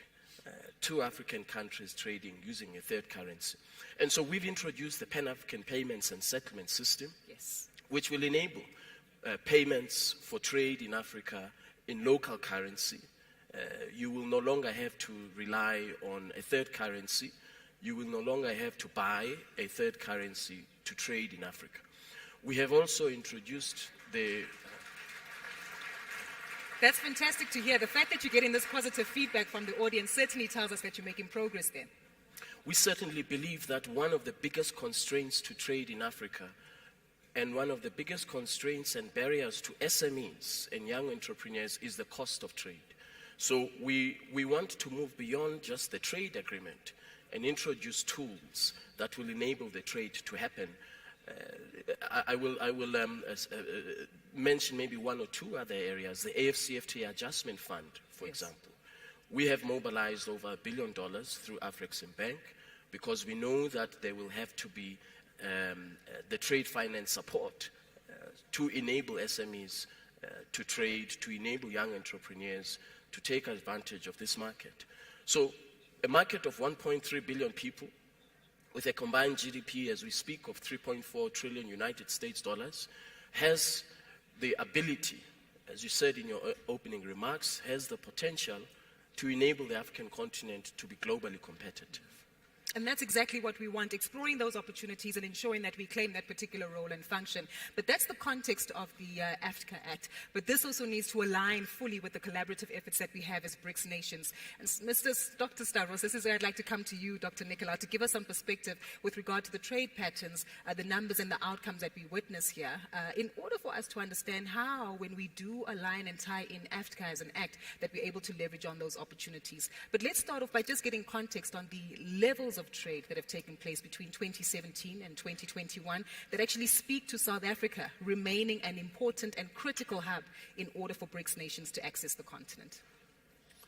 Gugu, let me firstly thank the organizers for this opportunity. And this is a very relevant thematic and one that at a BRICS Business Council level we've been significantly seized with. Let's unpack some of the numbers, because the numbers kind of never lie here, right? So my colleague, the SG, has unpacked the African potential. So he's indicated Africa is a market of around $3.4 trillion. I understand that by 2050 that will grow to between 16 and 17 trillion dollars. Now, to give some perspective to that, China's the PCR's economy is around $17 trillion in today's terms, of course. We should also bear in mind, and I'm going to come to the trade patterns in a minute. I just want to link the two here. That's what I'm trying to do. But with our continent, the population will double also by 2050 to 2.5 billion. Yep. So from 1.3 to 2.5 billion. And this is going to be mainly young, tech-savvy consumers. They will be the productive workforce of Africa going into the future. And it is going to be and remains at present the youngest continent of any continent. Okay, and one final statistic I wish to cite is we currently have 2 countries in the world that exceed a population of 1 billion. Yep. It's India and China. And the estimate is that by the turn of the century, the only other country, the third one, that will join the billion inhabitants club is Nigeria. So I just want to put this thing of Africa and the Africa Continental Free Trade Area and the relevance of aggregating markets, both for scale and size, in perspective. Now let me move on to the trade patterns. Yep. There's constantly a question, is BRICS working for South Africa? Okay. So let's look at some of the detail around that. I think firstly, no one can doubt that the trade statistics demonstrate that it is working, as are the investment flows. Okay. But let's drill down on the trade statistics, because you mentioned in a 4-year period between 2017 to 2021, South Africa realized a 44% growth with the 4 BRIC partners. So clearly it's worked, because that outstripped our average growth and in fact was the fastest growing geography for us. Not that BRICS is a geography, but it is a formation. When we drill down to the detail, however, we do run trade deficits as South Africa with these 4 countries. Now that's no surprise, and neither is it a negative, because these are 4 big economies. Number 2, 5, and 8 economy find their way in BRICS. Yep. So it's China, India, and Brazil. So no surprise that we are running a deficit. What is important for us is how do we turn that deficit into opportunity for our businesses here in South Africa, and the nexus and the link back into Africa by default for other African businesses, which is what my colleague the SG has been referring to. So lastly, I'm going to give an example, just as an illustrative example, because the patterns demonstrate that we export raw materials and we import added value finished products. Yep. Okay. So I'm going to cite Brazil as an example. South Africa's second largest export to Brazil is centrifuge machines. Okay. I didn't even know we made centrifuges in South Africa, to be frank with you. Now, if we can sell centrifuges to Brazil, there must be some element of competitiveness there. And then we've got to look at, can we do the same with Russia, India, and China? Okay, and that's the exercise that we're seized with at the moment. That is the type of mindset we want to change in the BRICS Business Council, where we're looking at opportunities on a complementary and supplementary basis. I don't expect to close the deficit or convert it into a surplus anytime soon, but it's about identifying those opportunities that give you an export orientation. That's a very relevant point, especially on expanding the various products and services that we're able to exchange with our partners. But to stay with you just a little bit longer, Stavros, I am keen for us just to interrogate where South Africa is at the moment. Many have questioned the lack of, I guess, energy in terms of power supply, of course, vibrancy in terms of economic growth. But help us understand how South Africa still remains a critical springboard to allow BRICS partners to access the rest of the continent. Look, firstly, I think we need to recognize that we are the second biggest economy on the continent. Nigeria and Egypt are jointly the first, neck and neck. However, South Africa remains the most industrialized, the most diverse, and the economy with the strongest financial services sector on the continent. And as much as we are lamenting our infrastructural and logistics supply chain constraints at the moment, in relative terms for the context, our supply chain is relatively effective. Okay, I'm not saying we don't have constraints, please don't get me wrong. We do, and we are addressing them as a country through the B4SA initiative by way of example, which we can unpack a little later if we wish, if we have time. But suffice to say that South Africa, because of its diversity, the makeup of its economy is the natural fulcrum between BRIC and the African Continental Free Trade Area, because of what I've just said. Definitely. Glad that you've elaborated on that, because it also speaks to a sense of stability that we see in terms of leadership and the collaborative efforts, as you've highlighted, between both the private as well as the public sector. Well, you mentioned Brazil, and it would be remiss of me not to come to Mr. Osalame to get some feedback here.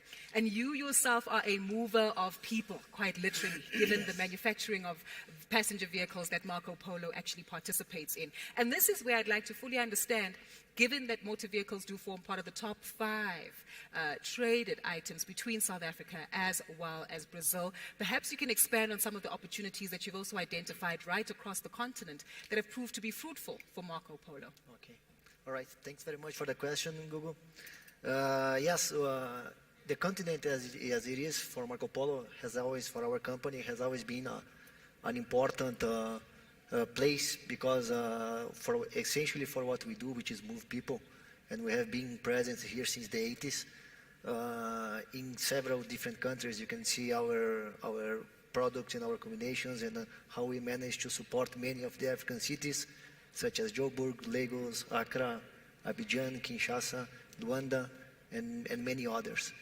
What I do believe that I could add up a little bit to this panel is a little bit about the experience that we have being present in so many countries and having to look every one of them individually from a regulatory perspective.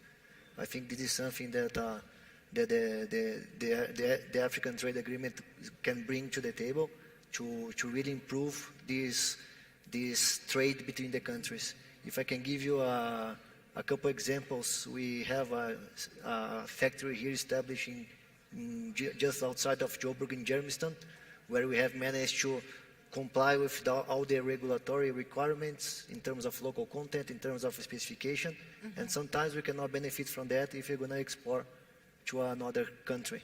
So this is a very, let's say, simple example, but maybe it says a little bit about how maybe a bigger market, a bigger universe in terms of market could represent and give even more incentives from the private sector to invest in the country. Fantastic. Mr. Osalame, I'm also assuming, if we stick with you, that the AFCA does provide a great opportunity for you to expand on some of these opportunities by leveraging on the investments that you have in different markets. How have you analyzed this in your view? Yes. Okay, so we have currently this investment here in South Africa, right? But we do believe that due to logistics aspects, we could have even much more places that we could benefit from that. So having this agreement and facilitating the trade, we believe that the exchange and the trade between the countries could be very much benefited. 100%.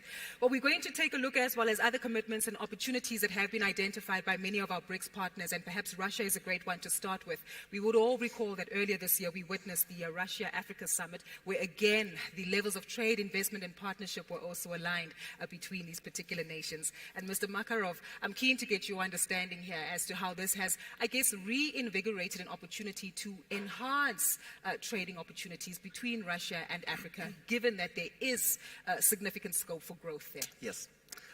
Thank you. Dear Google, first of all, thank you very much for the opportunity to take participation in this session. And you know, dear colleagues, today is the official day of the Russian flag, and I was very asked to make my, let's say, speech in Russian language. So, and probably пока, наверное, наши коллеги надевают наушники и переключают while our colleagues are putting on headsets and are switching over the equipment. Yes, 6 would be for Russian, that's correct. And English, yeah. Давайте я расскажу немножко пару слов об агентстве стратегических инициатив Российской Федерации. Оно было создано 12 лет назад президентом Владимиром Путиным, когда он был премьер-министром. И, по сути, это проектный офис президента. Чем мы занимаемся? Мы поддерживаем проекты, которые нацелены на системные изменения в экономических и социальных сферах. Как Офис международных связей у нас есть два больших направления. Первое направление – это поддержка проектов, которые заинтересованы в международной экспансии. Interested in international expansion, and this program is called GOGO. And within this program, на этот форум, on this на Экспо этого форума мы привезли 17 компаний. we brought 17 companies to this forum, and I invite everybody present here to find time and to come to Gallagher, to Expo, where in Hall 2 we can see a stand or a unique stand of the Russian Federation where these companies are presented. The spectrum of these companies, it's top Russian companies, and the spectrum is huge spectrum of the activities that health, food, robotics, education, and even drone industry, which is very actual today, especially also including South Africa for agricultural reasons. And the second approach or direction is consortium. We have a good experience, and why I'm saying a consortium, that's a consortium of institutions of development of our other former republics, our union countries, and we as the entity of initiatives, we signed the creation of the consortium, and it's Kazakhstan, Armenia, Uzbekistan, Belarus and Russia, and we have a very fruitful agenda. We as an agency can share best practices, and in the framework of this consortium of Euro-Asian consortium, the Republic of Armenia has already taken our rating of investment attractiveness of regions and is implementing it quite successfully. And we are also dealing with the green economy, everything which is, and this year in the framework of Eurasian Forum, which was in Russia, we had a competition for the project, green projects, ecological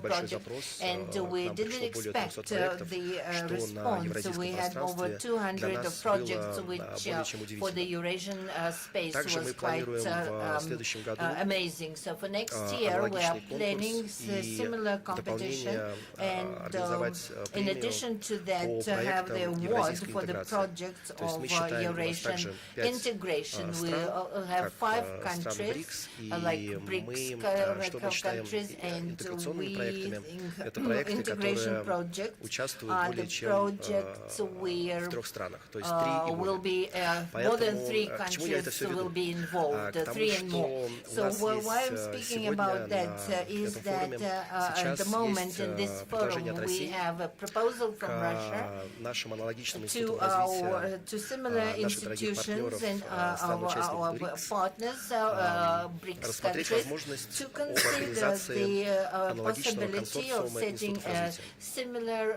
consortium Какова может быть of повестка? development В institutions. первую What will очередь be мы the видим agenda? большой First of all, потенциал, we see the big опять-таки, для potential стран-участниц. Это for разработка the альтернативных participants подходов is to к development of существующим alternative правилам approaches устойчивого to развития, the к rules нашим and правилам regulations ESG. of Мы понимаем, что the. нам We нужна некая understand альтернатива that we have в alternative том числе и regulations, декарбонизации, и в том числе including по decarbonization инициативам and в рамках глобального потепления. initiatives.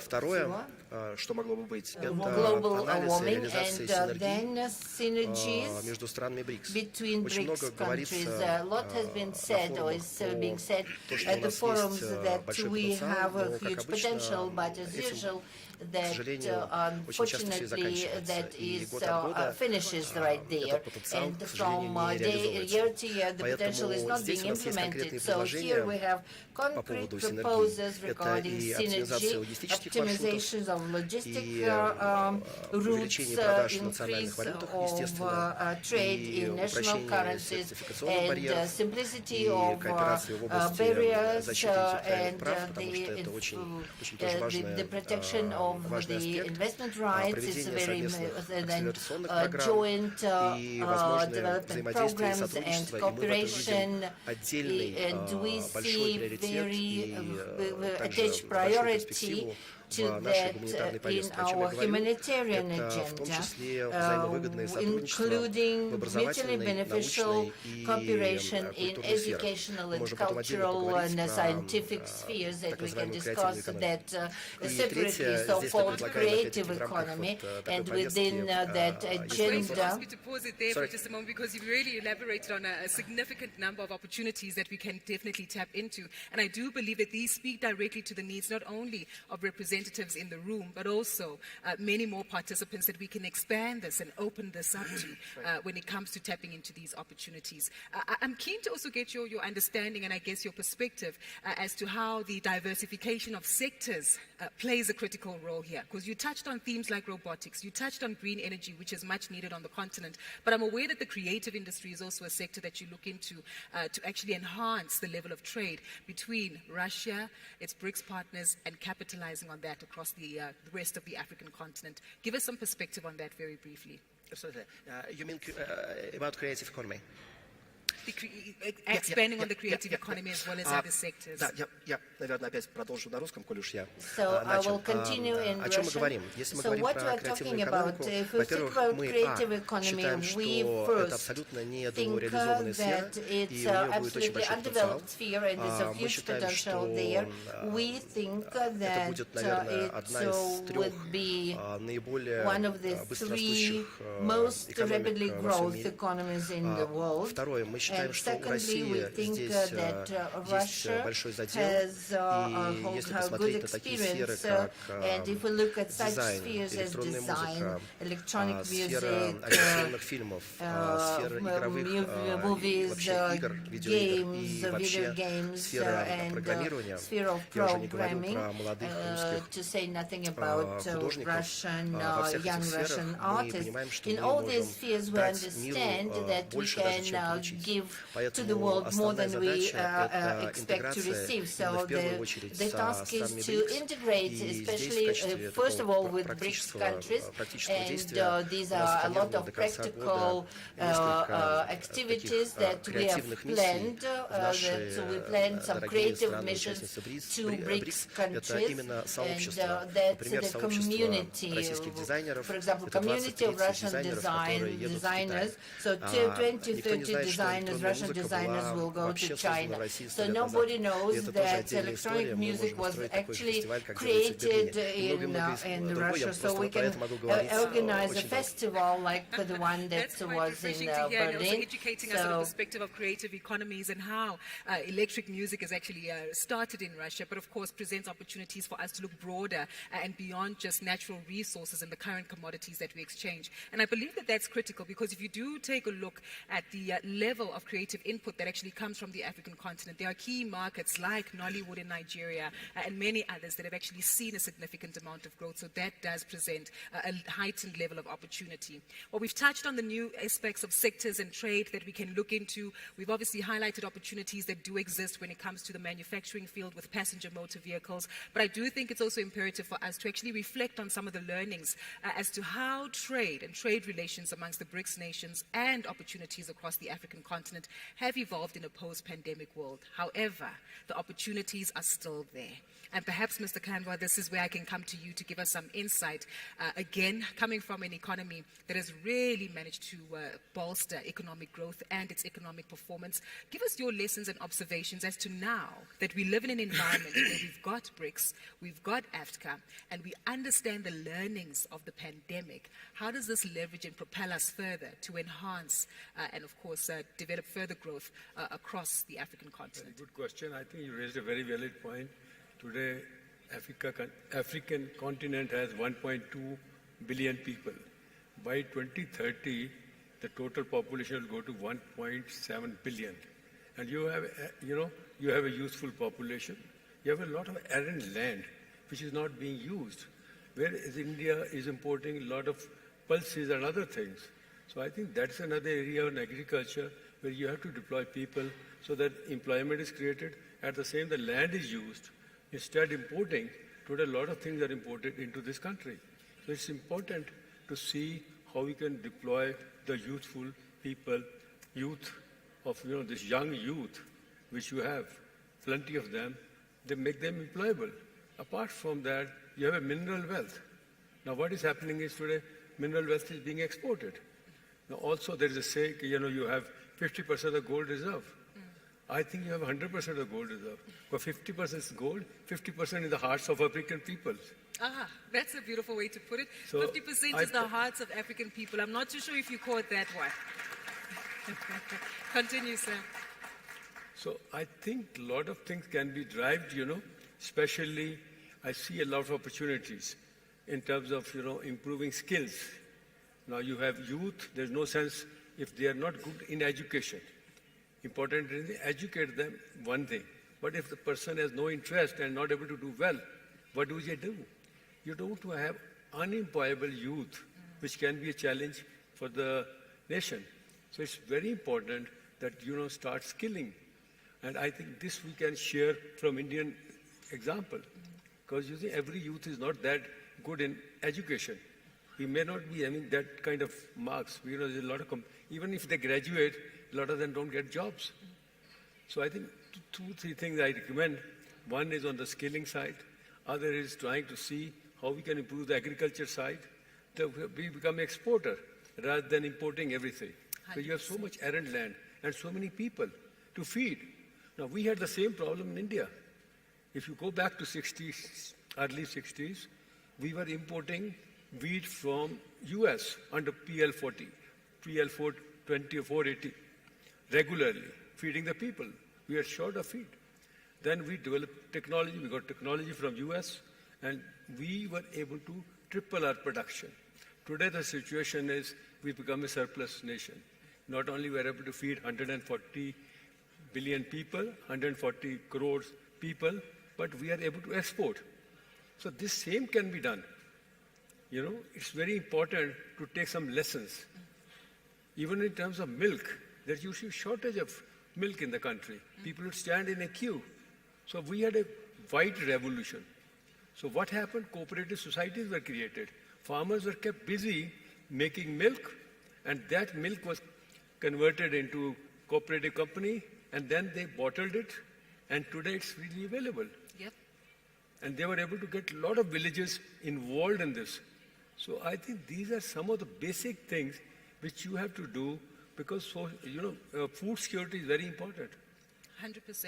And speaking of that, I do understand that there's a lot of fluidity in terms of how we need to manage these trade relations and these dynamics, especially on the back of macroeconomic climate change, and of course key considerations that need to be brought to the fore. But staying with you a little further, Mr. Kanva, as you mentioned, we need to prioritize skills and human development, right? And as we know on the African continent, our demographic dividend is one of our most critical resources. Maybe you can expand on how Indian businesses have, or Indian-based businesses have been spotting opportunities across the continent on the back of AFCFTA, but also prioritizing social development as a key priority to the sustained development of the African continent overall. So India has a very large population. There's a lot of villagers, not well connected, educated. So we had a broadband, and then we had the infrastructure for digital infrastructure. So the problem we were facing earlier was that whatever the government subsidies were going, 90% was being taken up by the administrative staff. They were not reaching. So through the digital infrastructure, the bank accounts were created. I think in the Guinness book, it's a record that 18 billion, 1.18 billion was done in 1 week, the bank account I'm talking of. So today, India is also on the digital side, they're able to transfer money. And especially on the education side also, with the broadband, education is also being imparted in the villages. So these are some of the things, and I think you have to apply the mind so that the youth is deployed, especially with this the biggest free trade, center which is being opened just now, a gentleman said there. Sure. So I think there's a lot of opportunities. We have to see how do we create a continent. Today, Europe is going down. As per IMF studies, 5 African countries are surging ahead. Their economies are moving up. 5 countries.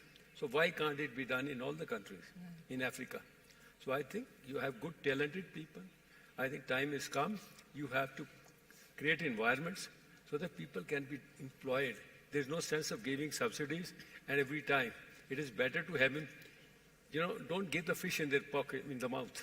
Yep. Have him fish themselves so they can be there for good life. Going Not back that they to ask for the fundamental money every day. principles. Exactly. Exchanging skills and, of course, affording them opportunities to embark on opportunities themselves. I've kept you quiet for way too long, Mr. Wang Tujo, and I'm keen to get your perspective as we've commented on infrastructure. And digital infrastructure is one that we will revisit to explore further opportunities. But we know that on a continent like Africa, infrastructure was highlighted earlier by both your peers and colleagues on the panel as a critical enabler to boost trade across the BRICS regions and, of course, capitalizing on AFCFTA. I'm keen to understand from your observations as the chairman of CCC, if you can give us some perspective as to how you've identified opportunities for your infrastructure development across the African continent. What has made the markets that you operate in so attractive? On the opportunity side, like... Oh, my apologies, Mr. Kanva. My question's addressed to Mr. Wang Tongzo to give us some perspective from China, from a Chinese perspective. But we appreciate it. We'll certainly come back to you in a moment to get your thoughts. Mr. Wang Tongzo?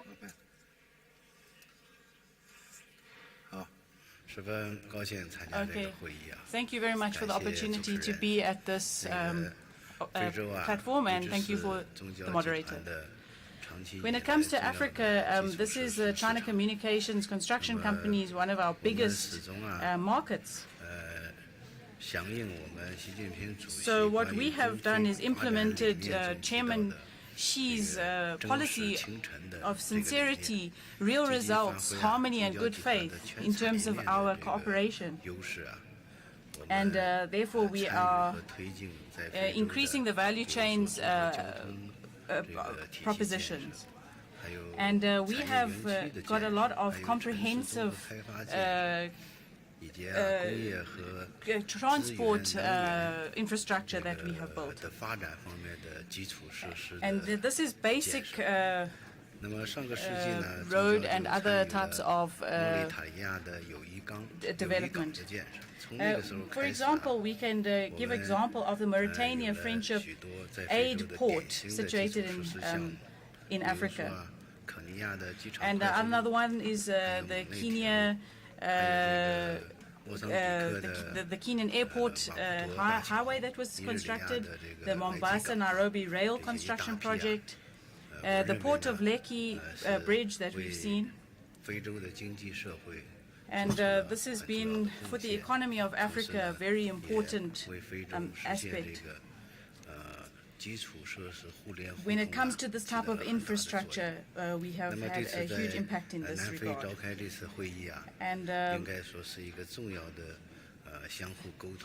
this is a very important place where we can share information on this topic. And we know that South Africa plays a huge role in the Belt and Road Initiative in signing this with China. And it's a very important, over the last 3 decades, it's played a huge cooperative role and been a big partner to China in terms of this development. And so we are very happy that we have this opportunity to be in South Africa for this BRICS summit. And we believe that using a open and inclusive, cooperative and win-win, mutually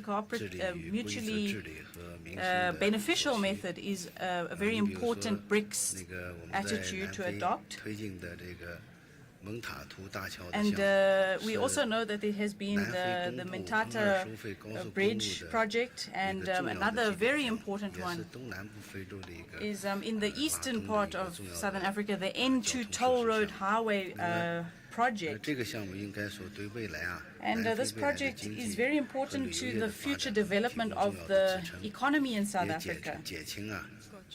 And it will be part of... If I may come in, and we appreciate the examples that you've shared because they do make it a lot more practical to understand how these infrastructure investments do facilitate the movements of goods and services across various markets and regions across the continent in the economic blocks and, of course, taking advantage of AFCFTA. But I'm keen to understand, you've had the opportunity to work right across the continent in different markets, and I'm keen to understand from your observations what opportunities, but also concerns and threats have you witnessed that continue to derail the level of investment that we see? If you can highlight that for us and give us an understanding as to how we can navigate this to bolster further investment.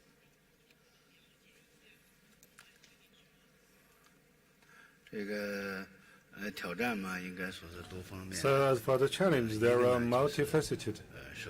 And firstly, the world actually is facing a kind of economic transition, and many new emerging industry, together with digital economy and the green energy, actually are appearing one after another. So therefore, innovation and adaptation to the new business model is a kind of a very important challenge. And together with this, along with international governance, as well as international rules are also changing. Therefore, the enterprise compliance, as well as obeying of the legal framework locally is also a big challenge. Also, in Africa, we are going to have the free trade agreement. It brings a lot of opportunity for the African continent. And meanwhile, it also gives a lot of opportunities as well as new challenges for some of the players outside Africa. And we need to learn the new policy, new rules, together with the adaptation of the free trade agreement. Thank you. Thank you so much for that clarity, and really does help us understand the ongoing efforts that are being made by your business and many other peers to ensure that infrastructure investment remains critical on the African continent. And maybe we can expand on this just a little bit further, right? Because we're well aware that infrastructure really does cover quite a broad scope. And perhaps, Stavros, this is where I can come to you to get further perspective on this. When we take a look at the opportunities presented by infrastructure investment, we also can't ignore the fact that a just energy transition also plays into that particular role. And I'm keen to get your thoughts. It was highlighted in earlier conversations earlier on today as to how we ensure ensure that a just energy transition and, of course, energy efficiencies, whether in infrastructure investment, whether investment coming through from our BRICS partners across the continent, remains a priority for the sustained development of the African continent? So how do we ensure that as we plug and play, we're already thinking of operating in a business environment that prioritizes sustainability? Gugu, the best laid plans will never succeed unless you have the ability to execute on these plans, of course. I mean, that's stating the obvious. Now, in an African context, what does that mean? Where are the constraints, disenablers, deficiencies in Africa? First of all, energy supply. And we've felt that in our country. Infrastructure, rail in particular. There's an ambition to build rail from Cairo to Cape Town. Okay, these are all very important elements to being able to execute, because we can put up capacities, we can develop capabilities, we can get the technologies in, but unless you've got the basic infrastructure in place, you will never succeed. Now, that brings me to just energy transitioning. Of course, our country, South Africa, at COP27, made certain commitments. We have every intention, and certainly as a business community, and I'm speaking as a business person, not as a politician, the commitments made at COP27 have to be lived up to. And I think as business we would support living up to those. However, we also recognize the here and now. The here and now is that you've still got an economy that you've got to take care of. There are still jobs that need to be saved and or created. So striking the appropriate balance between transitioning into greener forms of energy, reducing carbon emissions, but at the same time, not further hampering your economy, because we have many headwinds at the moment that we've got to deal with. So you don't need further headwinds. We need to fix the headwinds that we're currently experiencing. But the single biggest thing for me here is, as much as we're lamenting that the energy crisis is a crisis, the crisis should be seen as an opportunity. And the opportunity, and that is why as business we've been agitating for electricity reform. There's a bill, you would have read in today's paper, even that business is saying has to be implemented with speed. We're telling the government that, because we're in a partnership with government on this. And unless we accelerate that, we're not going to fully realize all these other alternate sources of energy that will solve our current problem. So I'm talking about solar, I'm talking about wind, I'm talking about battery, I'm talking about gas. We've got fantastic gas reserves in KZN. But unless we keep pace with regulatory reform, we're not going to implement these things, and we will further hamper the infrastructure required to grow the economy of this country and the continent. Definitely. And I'm assuming this also speaks to the products that we actually produce as well, which do need to be relevant and competitive on an international scale. And perhaps, Mr. Osalame, this is where you can indulge us, given that you work for a vehicle manufacturer. A lot of conversations that have been bold as to how South Africa, which has a significantly strong vehicle manufacturing center, can actively transition to meeting the needs of the global community, moving from internal combustion engines to new energy vehicles and prioritizing that in terms of manufacture. Some progress has been made, but I'm keen to understand how, as Marco Polo, you take into account these observations and prioritize them for the sustained development, not only of your investments in South Africa, but across the continent. Yes. We do see, this shift in the market towards green transportation. Yeah. What we do believe is that the center of the discussion should be the decarbonization and not necessarily what type of energy is going to be used. You just mentioned a lot of challenges that we face. This is not an exclusivity of South Africa or Africa, for example. In Brazil, we do face similar scenarios as also a developing country. So we do believe that the center of the discussion should be the decarbonization. When we say that that's not one way to do that, we do see investments on biofuels as an alternative, using other natural resources that we could have in the country to reach this level. We just had a forum regarding this subject a couple hours ago, where I heard a very interesting thing that we do believe, which is a transition towards reaching the goal that we plan to use, considering the African landscape. So we do believe that this is something important. We as the industry should be on top of that, leading the market and investing and doing the researches that we feel supporting with local entities to go for the right direction, country by country. 100%. Very critical, and of course really does speak to the deliberate investment opportunities that are being made by vehicle manufacturers like yourselves. I'm aware that we have about 5 to 10 minutes for this conversation, and we would like to get some strong takeaways as to how best we can implement changes and actively embark on the journey to ensure that we use AFCA as a key enabler for growth across the continent as we leave here and prepare for lunch in just a moment. And I'd like to come back to Mr. Kanva just to get your perspective on this one. There's clearly some learnings that you can share as the leader of Apollo Tyres, again based in vehicle manufacturing. You've had opportunities to expand not only in South Africa but witness the business landscape and as well as the climate in this particular regard. As you look forward to implement AFCA, help us understand how you're taking some examples from your operations in South Africa and will likely apply them to some of the external markets that you choose to operate in across the continent. Yes, sir. Okay. Now you're talking about the manufacturing. Yes, 100%. On the manufacturing side, you see, we looked in this country when we sent our people to look around and, in the tire business, and they said, you start making a tire. Then somebody came to me, the roads are not, the roads are not right, this not, so many problems. So they said, why can't you make roads? I said, that is not my business. So I sent my R&D people to study the road conditions so that, you cannot make one type tire which can be used for anywhere. So the idea was to adapt the local environments and try and develop products on the basis of the requirement of that place, keeping in view what conditions which are there. So in the manufacturing, whenever you're doing, it's very important to do these things. Of course, the challenges are that you have to have the skilled people. Now, like I already said, it is important the youth who are, even if graduated, do not get jobs.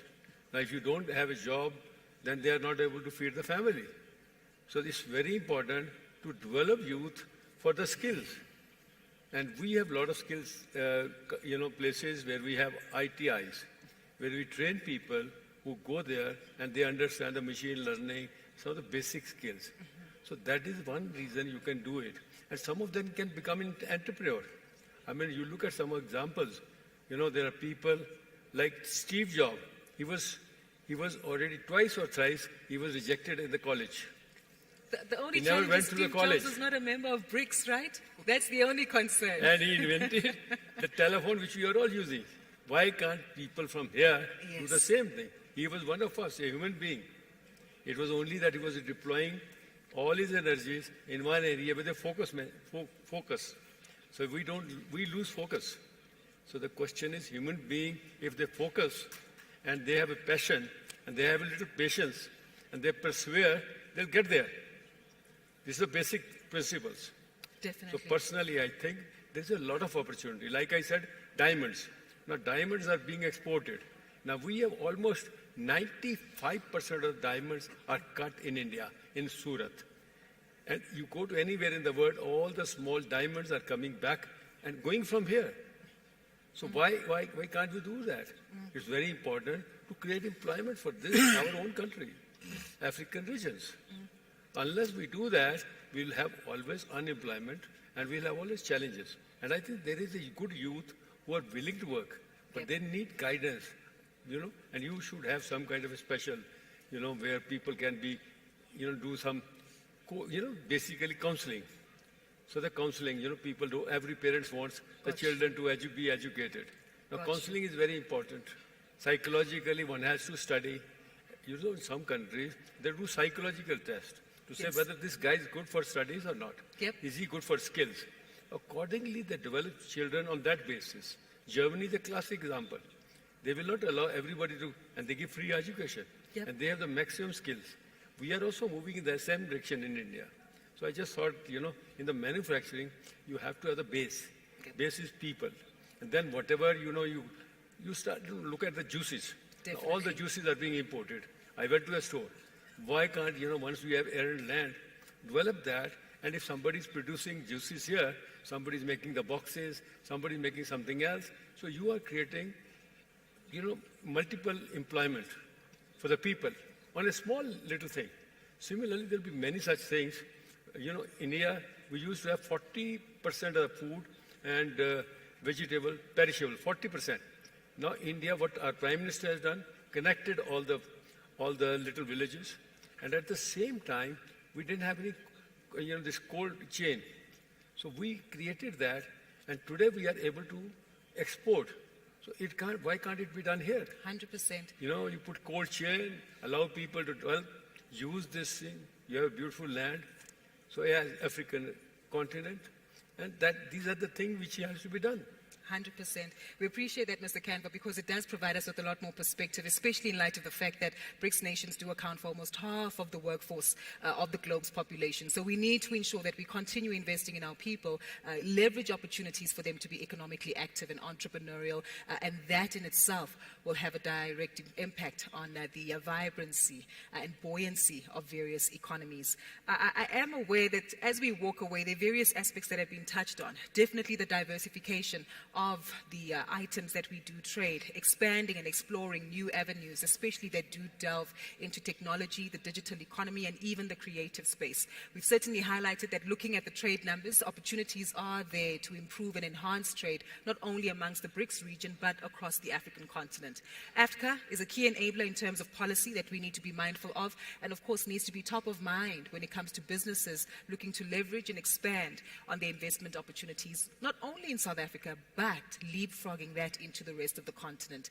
But of course, the policies might be there, the people and their talent, and businesses who are going to not only prioritize profit, but also purpose and an impact in the livelihoods of people matter. But another aspect that we need to bear in mind as we start concluding is political stability.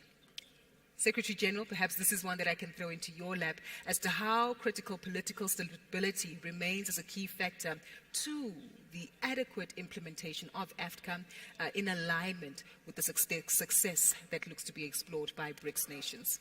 It is absolutely.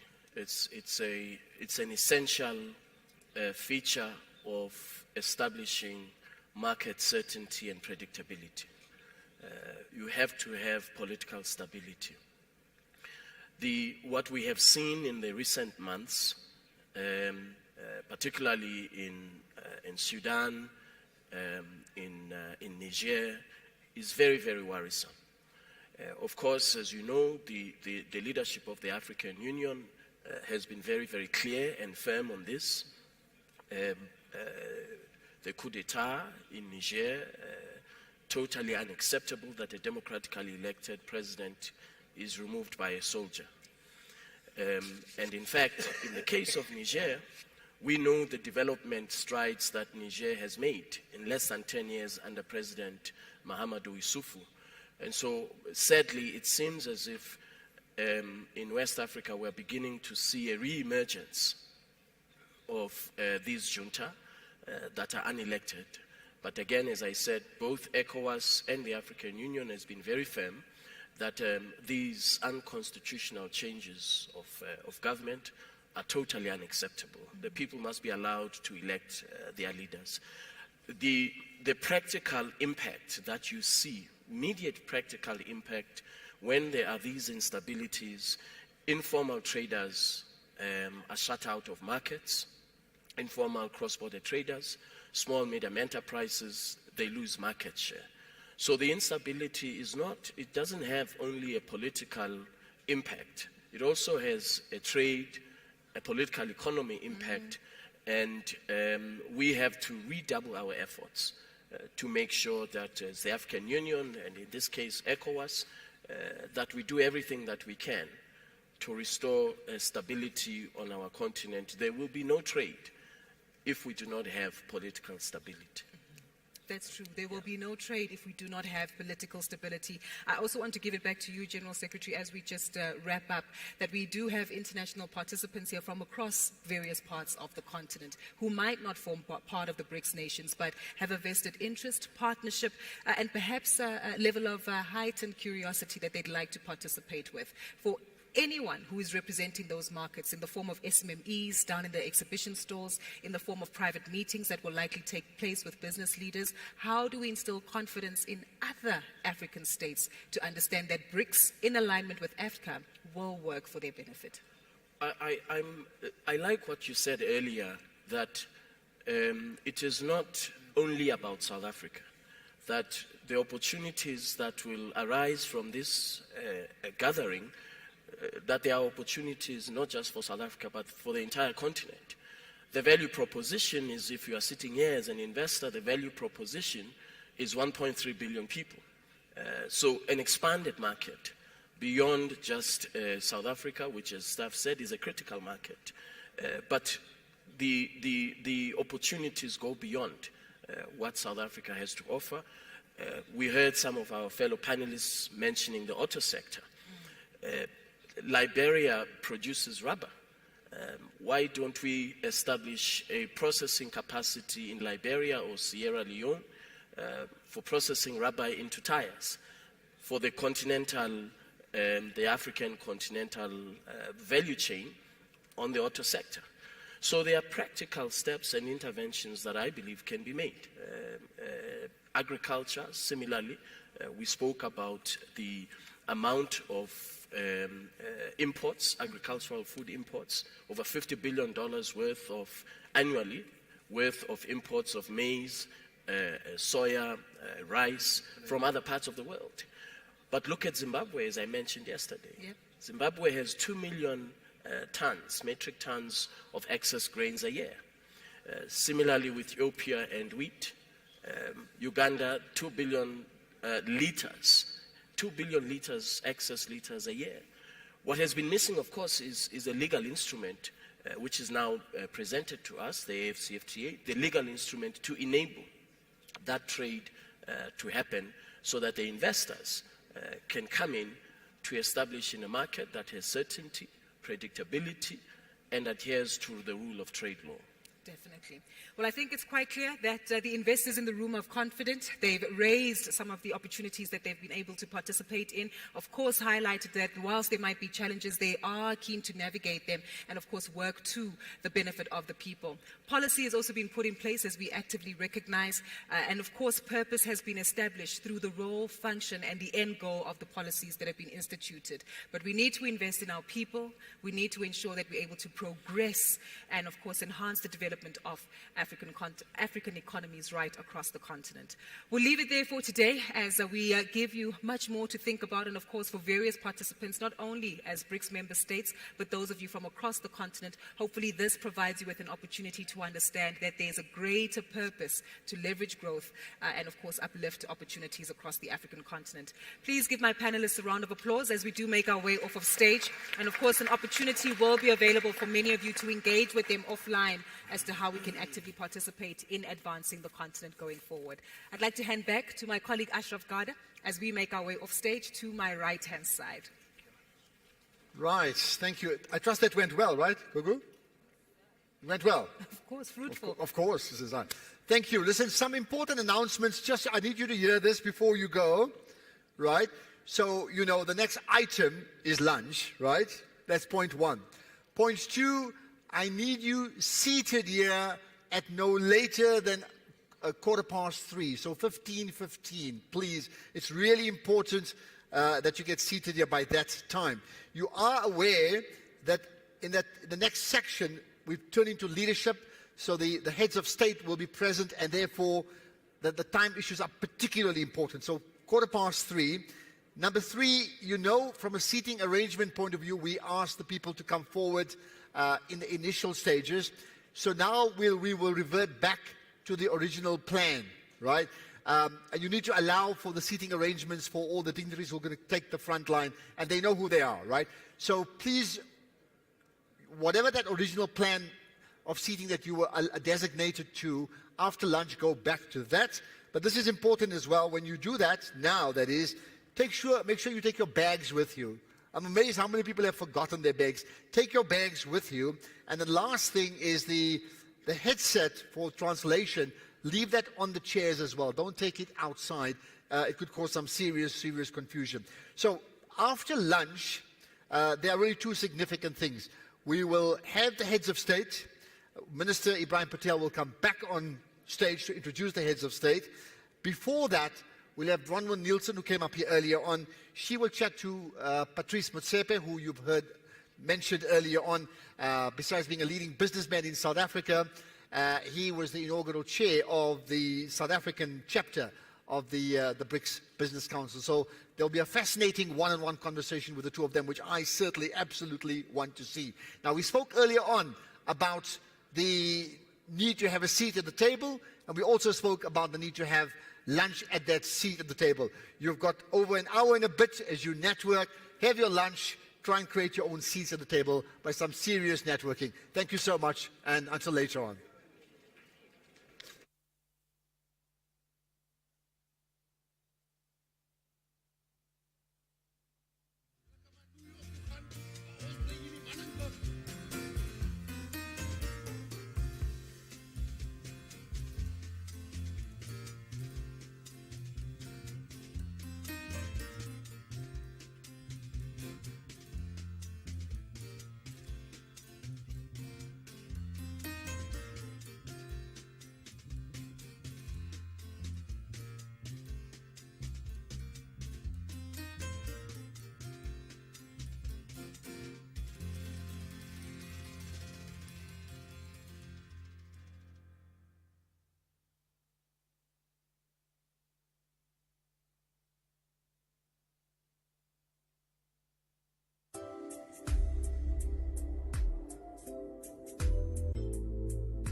can I have your attention, please?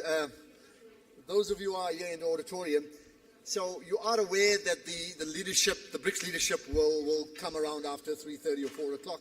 So this period now is for a complete security sweep.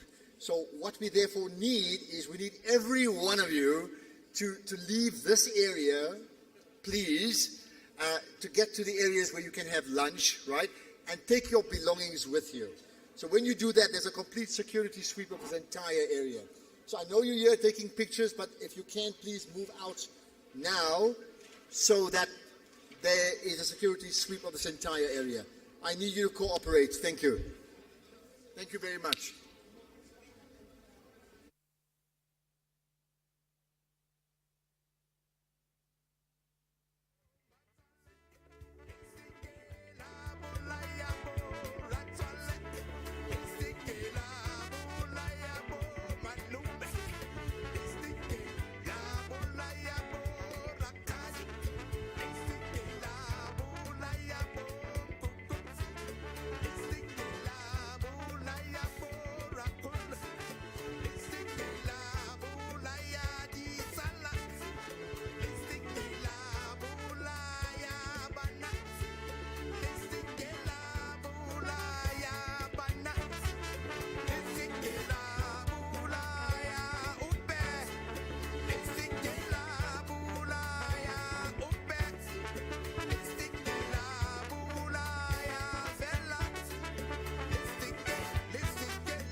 pa Sesotho bomonati Tonto bina ke jwala bomonati bobohale Tonto bina ke jwala bobohale pa Sesotho Tonto bina ke jwala pa Sesotho bobohale Otaue le taue le nwele alena taba Otaue o khotsi le taue ale tsote Tonto bina ke jwala pa Sesotho bomonati Tonto bina ke jwala bomonati bobohale Tonto bina ke jwala bobohale pa Sesotho Tonto bina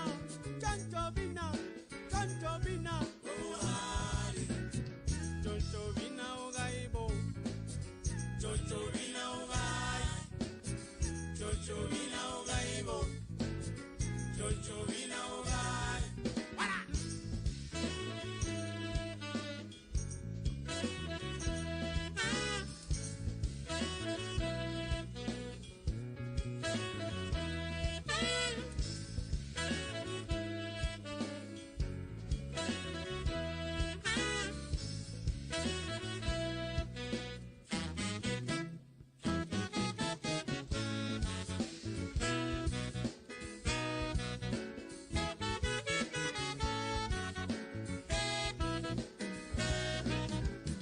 mabele khunwana ra ditlhaku thabisa dihoho o panya-panya tswa ka moroko ha le khale ke theo salamango tswana ke ntse ko batla ke sa bone ba re khomase hangwa ke ba setsana thokwana tsetse motswelo moholo mme mmangwane mo hatsantate khomantate we hametse kae ba re pelwana madi jwa mpolae ha ke bolawa ko wena nka thaba mabele dumela ko tswana dithota ke re khala go hlomella difako ro tebella ditsie re potisana le serwebe la haratsimo wena mabele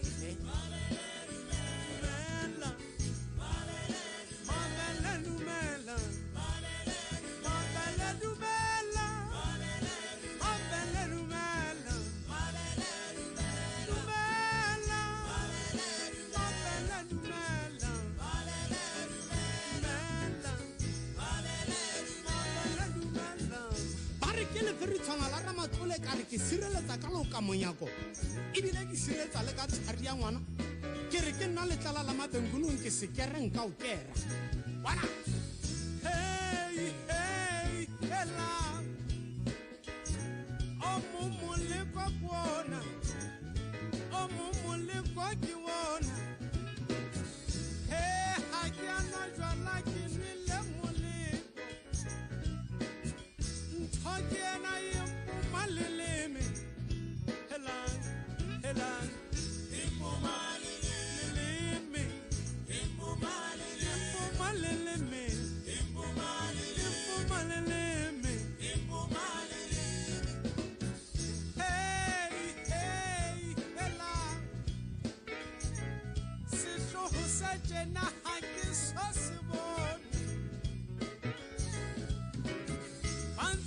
Samusadi, Pansekisa Govaka, Panshapaka Turat, Elakiri Kamahete,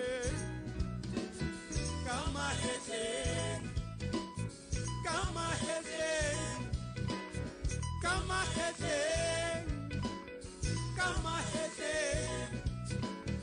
Hey, Kiwa Honaka Pilu Yabusu.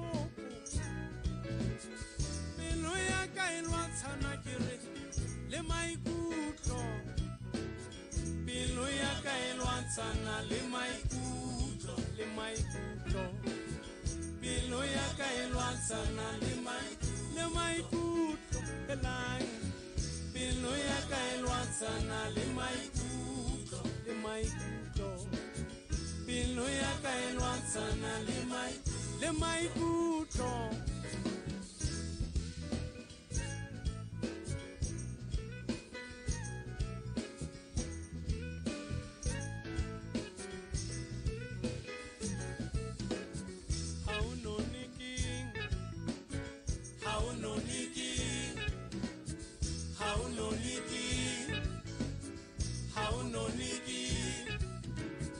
how no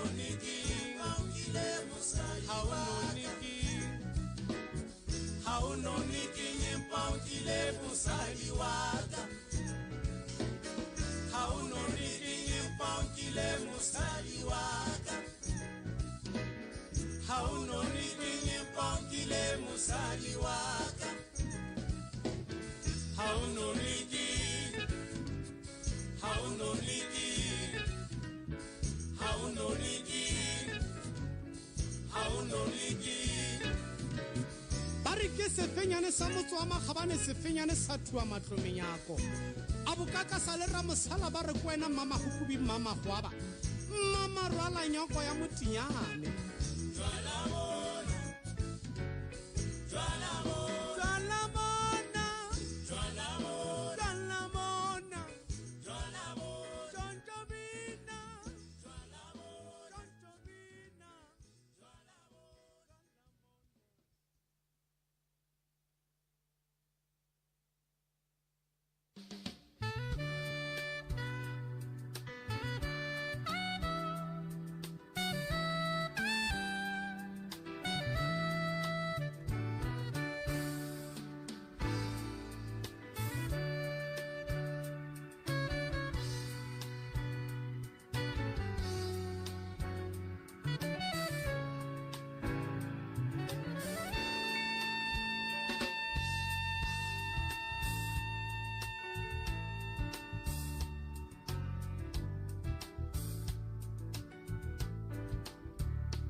nizofula nabo ngabantu nizodabaneni timlela toti yekukwaza abanye abantu ngemimese nabo ngabantu uzokhula nini lekululeko yethu mina kangiboni ngiboni gazi lethu elichithwa ngezandla zethu kanganani yekanani ukumonelana isizwe siyasihleka lalelani siluthando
got to turn it around when they triumph over poverty.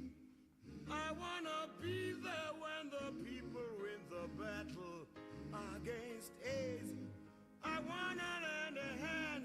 I wanna be there for the alcoholic. I wanna be there for the drug addict. I wanna be there for the victims of violence and abuse. I wanna lend a hand. Send me to Mamina, to Mamina, Izoya, Itanaze, to Mamina, to Mamina, Izoya, Itanaze.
There's a train that comes from Namibia and Malawi. There's a train that comes from Zambia and Zimbabwe. There's a train that comes from Angola and Mozambique, from Lesotho, from Botswana, from Swaziland, from all the hinterlands of southern and central Africa.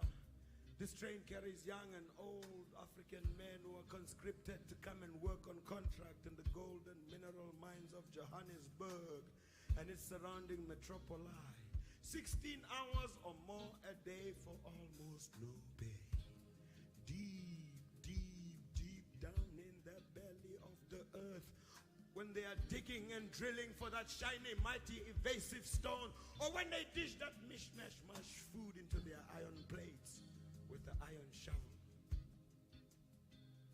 or when they sit in their stinky, funky, filthy, flea-ridden barracks and hostels, they think about the loved ones they may never see again because they might already have been forcibly removed from where they last left them, or wantonly murdered in the dead of night by roving and marauding gangs of no particular origin. We are told.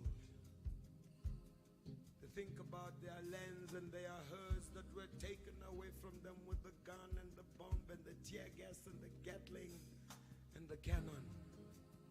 And when they hear that choo-choo train, a chugging and a pumping and a smoking and a pushing and a pumping, crying and a steaming and a chicken and a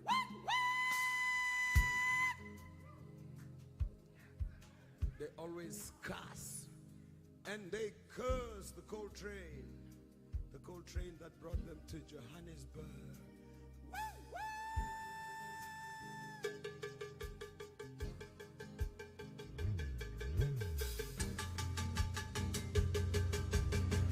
Okay. May I have your attention once again, please? Attention, I need all of you to be seated.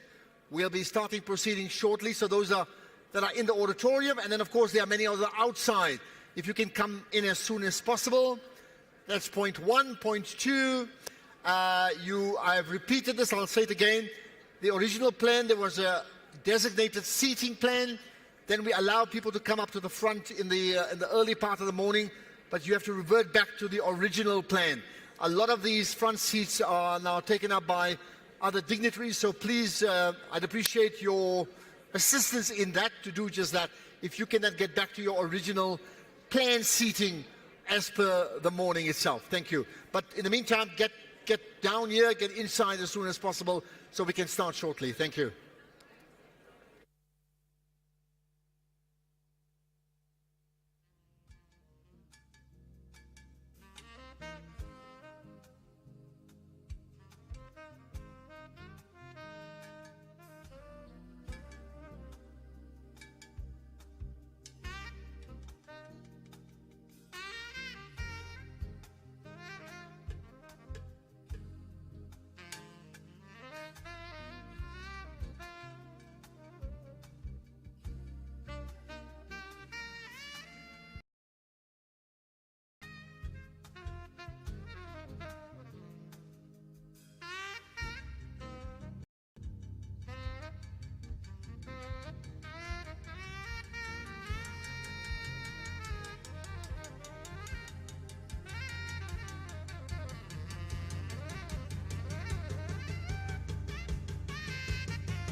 sangilatawa kuqa hey babe what is this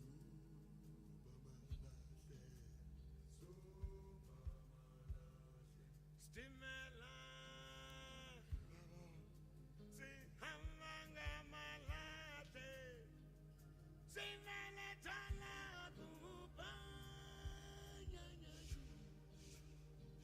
Helele sangilata wa kuba Hey baby what is it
All right. Okay. Can I have your attention once again, please? So we are starting in 5 minutes. I'm giving you like the 5-minute warning, right? 5 minutes, so please be seated. We will start in 5 minutes. So those of you in the auditorium, please be seated. We need to be comfortable and move on quickly. Those on the outside, if you can come in quickly, if you can hear me, and those with friends on the outside, bring them in as quickly as possible. We will start in 5 minutes. Thank you.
Okay, once again, your attention, please. I need you to be seated.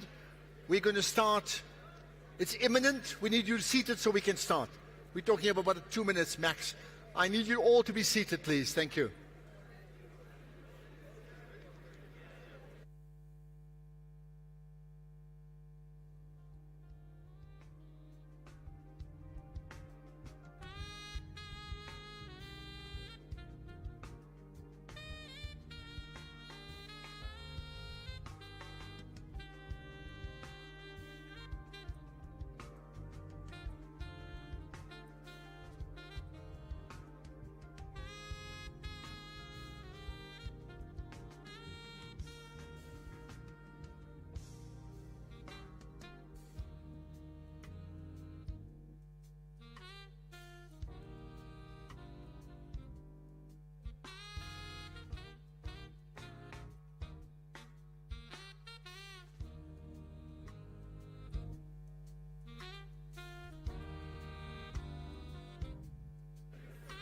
Okay, we're going to start.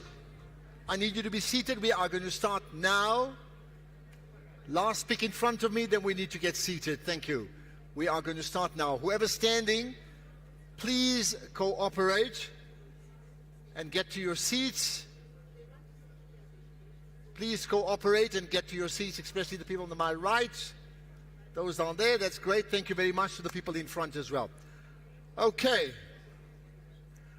All right, did you have a good lunch? I notice a lack of enthusiasm. In whichever language you speak, did you have a good lunch? We need it louder. I hope you did, and I hope you had good networking as well, because as has been mentioned earlier, one of the spin-offs of the lunch is just the amount of new people you meet and the incredible energy that we feed off each other. I've always said the essence of building any society is focused on the people, and the connections you make with people inevitably passes on into meaningful relationships that for us can mean into building meaningful nations wherever we may be, right? Okay, the plan now, and I need silence please. Let me tell you what the plan is. We will have a session with Bronwyn Nielsen chatting to Dr. Patrice Motsepe imminently. That will happen now. At that time, sometime in the next maximum half an hour, we expect the leaders of the BRICS heads of state to arrive. I then will introduce Minister Ibrahim Patel once again, who will come onto the stage, and he will take over the introduction, firstly to Mr. Sim Shabalala from the Standard Bank Group, and then the heads of state, and they will address us. That session we expect should take around about an hour. So from the time the heads of state arrive to the time they're done, that should take an hour. To get us there, we've got about a half an hour session approximately with Dr. Patrice Motsepe. So having said that, let me tell you where we are. Let me call upon two people, Bronwyn Nielsen, who was here earlier on. She's the CEO of the Nielsen Network. They are part of the knowledge partnership, really, of the BRICS Business Forum for the day, right? And then Dr. Patrice Motsepe, who is a leading businessman in my country, but he also is the inaugural chair of the BRICS Business Council, the South African chapter. So I want you to put your hands together for both of them, Bronwyn Nielsen and Patrice Motsepe. Thank you. Enjoy. That applause was a bit muted. Let's get it louder. Thank you. I'm going to show you to the middle chair, and I'll sit next to you. Yeah.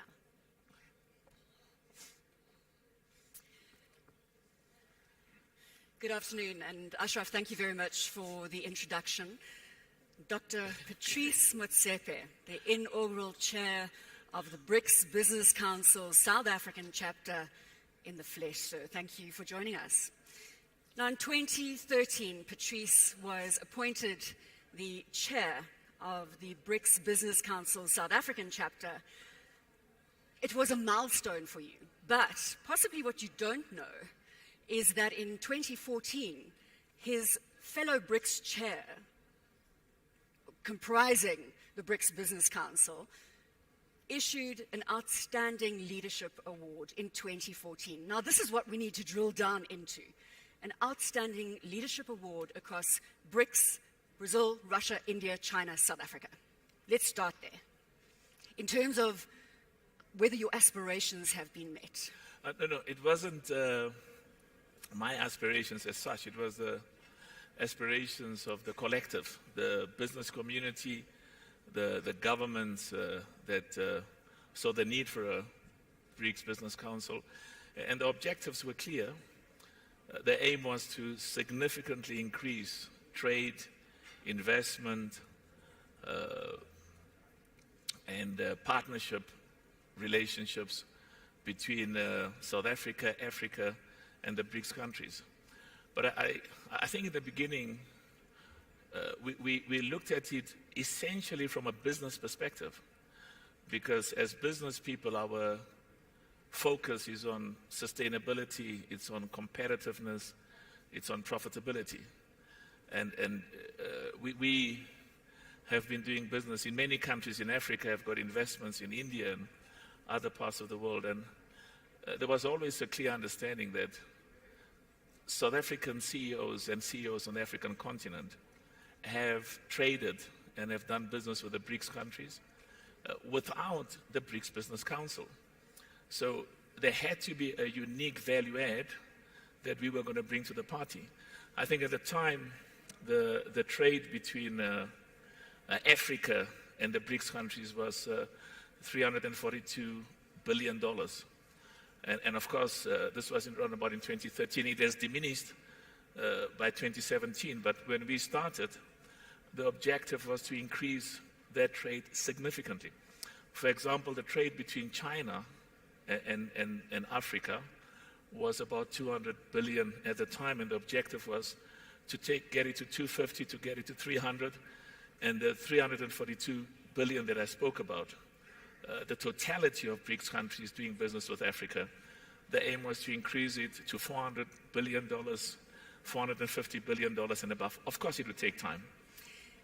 Have you seen remarkable progress over the last 10 years?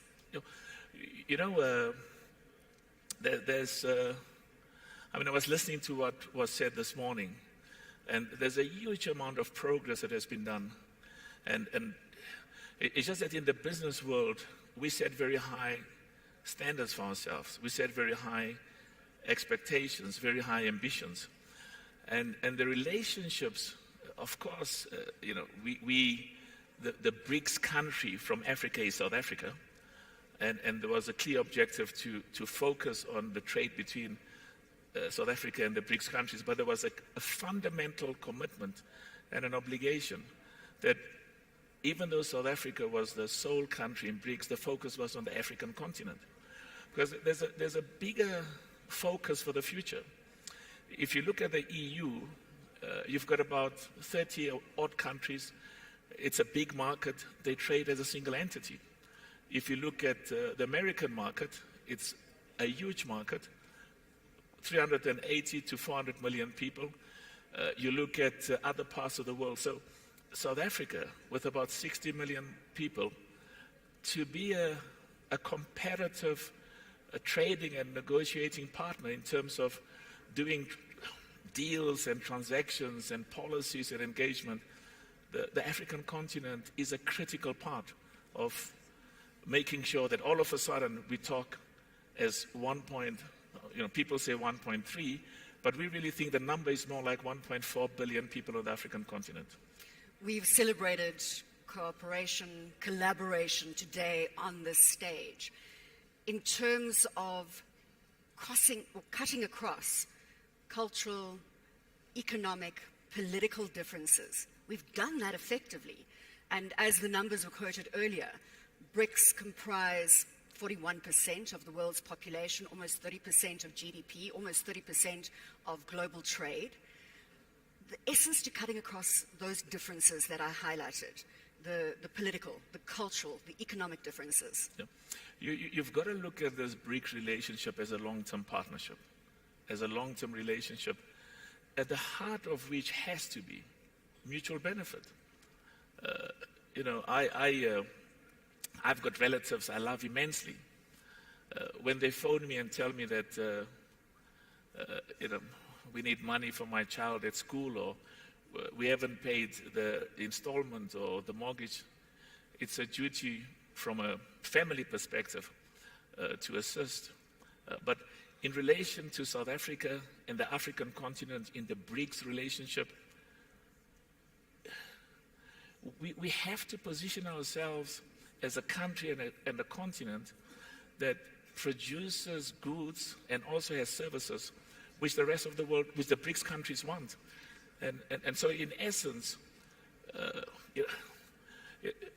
you can't have relationships based on aid, relationships based on philanthropy, relationships based on donations. They don't last. And that's why I remember, I think a few months after we started the BRICS Business Council, I called 4 of the top CEOs, the most successful CEOs on the African continent. And our focus was, what has South Africa got? What has the African continent got that the other BRICS countries need, want, and where there's mutual benefit? I mean, we talk about the African continental free trade area as the biggest continental free trade zone in the world. Excellent. Well, the ambition is $3.6 trillion if we get it right. Well, that's correct. Now you said something important. If we get it right. But as Africans, we have to focus on the positive. There's a lot that justifiably pulls us back and where there are weaknesses and deficiencies, but you don't build an economy, you don't build a continent by focusing excessively on the failures and the deficiencies and the weaknesses, no matter how realistic they may be. So we've got to focus on those, what goods, what commodities, including services, because I was surprised this morning that the head of the BRICS Business Council from Brazil was talking about tourism. And we saw tourism as a low-hanging fruit, as one of the means that we could create millions of jobs. But bottom line is the future of African business, the future of the African continent, depends on its capacity and ability to prove to the rest of the world that we can conduct partnerships, do trade, do investments, and have business relationships that are mutually beneficial. That's what lies at the heart of any mutually beneficial relationship. It's brilliant that you mention the African Continental Free Trade Area. It's taken center stage today in discussions, as you've said. We had the Secretary General of AFCFTA, Wamkele Mene, taking to the stage and holding down that discussion where it really is BRICS and Africa. Have you seen transformation? Now, obviously, we kicked off the AFCFTA in January 2021. It has had teething problems, as does everything. But it appears that real momentum is starting to build now. Well, in 1995, they were talking about the year 2000 is the African continent. In the year 2000, 2005, 2010, there was always discussion that it is Africa's time. I mean, it has always been Africa's time. The key issue for us is we have to consistently produce results and indicate that the standards of living of our people are improving, because at the heart of these trade ties is the poor, the unemployed, the marginalized. And how do those trade ties translate in a significant improvement in the living conditions of our people? So we have a clear understanding of the magnitude of the challenges that confronts us, but we are equally absolutely confident. There will be problems. There was discussion about what's happened in Niger. There are a few other countries in Africa where there have been military Political coups. hotspots. There's Sudan and the other parts of the continent. Social riots in Kenya. There'll always be challenges. But the issue for us is we are confident more than ever before, and confident based on the facts, not just some kind of exuberant self-belief and emotional inspiration that the time for Africa has come and we will do well, but more so because 7 of the fastest growing economies in the world are on the African continent. And I think the most exciting thing is that the amount of intra-African trade is increasing significantly. And of course, the partnership with China, the partnership with Brazil, India, Russia, very, very important, the relationship with the BRICS countries. Of course, and the partnerships and doing business with the rest of the world is also important. Which sectors do you see the biggest opportunities in now when it comes to the BRICS nations? In 2013, we asked each of the BRICS countries to focus on those specific industries that they would like to promote and advance, but more than just saying industries, identify specific investment opportunities, projects in those industries. So we had a whole list of opportunities and industries. China gave us a list and said, these are the industries that we want to promote in our trade and investment ties with Africa. Russia did the same, Brazil did the same, and India, and we did the same. So if you look at the working groups that have been set up, I think those working groups largely reflects the common understanding of the identification of those specific industries where the greatest potential for partnerships exists. When it comes to BRICS and the future, just look 5 years ahead now. We're talking a decade, but look 5 years ahead, and where do you see the BRICS nations? I think the starting point for us on the African continent is we've got to accelerate the implementation, the advancement of the African continental free trade area. Critically, critically important. There's the right spirit, the right commitment, the right will. We need a sense of urgency, extreme urgency, to make sure that those barriers, trade barriers, both tariff and non-tariff, are significantly diminished and eliminated. I mean, we do business in about 35 countries in Africa on the financial services side. And we've got huge investments in India, we've got investments in other parts of the world. But Africa for us is the most exciting area to do business. Will there be challenges and will there be problems? Absolutely. But it's still the most exciting and the most attractive. I've heard Wamkele Mene speaking on many stages, and he does stress the point that AFCFTA needs to go beyond policy and into implementation. Is that shift actually happening? And Patrice, I suppose it's the same thing if you look at Brazil, Russia, India, China, South Africa. Are we moving beyond policy to implementation? Let me tell you, South African companies are the largest trading partners on the African continent, from the continent. We sometimes don't give the CEOs and the companies on the continent the sort of credibility and respect they deserve. They're world class. Many of them are as good as the best in the world. So, and these are some of the things that excited us immensely because, I go to Nigeria, I go to Kenya, I go to Egypt, I go to Algeria, I go to Morocco, I go to Tanzania. I see South African companies there. Of course, I see BRICS companies as well. So I think the key issue is that the governments have to increase their partnerships with the private sector.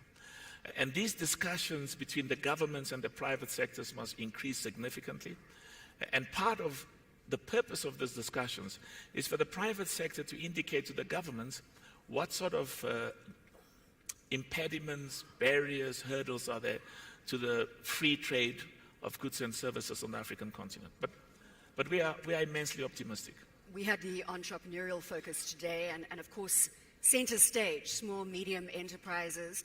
To what extent, as you say, the BRICS Business Council has the power to impact regulation, to impact policy? Let me give you an example. In 2013, we spoke about visas. If I go to China as a businessman, if I go to Brazil or India or Russia or any other part in the world, on the continent, we have to fast-track the visa process. And we understand that there are legitimate concerns about making sure that governments maintain the sovereign control of who comes in and who comes out. We don't just agree with it, we support that as well. But these are some of the low-hanging fruits. We can immediately give preferential access to businessmen from China, from India, from Brazil, from Russia, from a BRICS perspective. Give them visas, allow them to come in and look at opportunities in South Africa, on the continent. And what we spoke about was the reciprocity. The company one of our companies has invested several $1 billion in India. And India is an amazing place for business, and so is China, and so is Brazil. And let's stay with this theme for a moment. Are the policymakers open to the guidance that business is giving them? As you say, the low-hanging fruit is priority visas across the grouping. I've got no doubt whatsoever that the commitment and the will is there. No doubt. What is required is an extreme sense of urgency to translate that commitment and will into effective, pragmatic policy implementation.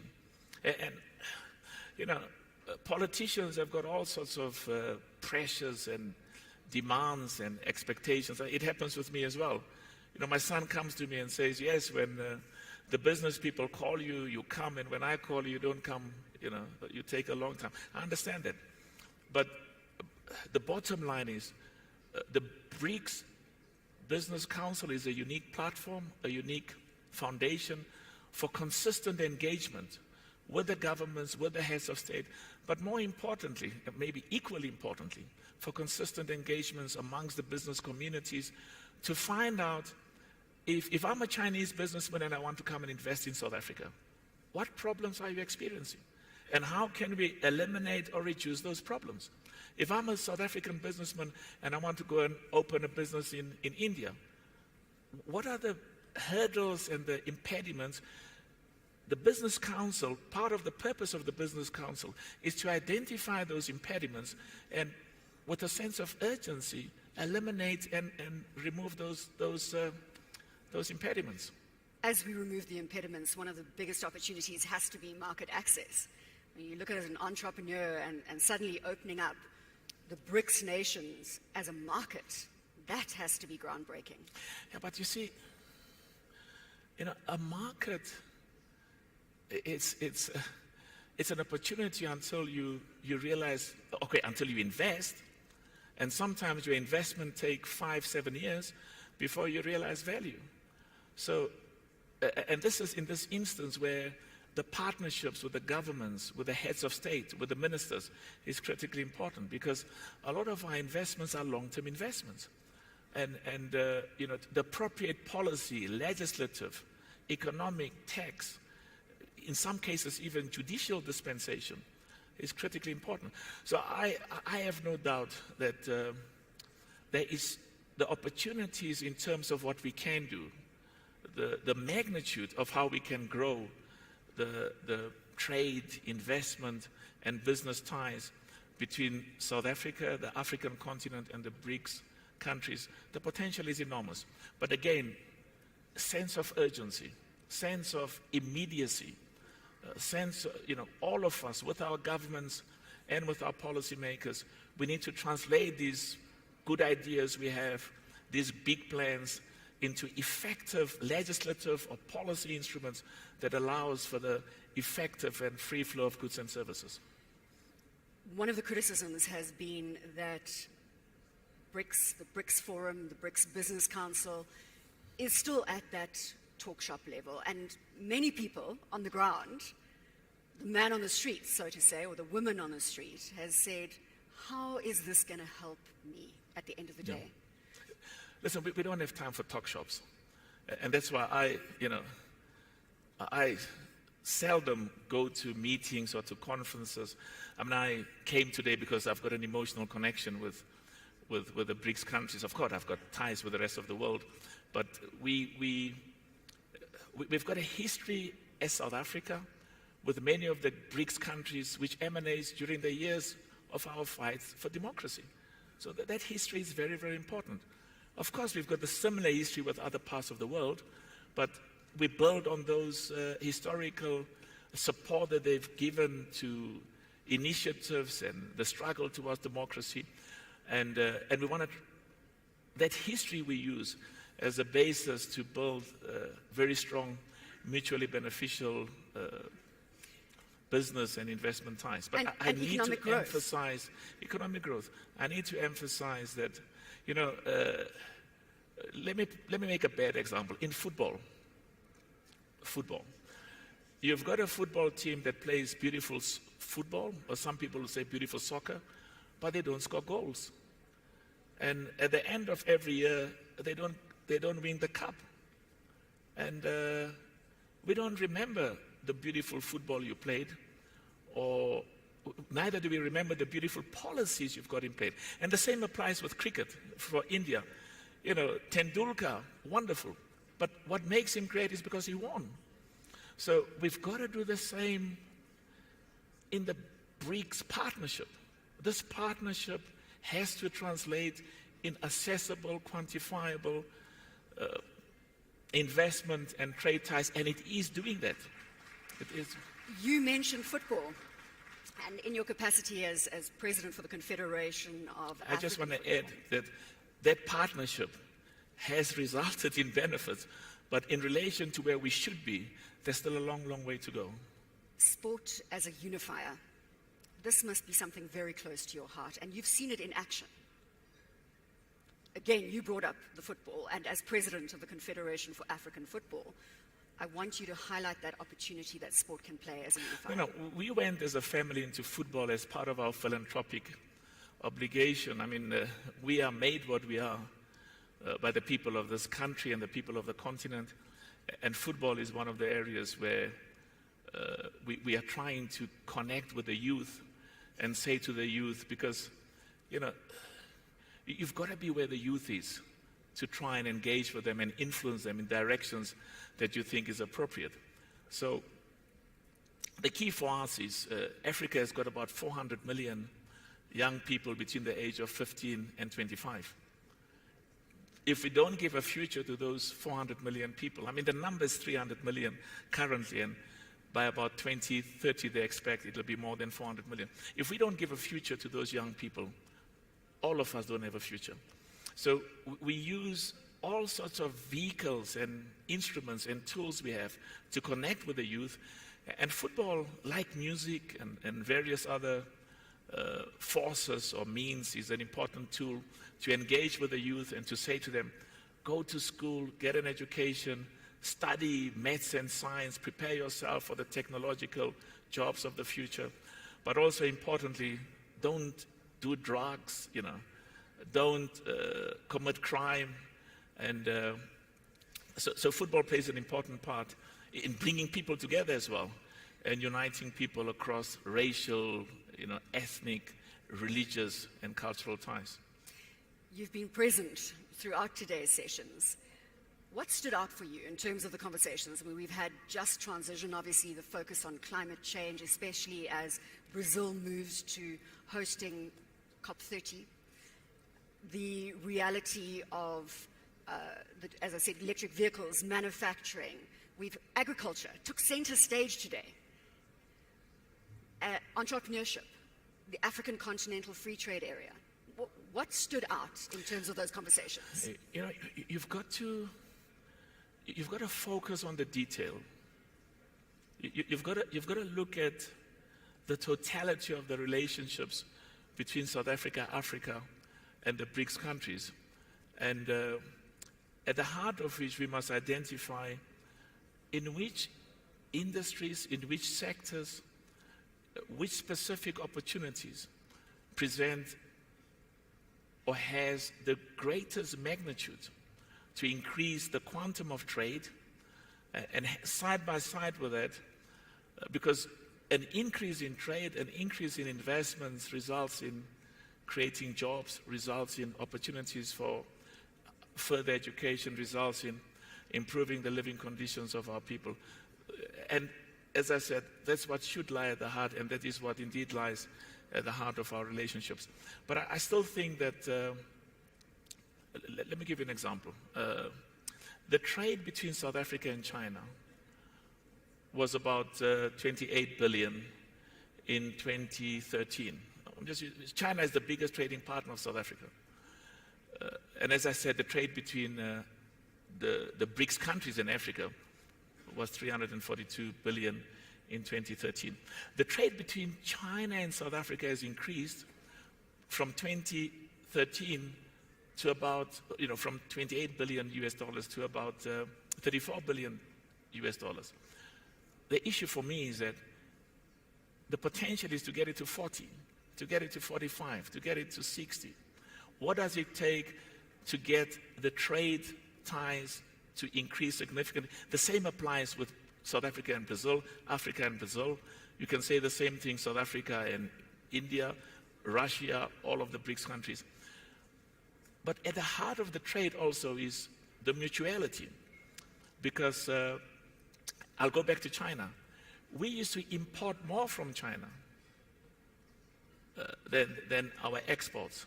Over the last few years, our exports to China surpasses what we import from China. Now, we want the relationship, when we benefit, it's not good because we want both parties to benefit. Because if the other party benefits and we don't, it raises questions. The commitment between China and South Africa is immense.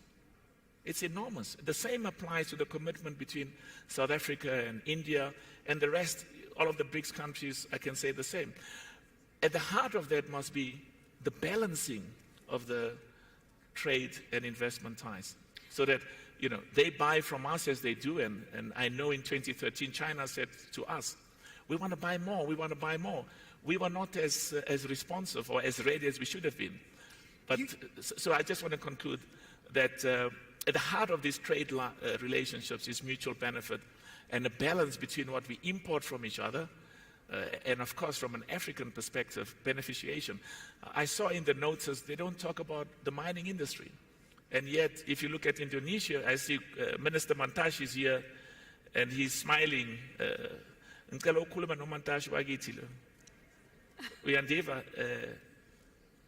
So I'm saying that if you look at Indonesia, for example, Indonesia emphasized the issue of encouraging beneficiation, but mutually beneficial. And this is one of the things that you, even when you were a mine worker, before you became minister, he was emphasizing the need for mutually beneficial beneficiation. This beneficiation, again, I come back to, you have this bird's eye view in terms of all the business that you're doing. Are we beneficiating? Is this starting to transpire? Are we knowledge sharing? We had that discussion again. I referred to electric vehicles and manufacturing and green components. It's wide open for us as BRICS nations to take center stage. I can assure you, opportunities that makes commercial sense, the private sector in South Africa and on the continent will invest. We're already producing a lot of, I'm proud in Botswana, for example, a lot of the diamonds are being processed and cut in Botswana. In South Africa, a lot of our platinum and a lot of our minerals are being processed and smelt and refined and exported in South Africa. But at the heart of it must be commercial viability and profitability. So I'm confident that, like Indonesia and like other parts of the world, in relation to the mining industry, we have the capacity, the skills, the know-how to build relationships, beneficiate even more, but again, in a manner that's profitable and that makes commercial sense. The work streams that you referred to are looking at the minutiae, at the detail. They're looking at execution across Brazil, Russia, India, China, and South Africa. Those reports are forthcoming. There's an annual report, 50 pages, that has detailed every aspect. When we submitted our report, we wanted to make sure that the private sector, the people who were going to put their money behind what we were saying in the report, could look at the report and make sure that we actually also use the right words. The specificity in identifying industries and sectors, because with their sort of support and encouragement and motivation, that's an excellent foundation, because they have to put their money in China, in Russia, in India, and in Brazil. So I'm happy. I haven't seen the report that has been forthcoming now, but I know that the first report we drafted, there was an overemphasis on a focus of China must tell us what would they like to do in Africa. What sort of business opportunity would they like to pursue in Africa? India must do the same. Brazil must do the same, because only when both parties, because we can say to them, come and invest in infrastructure, and they say, no, but infrastructure is not a priority. So it's when the BRICS partners identify opportunities of mutual benefit and mutual interest. That's an excellent foundation for the future. We are awaiting the heads of state. You can sing whilst you're waiting for them. You've got the opportunity to lay the context before they walk onto the stage. What do you want to resonate with them? Well, I must say my time has come and gone, because I think the new business leadership from the BRICS countries, I saw my brother from India. I was working with him in 2013, my brother from Russia, and there's a Chinese delegation, and I saw the gentleman from Marco Polo, and Brazil, India, amazing. So I think they are appropriately qualified, and I say with respect more so than I am, in their document that they submit to the heads of states, to tell them specifically what are the specific industries, sectors, opportunities that they must encourage, but also what policies, what legislative interventions must the BRICS countries introduce to make sure that, that the trade between our countries grows significantly, because the potential is enormous. Well, you've laid the context, and we count down to welcoming them into the convention centre shortly. Patrice, always a pleasure. Dr. Patrice Motsepe is the inaugural chair of the BRICS Business Council South African chapter, on stage here with us at the convention centre. Thank you. We go that way.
Okay, if I can once again have your attention, Bronwyn Nielsen and Dr. Patrice Motsepe, thanks for that really enlightening conversation they had.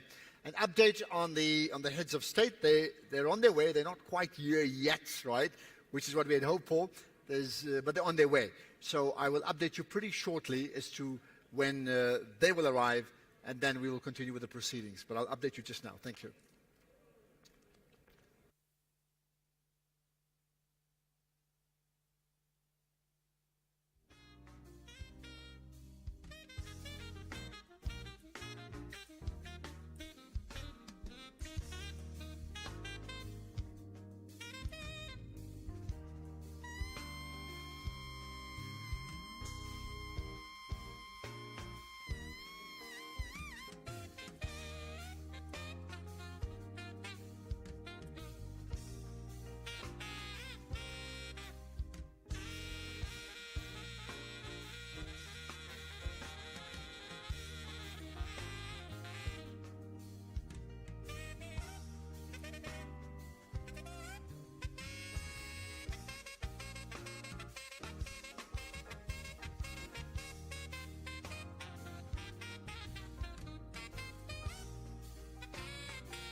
Ladies and gentlemen, I have been advised to inform you that the heads of state are making their way to us shortly. They are coming from different parts of the city, but they will be joining us in just a short while. Thank you.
All right, your attention once again. So let me just repeat what has been said before. The leadership's arriving. They haven't yet come. As you've heard, they come from different areas. We're expecting them shortly. So we know it's going to happen pretty soon. As soon as they come, you will know. It's happening imminently. In the meantime, let me just remind you, because somebody asked me regarding the hashtag, if people wish to share some of the pictures and videos that they've taken. So the most common hashtag that's been used that I've seen has been BRICS Summit 2023.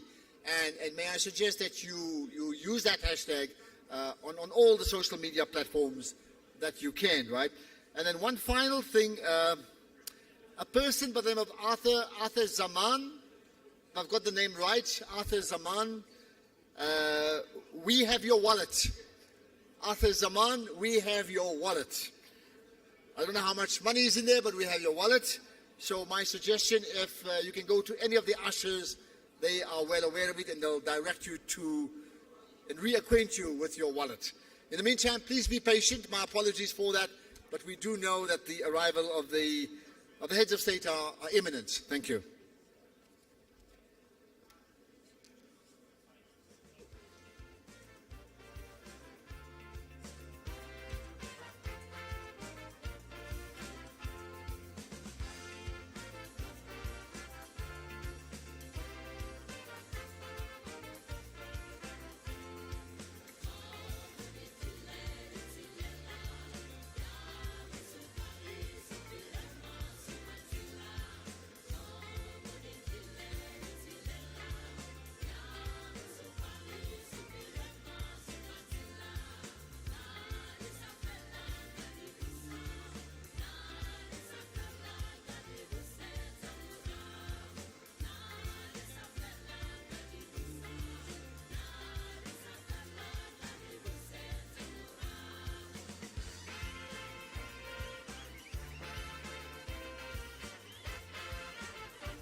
Okay, quick update. Just be patient. I see people are chatting, which is fine. No.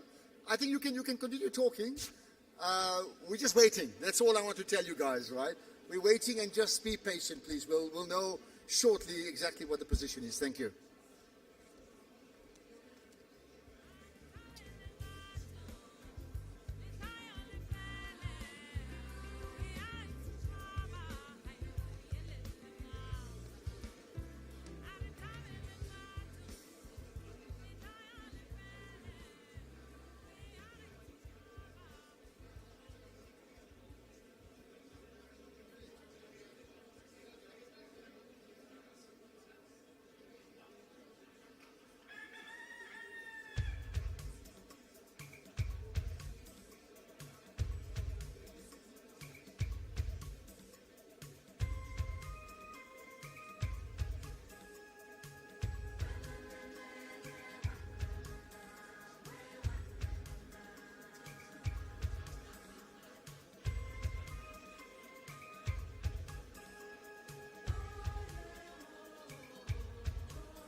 it's either we need to shift it there because there's no right now.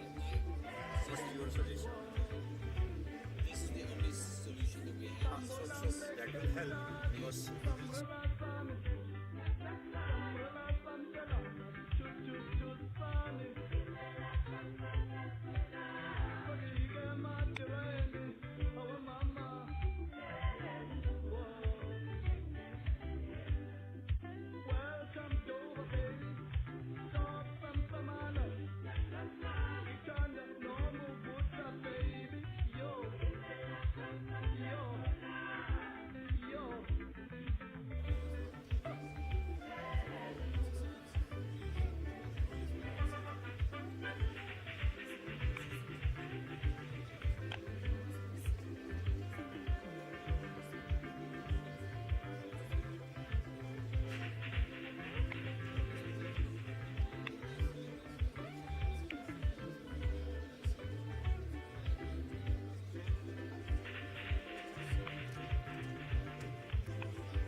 यहाँ कैसे देखेंगे?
Okay, can I, once again, can I have your attention, please? And this time it's good news, okay?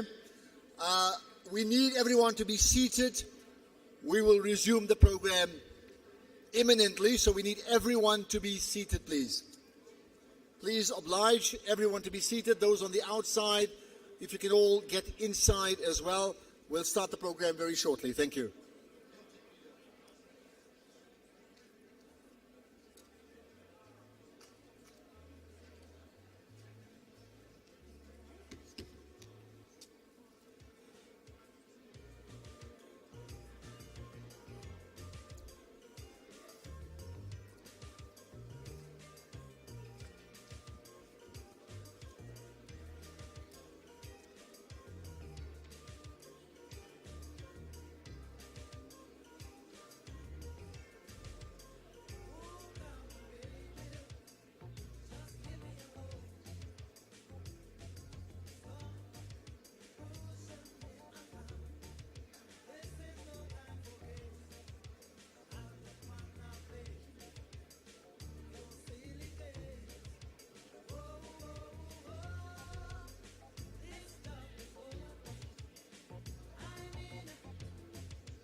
Ladies and gentlemen, may I ask us all to settle now?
Ladies and gentlemen, can we all rise and welcome the heads of state who will be coming in a moment.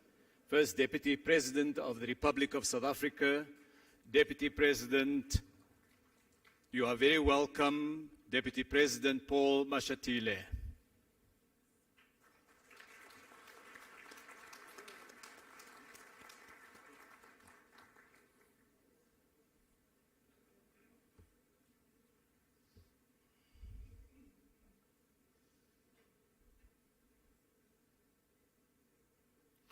May I ask you to be seated?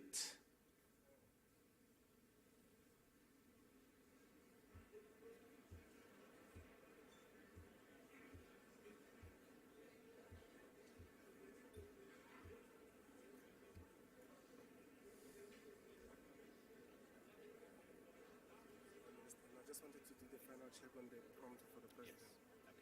Thank you, sir. So we've asked nothing to be changed. The president's prompt stays as is. Some Shabdala will speak and then they can just know everything. Right, can I now again ask you to join me in welcoming the Excellencies who are coming through now and joining us here on the stage.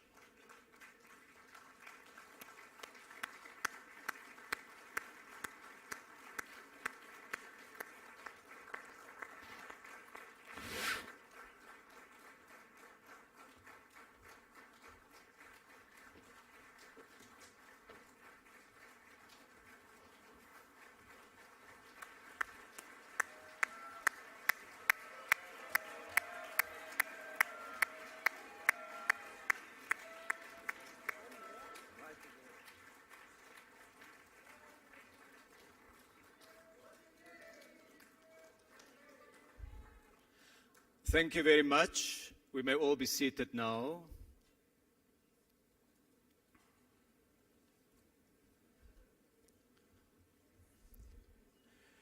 His Excellency President Cyril Ramaphosa, His Excellency President Lula da Silva, His Excellency Prime Minister Narendra Modi, His Excellency Minister Wang Wentao, representing President Xi Jinping, Her Excellency Dilma Rousseff, President of the New Development Bank, His Excellency Deputy President Paul Mashatile, may I warmly welcome the Excellencies to this closing session of the BRICS Forum. Today, the business community met, and we will receive a report on the discussions shortly. The discussions that dealt with the substance of the business forum. We will thereafter have the keynote addresses by the Excellencies. Those remarks will be the main cause of the meal that we are about to serve.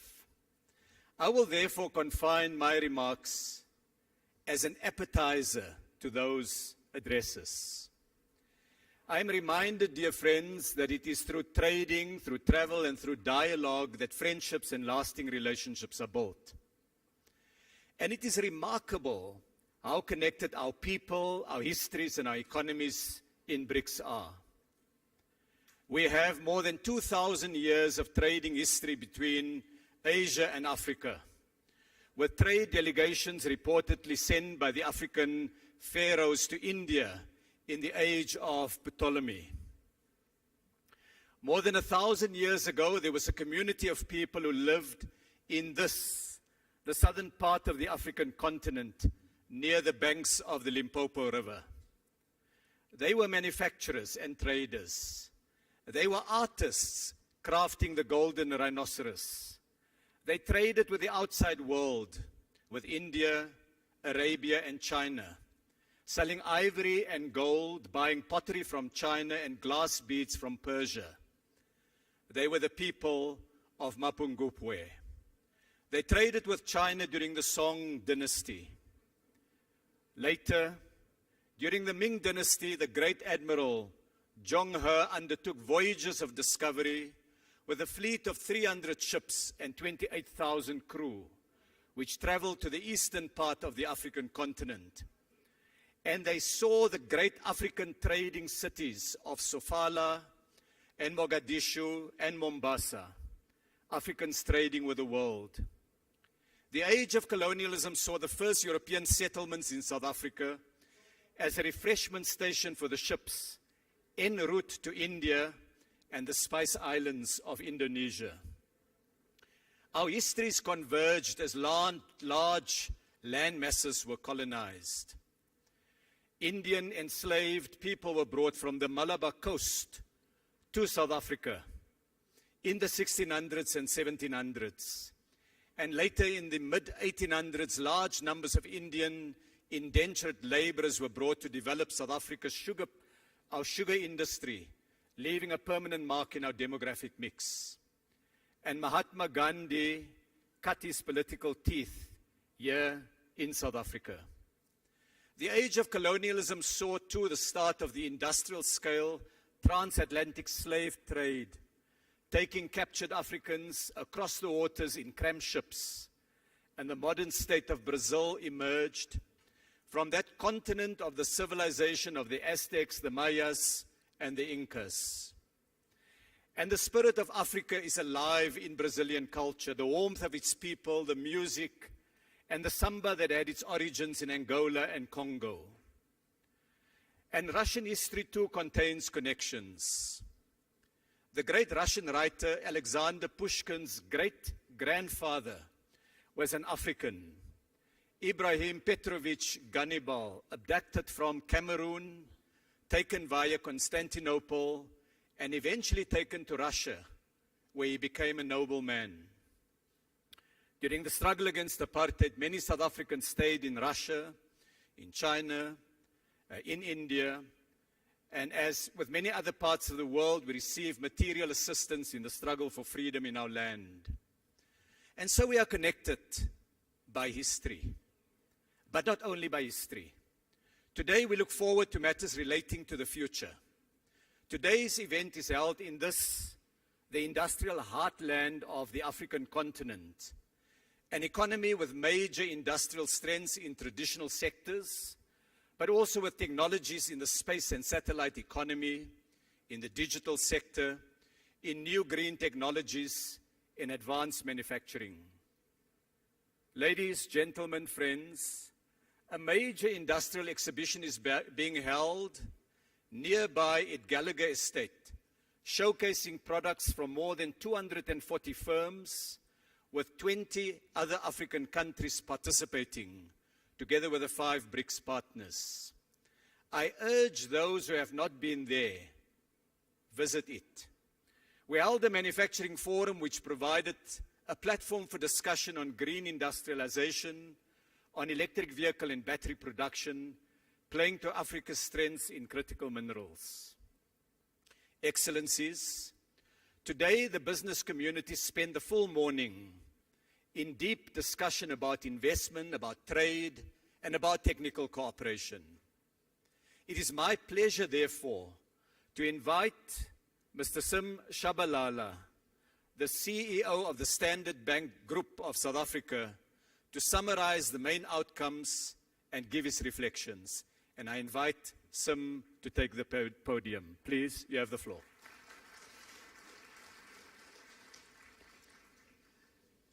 Thank you very much indeed, Mr. Minister, for that kind introduction. Your Excellencies, ladies and gentlemen, it's a tremendous privilege to present this high-level feedback on the BRICS Business Forum 2023. Today, guided by its theme of making accelerated growth and sustainable development a reality, the BRICS Business Forum has held sharply commercial and highly dynamic sessions attended by entrepreneurs, policymakers, business people, and indeed academics from across a number of the member countries and beyond. Talking of commercial dynamism, as the Minister has alluded, it is very fitting that the BRICS Business Forum has taken place right here in Sandton, here in Johannesburg, the capital of Gauteng. Gauteng generates about 35% of South Africa's GDP, and a large proportion of that is generated right here. And it is generated by South Africa's sophisticated and successful large corporations, medium-sized enterprises, and indeed SMEs. This year, for instance, Standard Bank's analysts think that South African listed equities will deliver average earnings per share growth of between 15 and 20%. To put it in perspective, other emerging markets are looking at -3% for the same period. And talking of South African corporations, relationships, travel, history, and trade, in the words of Minister Patel, I had the good fortune, ladies and gentlemen, and great honor of speaking this morning on a panel with Chairman Chin of the State Grid Corporation of China, as well as Mr. Ricardo Santon, President of the Brazilian Association of Animal Protein. They spoke about climate change and renewables. Words cannot describe the profundity of that moment. As it happens, it was a South African bank, my employer, the Standard Bank Group, which was the sole financial advisor to the State Grid Corporation of China in its 1.8 billion rand acquisition of 100% ownership of 7 power transmission companies in Brazil in 2010. I mention this, admittedly, because it illustrates that South African corporate expertise and connections are an important part of making BRICS into an ongoing commercial reality. South Africa certainly has its fair share of challenges, and I would rate unemployment and inequality as the deepest and worst of these. The wealth of Sandton is within easy walking distance of the deep poverty of Alexander, a painful contrast that can be found in all of the BRICS countries, but one that is also highly conducive to innovation in the service of inclusion. For instance, to South African ears, the Brazilian financial services innovations that we heard about today sounded all too familiar. So there are serious challenges here in South Africa, but we also have immense strengths and competitive advantages. As well as the corporations that I've mentioned, these strengths include a strong rule of law, which guarantees that contracts will be observed and that commercial disputes will be settled fairly. They include our freely floating currency, open capital account, extremely skillful and credible central bank, and deep and liquid capital markets. These guarantee that returns on investment are and will remain quickly accessible in the currency of the investor's choice. More competitive advantages arise from what a Chinese panelist called South Africa's celebrity products, Mr. President, which include rooibos tea, wine, and unique tourist experiences. This brings us to another of South Africa's strengths, which is South Africa's openness for the business and tourist traveler. People from all of our major trading partners enter South Africa either visa-free or with an e-visa. Further, liberalization of travel and greater encouragement of air links between the BRICS countries and our major trading partners is certainly warranted.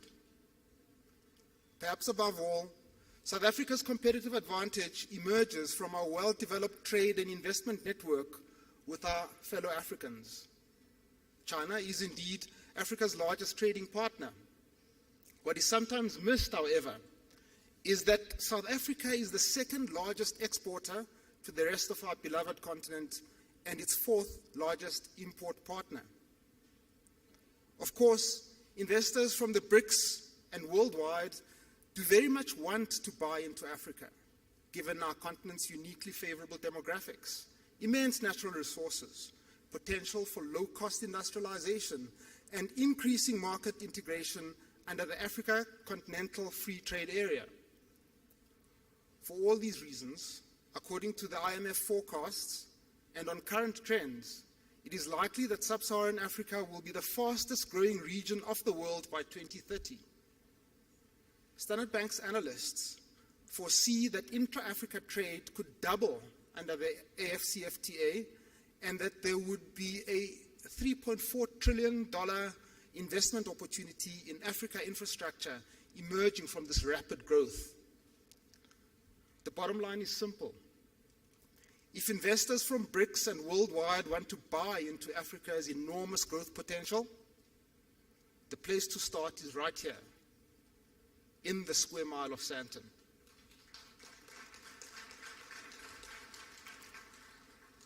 Today's discussions have examined current intra-BRICS trade and investment trends and explored tangible solutions to unlocking further trade and investment opportunities in the BRICS nations and worldwide.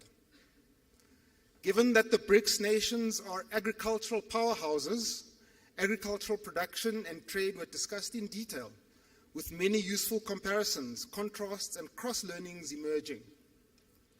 Participants were firmly of the view that much room exists for improvement across the BRICS nations regarding agricultural trade and market access. The same is true of Africa in general.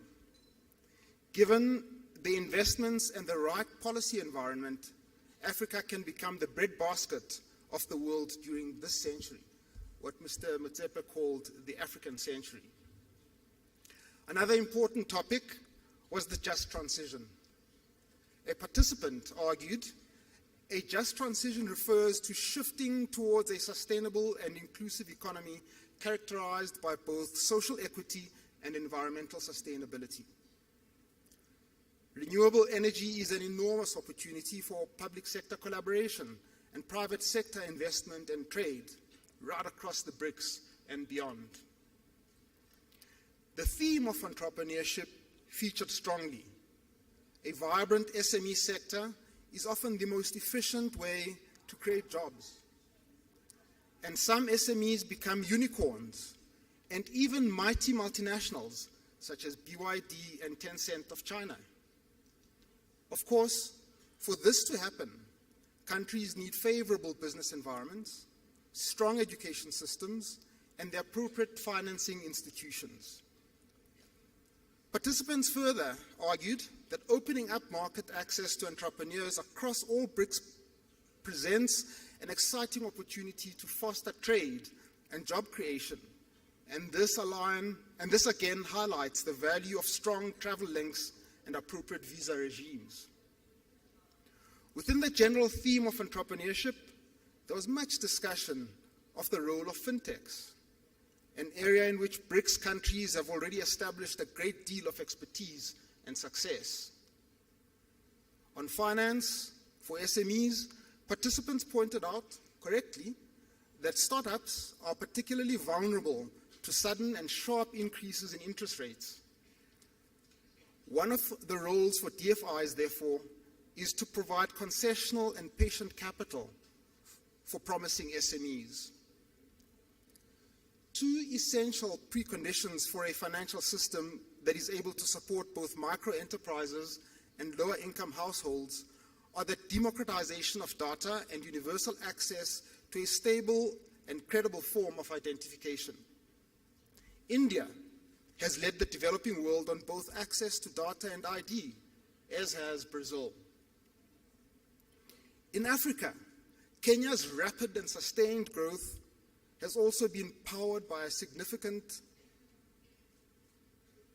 pioneering use of mobile phone to create universal access to finance. The forum discussed the international payment system in some detail. From an African point of view, a highlight of this conversation was the discussion of the Pan-African payment system, which has immense potential to stimulate trade and growth by increasing the spend and certainty and reducing the costs of cross-border payments in Africa. Participants also debated the question of whether a BRICS currency is possible or even desirable, with strong views expressed both for and against, with little consensus being reached.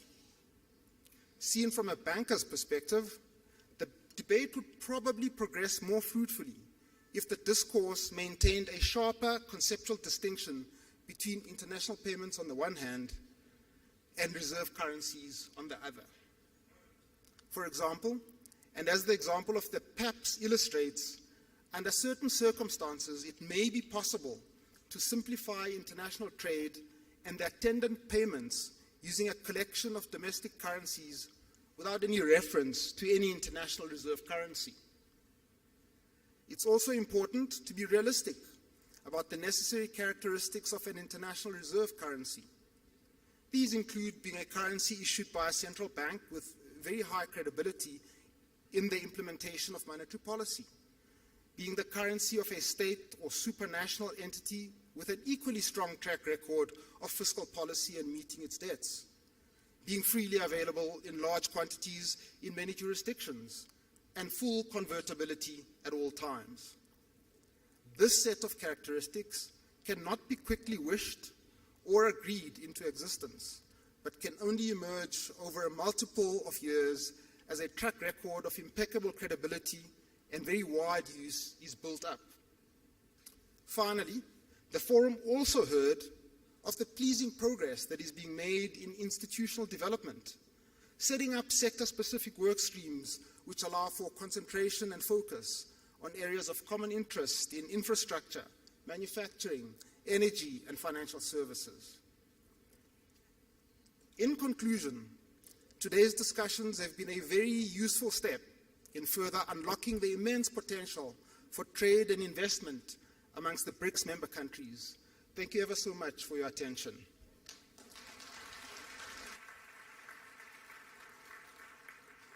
I'd like to thank Sim Shabalala for that report on behalf of the business community.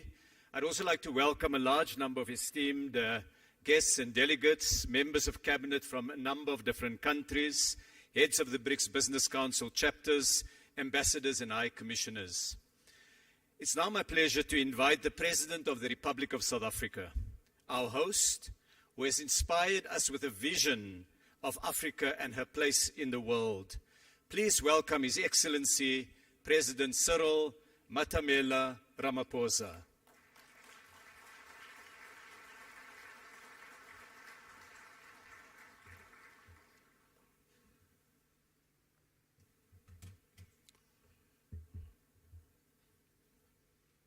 Thank you, Program Director, Minister Ibrahim Patel, Your Excellency President Luis Lula da Silva, Your Excellency Prime Minister Narendra Modi, Honorable Ministers and business leaders, and Your Excellency President of the New Development Bank, Ms. Dilma Rousseff. I greet you all, and it's a great honor to have this opportunity to participate in this leaders' session of the BRICS Forum. I particularly want to thank Mr. Sim Shabalala for the report that he has just given, and particularly underline and appreciate the message that is coming from all of you as business leaders about the immense opportunities that you see in investment across the BRICS countries. The BRICS group of countries exists not only to strengthen government-to-government relations, but also to forge stronger ties between the peoples of our 5 nations. It is for this reason that several bodies have been established since the BRICS was formed to enable cooperation across society, be it in business, be it in political parties, be it in the social sector, and also in the sporting sector. The BRICS Business Council is a vital and vibrant platform for strengthening economic ties between our respective countries and in forging common perspectives on inclusive economic growth and development, as we have heard from the report that has just been tabled by Mr. Chabalala.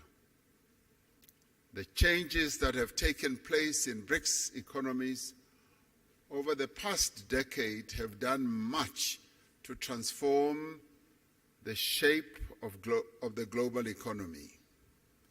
Together, the BRICS countries make up a quarter of the global economy.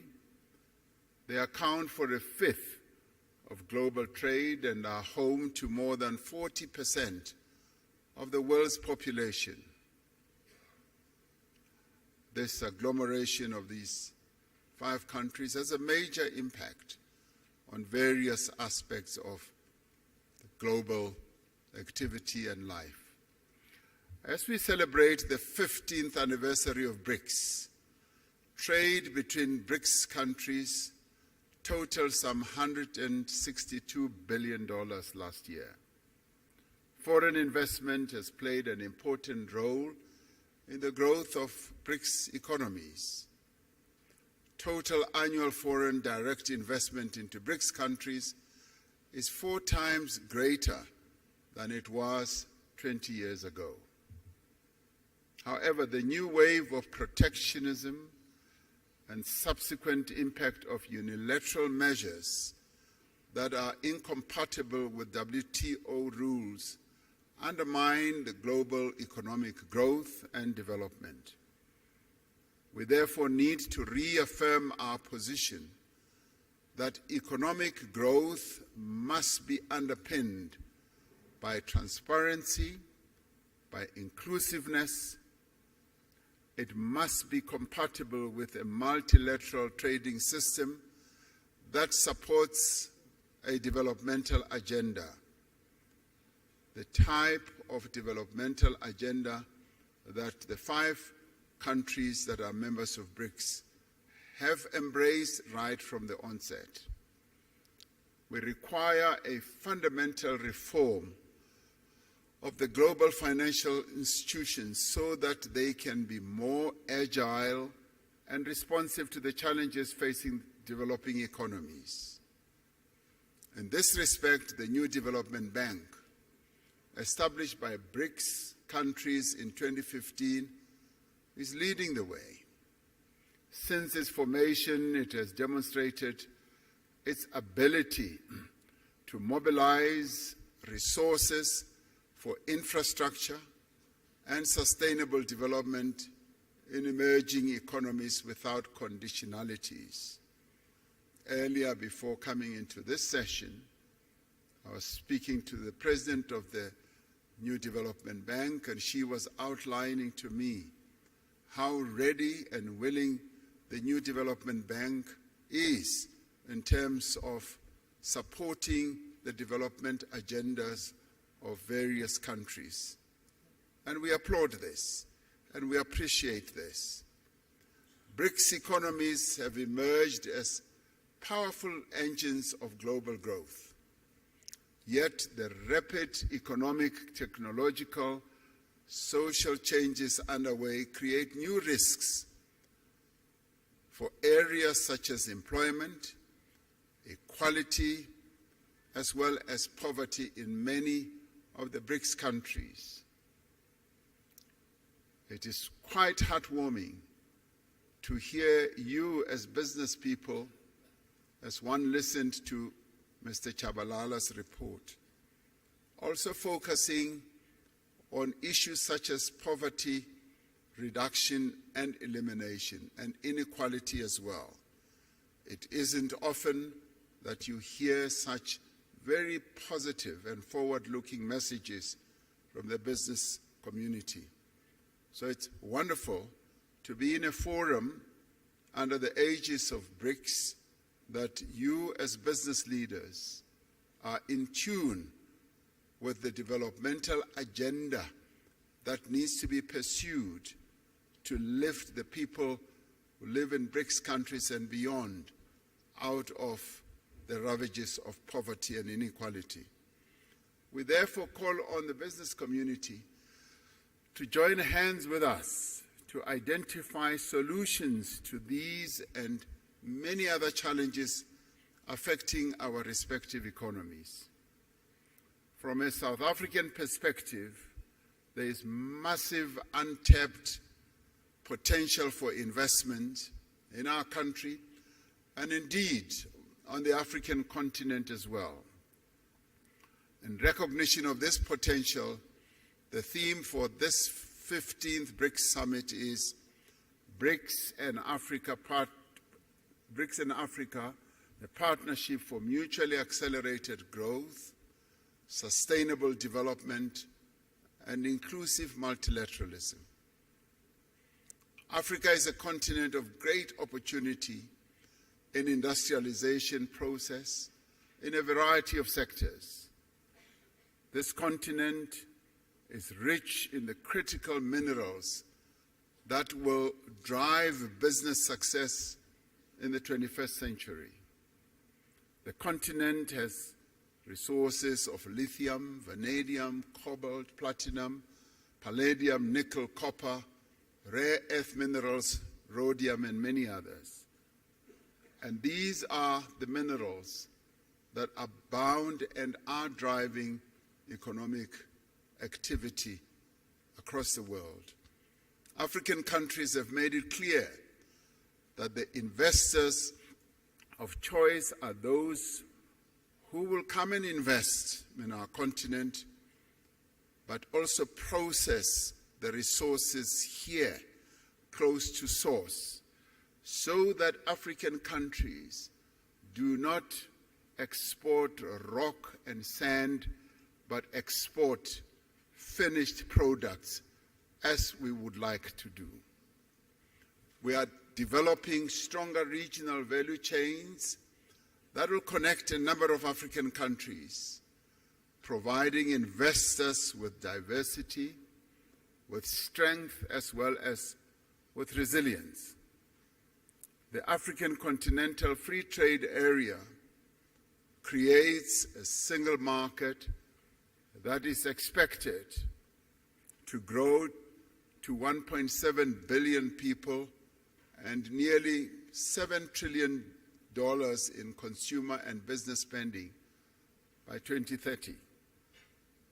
The success of the African Continental Free Trade Area will require a massive investment in infrastructure. We need to mobilize the substantial financing that is needed to build the roads, the ports, the rail, the energy and telecommunications network that will enable industrialization and trade. It is also pleasing to hear that you as the business community, you also see this area as opportunities that you can invest in. Growth in African economies will be driven in the main by small and medium enterprises. This requires focused as well as effective support to these businesses. It is important that specific financing be directed also to women-owned businesses so that they can harness the benefits of the Continental Free Trade Area. And we in Africa, as we seek to grow and develop, we are focusing on the empowerment of the women of our continent who have been held back through the years of colonialism, and in our case, through the years of apartheid, through protocols and laws. And we are saying we need to free the women of our continent so that they can trade, so that they can be in business and grow the economies of our various countries. Africa has a young, digitally connected and urbanizing population, a population which provides a stable workforce for companies in the future. The investment in skills development is continuing to grow. These factors all position Africa as the next frontier of productivity and growth.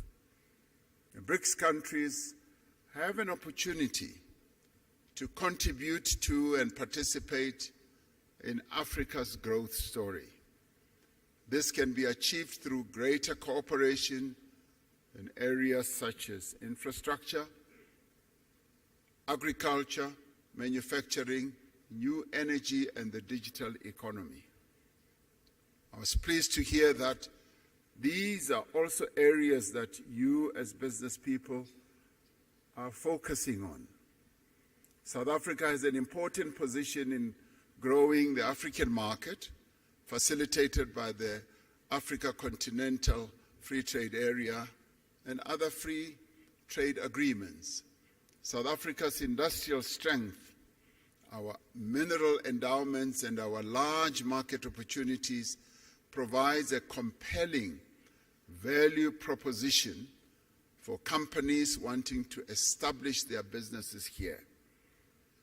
South Africa has significant industrial capacity, with Africa's most advanced industrial innovation and fabrication base. Firms that have invested here recognize that South Africa has deep local capital markets and strong financial systems. We have a diverse and sophisticated economy, and this country possesses world-class infrastructure, skills, abundant natural resources, industrial clusters, and a host of incentives to support investment.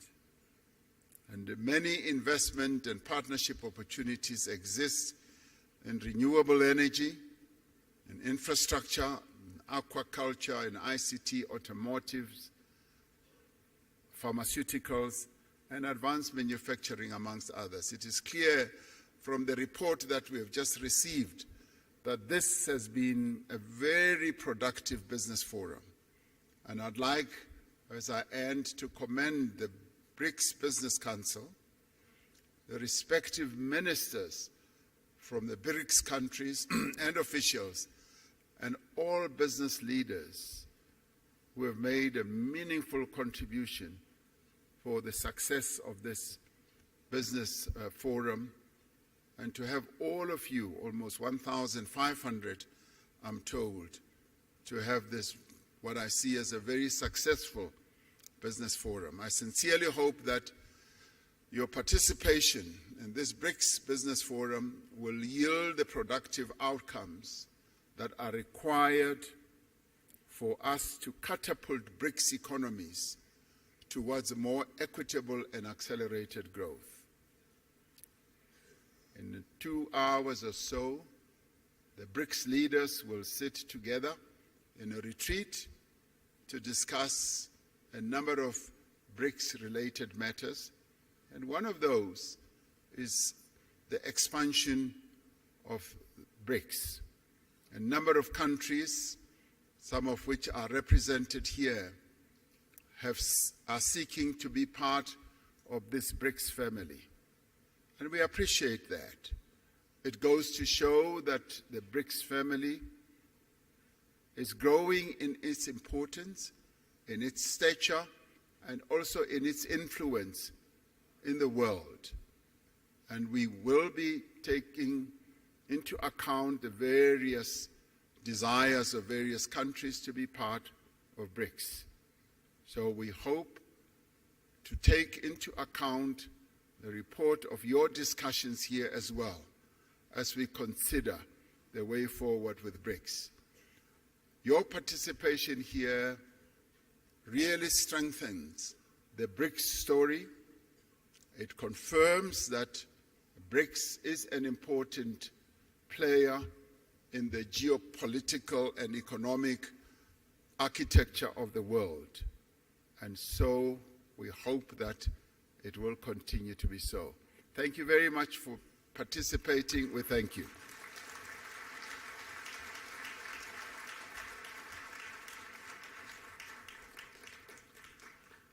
Thank you very much, Mr. President, for those remarks. It is now my pleasure to invite the President of the Federative Republic of Brazil, His Excellency President Lula da Silva, to take the podium. Please join me in welcoming the President.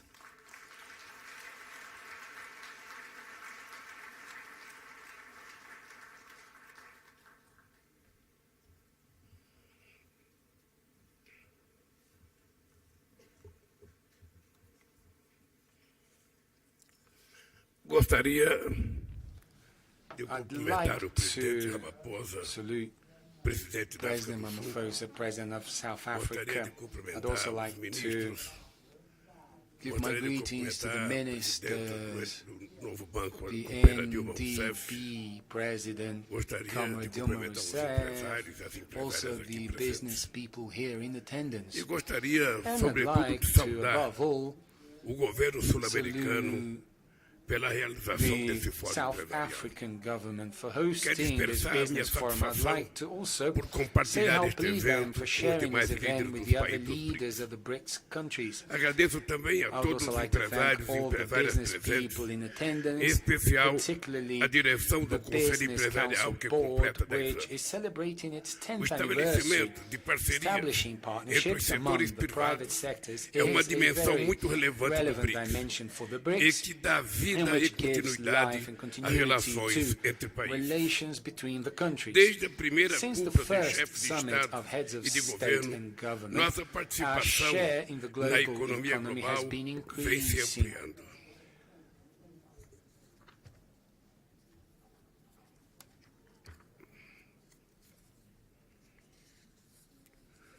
Já ultrapassamos We have o surpassed G7. the G7 already, Respondemos por accounting for 32% do PIB mundial 32% of the em world paridade de poder GDP de in compra. purchasing power Projeções parity. indicam Forecasts indicate que os that mercados emergentes em emerging and desenvolvimento developing são markets are aqueles the que ones that will apresentarão show the maior highest índice de growth rate crescimento nos in the próximos coming anos. years.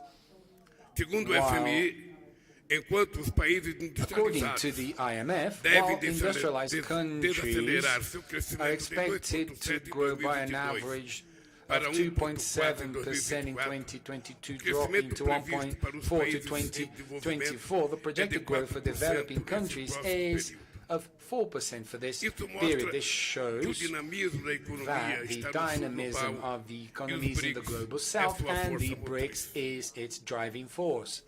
O estoque de investimento Brazil's, externo direto do BRICS the no BRICS, Brasil cresceu 167% international entre foreign 2012 e stock 2020, increased atingindo 370% between 2022 and 2029 and 2022, and in today almost 400 companies from the bloc operate in Brazil. After the 6 years of standing still, Brazil is going to create quality jobs again, it's going to fight poverty again, and will increase the income of Brazilian families.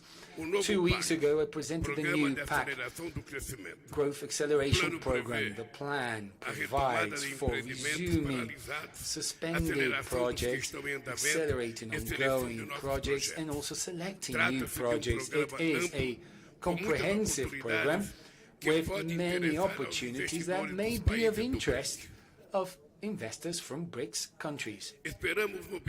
We hope to mobilize $340 billion for modernizing our logistics infrastructures with investments in motorways, railways, waterways, ports and airports. We will also give priority to the generation of solar and wind power, as well as biomass, ethanol and biodiesel.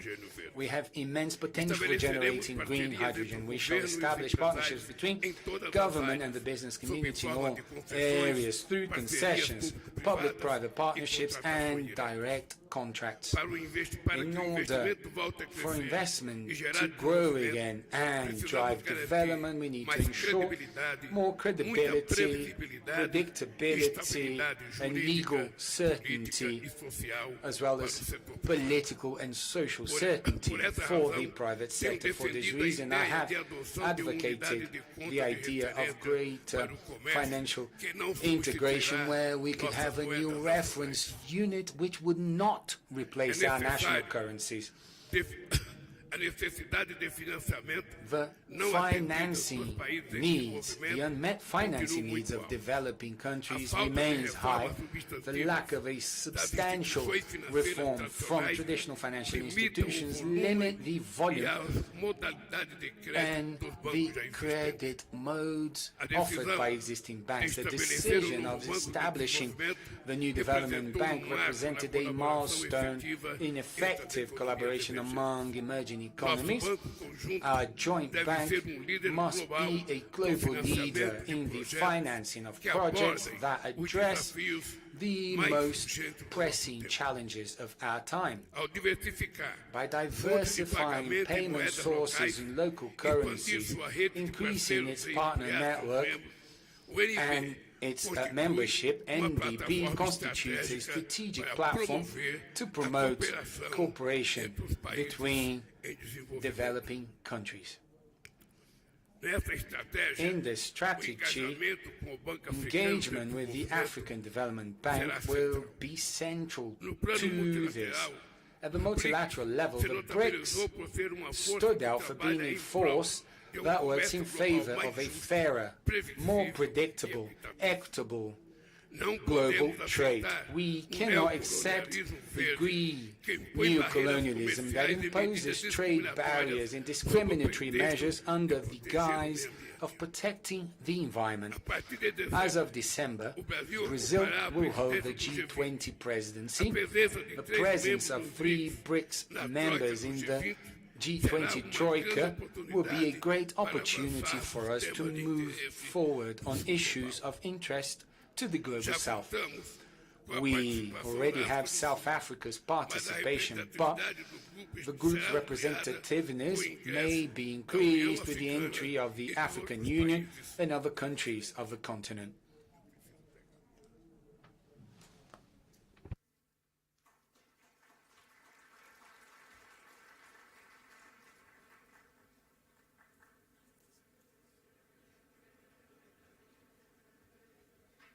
Is just a water break.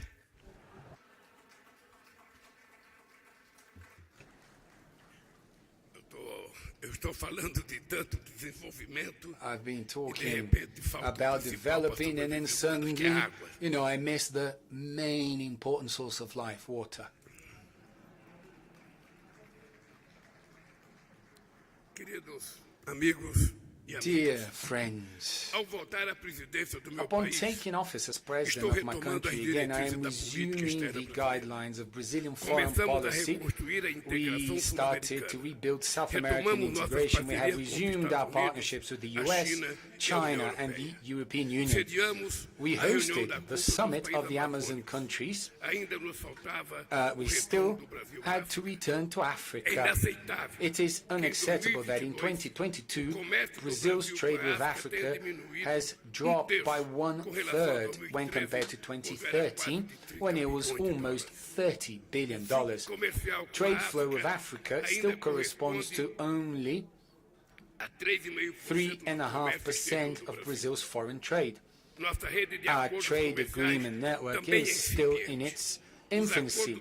Existing agreements with Southern Africa and Egypt date from my second term. Today, over 65% of Mercosur exports to Africa went to African countries with which there is no agreement in force.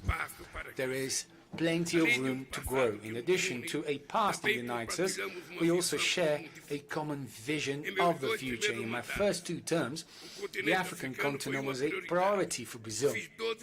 I have made 12 trips to Africa and have been to 21 countries. Brazil is back on the continent where it should never have left. Africa has vast opportunities and enormous potential for growth. To discuss the relaunch of trade with the continent, Brazil brought together the heads of the trade promotion sectors of all our representations in African countries here in Johannesburg last June. Africa is building an ambitious free trade zone project. 54 countries, 1.3 billion people with over $3 trillion in GDP in this continent, which is the youngest in the world from an age perspective and will be the most popular by 2100, offers countless opportunities for Brazilian products such as food and beverages, oil, iron ore, vehicles and iron and steel manufacturers. Africa has 65% of the arable land available in the world, and it has a strong vocation for being an agricultural powerhouse with the capacity to feed its people and offer global food security solutions. Combining investment and technology, Brazil has developed modern tropical agricultural techniques that can be successfully replicated in Africa. Through the Brazilian Agricultural Research Corporation, we have turned the Cerrado into an area of high agricultural productivity, and we can replicate this experience in the African savanna. My government has also resumed public policies to support family farming, essential to fight food insecurity and hunger that affects our continent. The More Food program, which I relaunched last June, allows small farmers to have access to financing to purchase tractors, tools and harvesters. As in the past, a version of the More Food program for food should be resumed as another aspect of Brazilian South-South cooperation.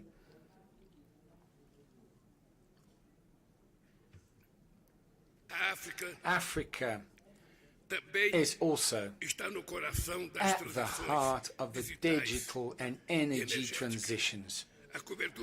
Internet coverage already reaches most of the African population, and digital innovation centers and financial technology services companies are multiplying, strengthening the Brazilian health complex. Strengthening may lead to ample opportunities for cooperation with South America. The African continent has important ore reserves such as, essential ore such as lithium and cobalt that will play a strategic role. So that we do not remain as exporters of primary products, we must make the most of this opportunity to forge the integration of our production chains and add value to the goods and services that we produce in a sustainable manner. Africa is the region of the world that emits the least amount of greenhouse gases. However, this does not mean that it does not have to face the most perverse consequences of global warming, such as droughts, floods, fires and cyclones. Brazil and many African countries have comprehensive plans to renew their energy mixes. We share the responsibility of caring for tropical rainforests and preserving biodiversity. We share the common concern of fighting the desertification process. Environmental and ecosystem services provided by rainforests to the world, they must be paid for in a fair and equitable manner. Social diversity products can generate jobs and income and offer alternatives to the predatory exploitation of natural resources.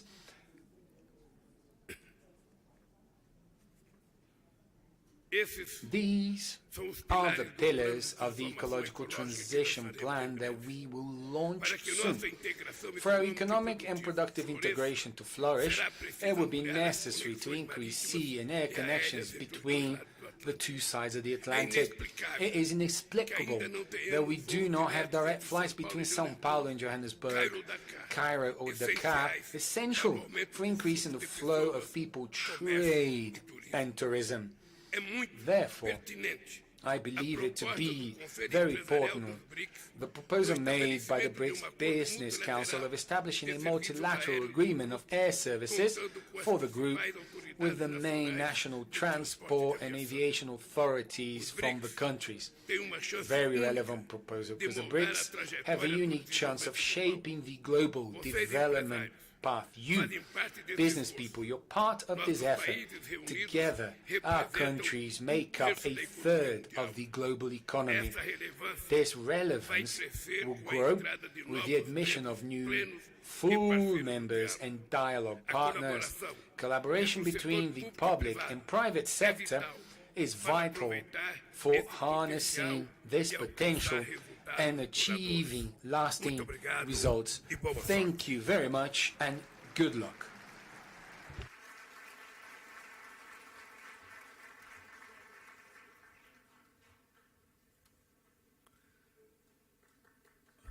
Obrigado. I thank His Excellency President Lula da Silva.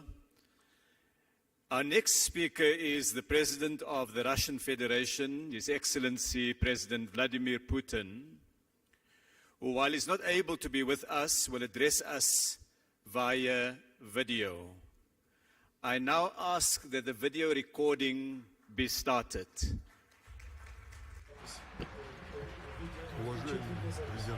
Dear President Ramaphosa, ladies and gentlemen, dear friends, I'm pleased to greet the government and business representatives, experts and industry specialists who have gathered to this meeting of the BRICS Business Forum.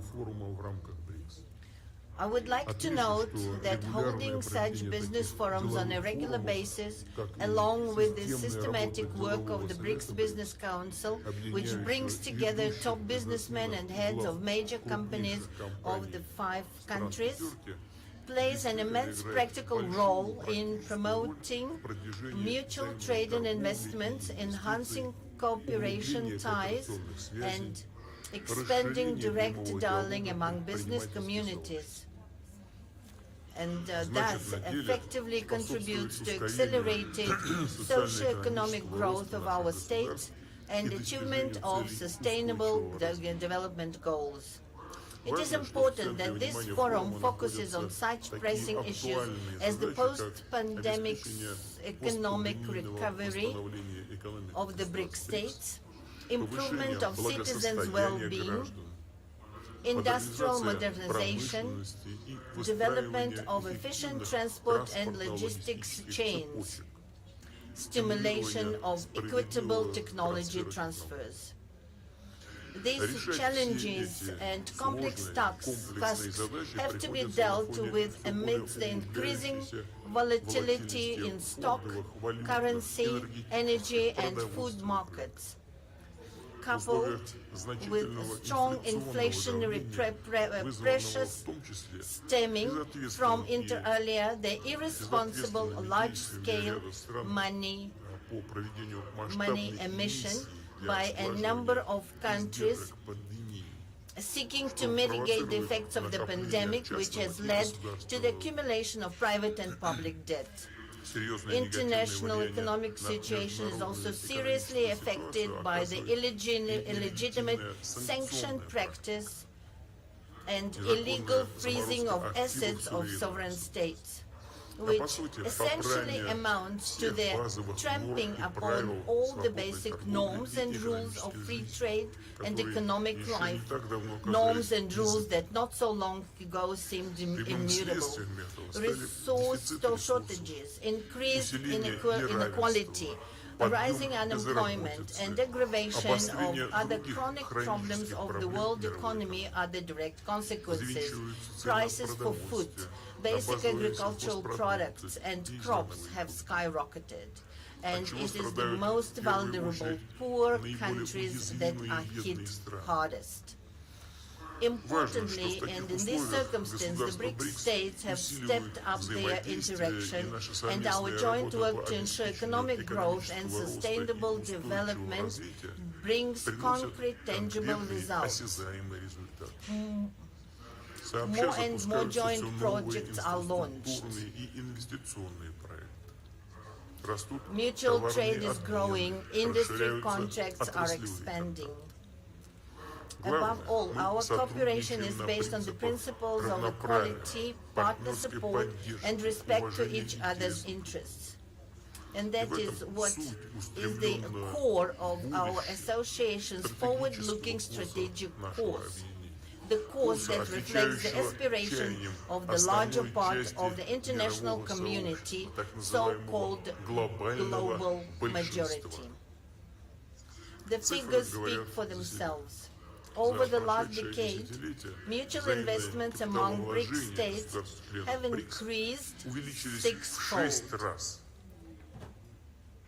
Their overall investment in global economy have doubled, and their total exports have reached 20% of the world's exports. As for Russia, the trade volume with the BRICS partners has increased by 40.5%, and reaching the record of 230, even more than 230 billion.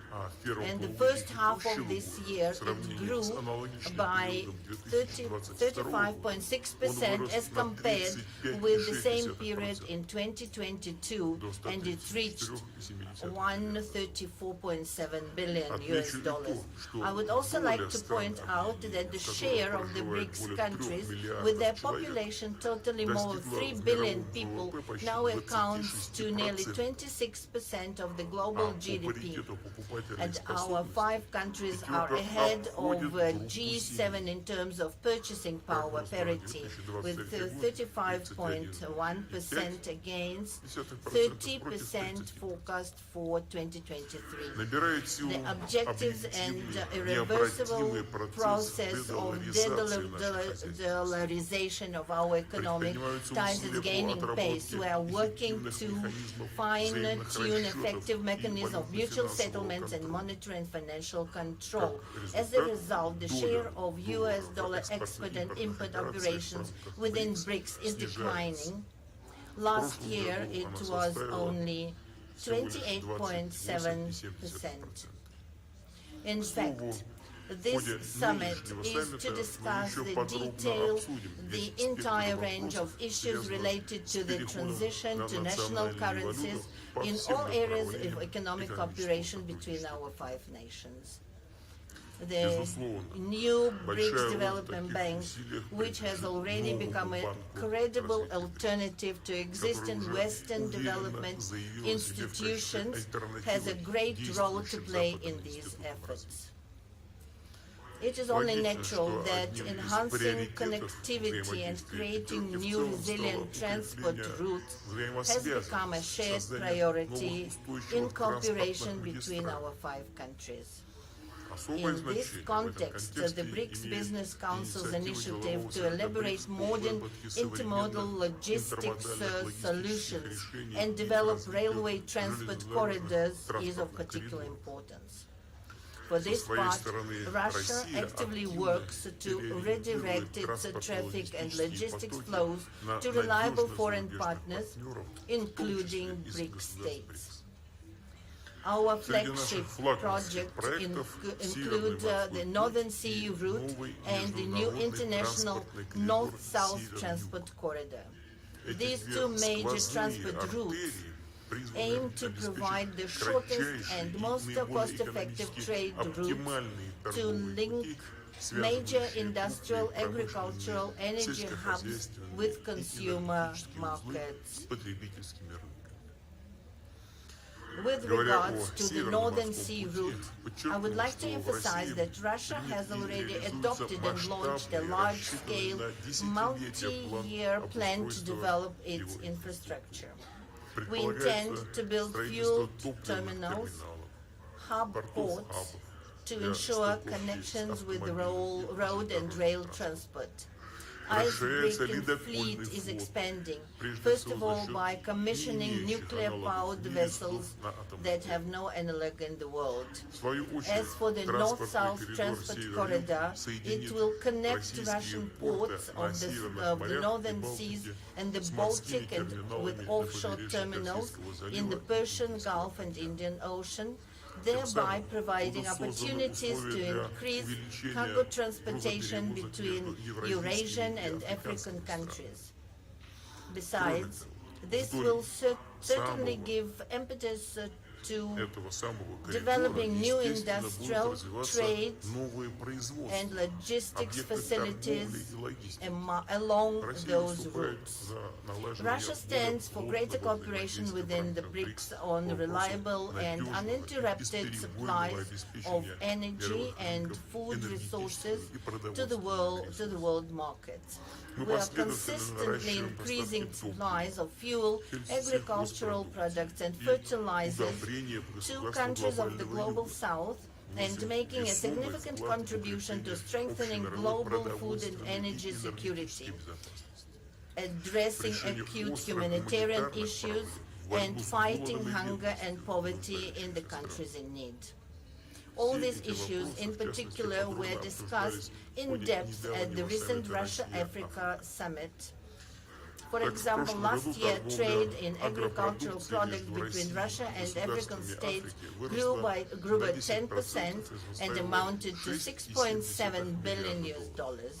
In January-June this year, it increased by another record 60%. Our country is and will remain a responsible supplier of food to the African continent. Russian grain exports to Africa amounted to 11.5 billion tons in 2022 and almost 10 million tons in the first 6 months of 2023. And this is despite the unlawful sanctions imposed on us that seriously hinder the export of Russian food products and complicate transport, logistics, insurance and bank payments. Russia is being deliberately obstructed in the supply of grain and fertilizers abroad, and at the same time we are hypocritically blamed for the current crisis situation in the world market. This has been clearly seen in the implementation of the so-called grain deal, concluded with the participation of UN Secretariat and initially aimed at ensuring global food security, reducing the threat of hunger, and providing aid to the poorest countries.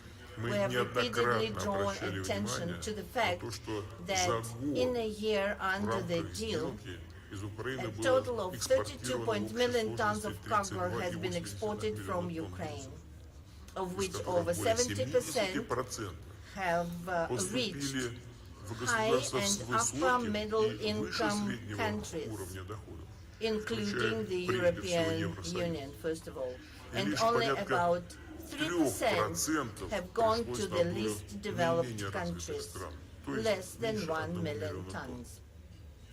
None of the terms of the so-called deal concerning the lifting of sanctions imposed on Russian exports of grain and fertilizers to world market have been fulfilled. Obligations to Russia in this regard have been simply ignored.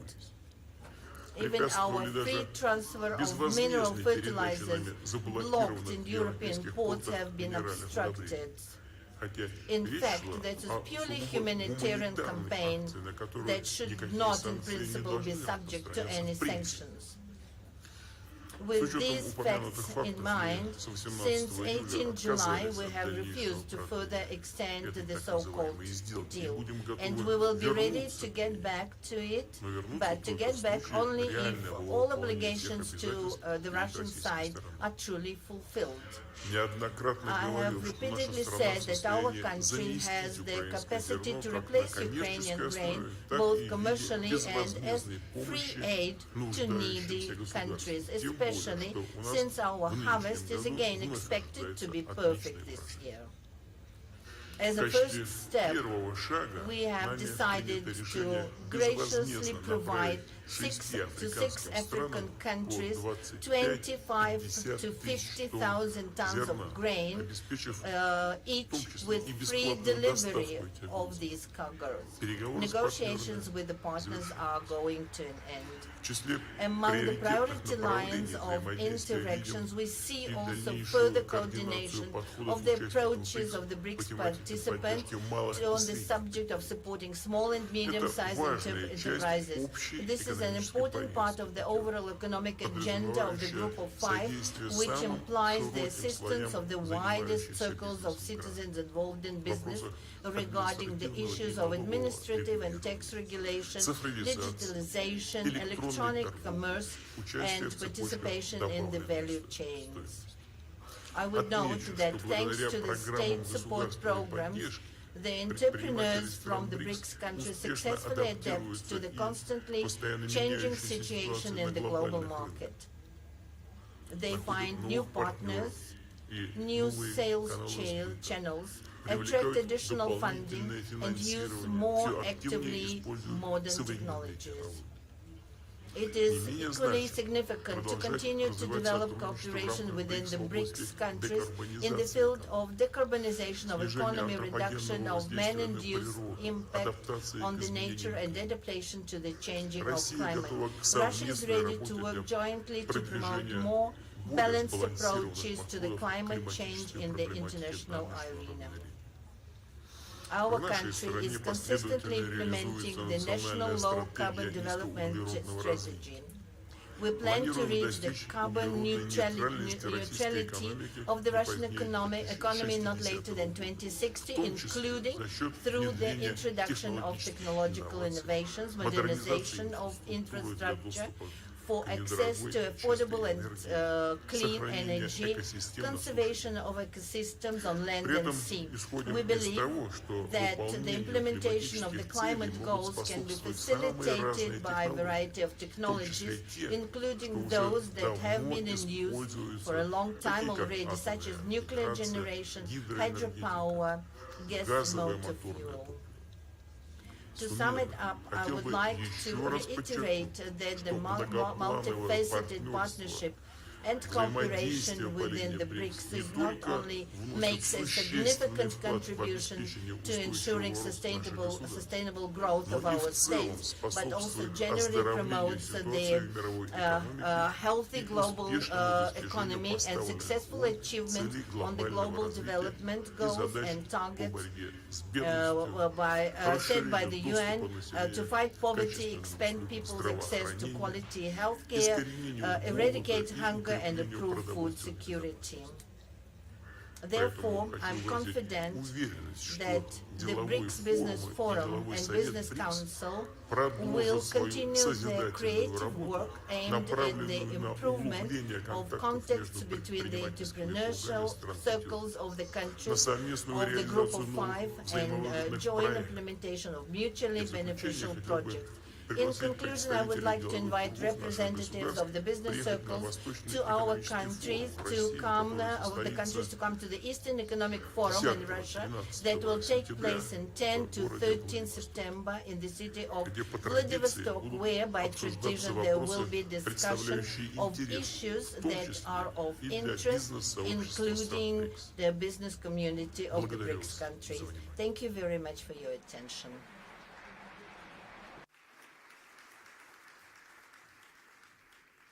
Spasibo.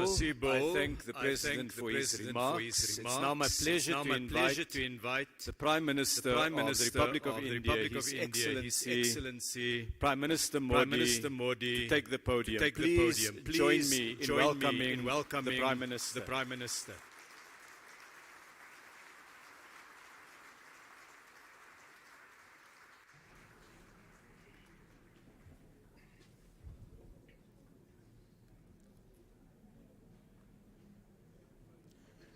Excellencies, leaders of BRICS business community, my namaskar Good evening to you all. I am glad that immediately after arriving in South Africa, our very first engagement is the BRICS Business Forum. First and foremost, I thank President Ramaphosa for his invitation and for organizing this meeting. My heartiest congratulations and best wishes on the 10th anniversary of the BRICS Business Council. In the last 10 years, the BRICS Business Council has played a vital role in enhancing our economic cooperation. In 2009, when the first BRICS summit was held, the world was just coming out of a massive financial crisis. At that time, BRICS emerged as a ray of hope for the global economy. In the present times also, amongst the COVID pandemic, tensions and disputes, the world is dealing with economic challenges. In such times, once again, the role of BRICS countries is important. Friends, despite volatility in global economy, India is the world's fastest growing major economy. Very soon, India will become a $5 trillion economy. There is absolutely no doubt that in the coming years, India will be the growth engine of the world.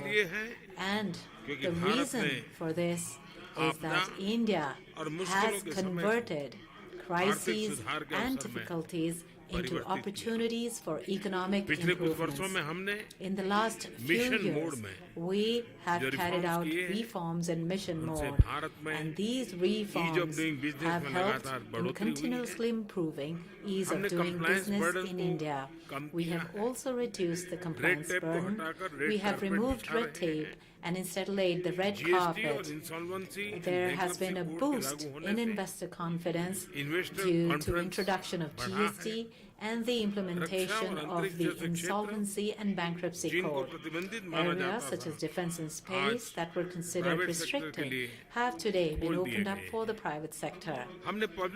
We have laid special focus on public service delivery and good governance. By leveraging technology, India has taken a massive leap towards financial inclusion. The maximum benefit of this has reached our women in rural India. Today, with one click, millions of people in India get direct benefit transfers. So far, more than $360 billion of such transfers have been made.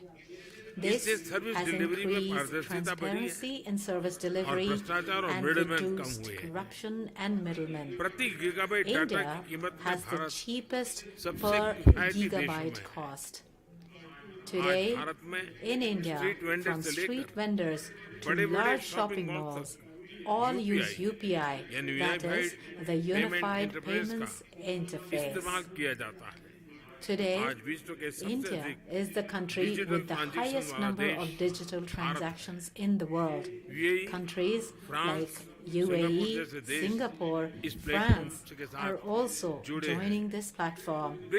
There are several possibilities of working on this with BRICS countries also.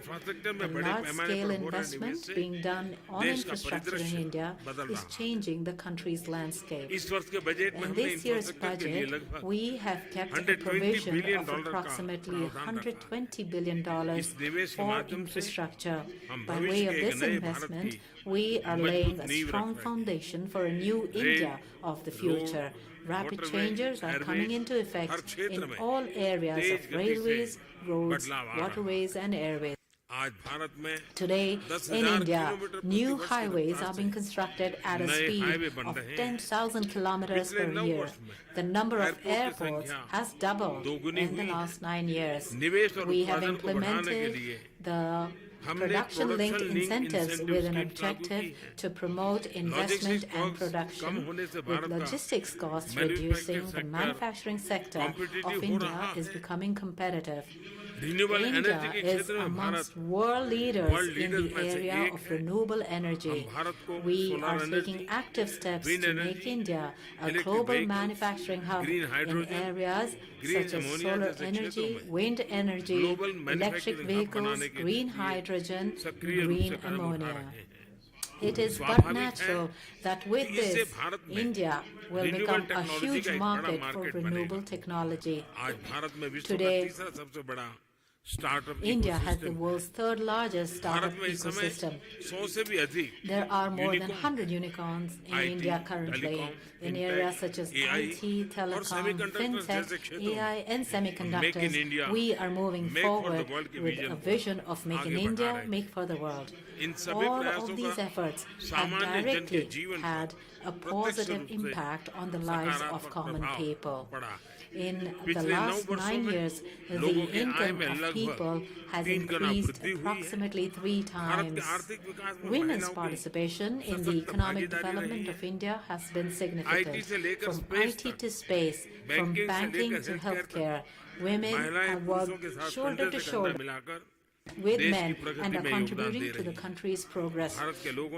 The people of India have resolved to become a developed nation by 2047. Friends, I invite all of you to be a part of India's development journey. The COVID pandemic has taught us the importance of resilient and inclusive supply chains. For this, mutual trust and transparency are extremely important. By bringing our strengths together, we can make significant contributions to the welfare of the world, especially the Global South. Excellencies, once again, I congratulate the leaders of the BRICS business world for their contribution. I also thank my friend, President Ramaphosa, for his excellent arrangements for this meeting. Thank you very much.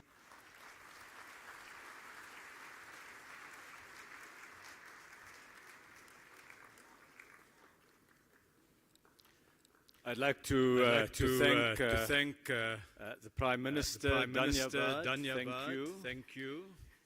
We now have a statement by His Excellency President Xi Jinping, President of the People's Republic of China, which will be delivered by Mr. Wang Wentao, the Minister of Commerce of the People's Republic of China. Please join me in welcoming Minister Wang to make the statement on behalf of President Xi.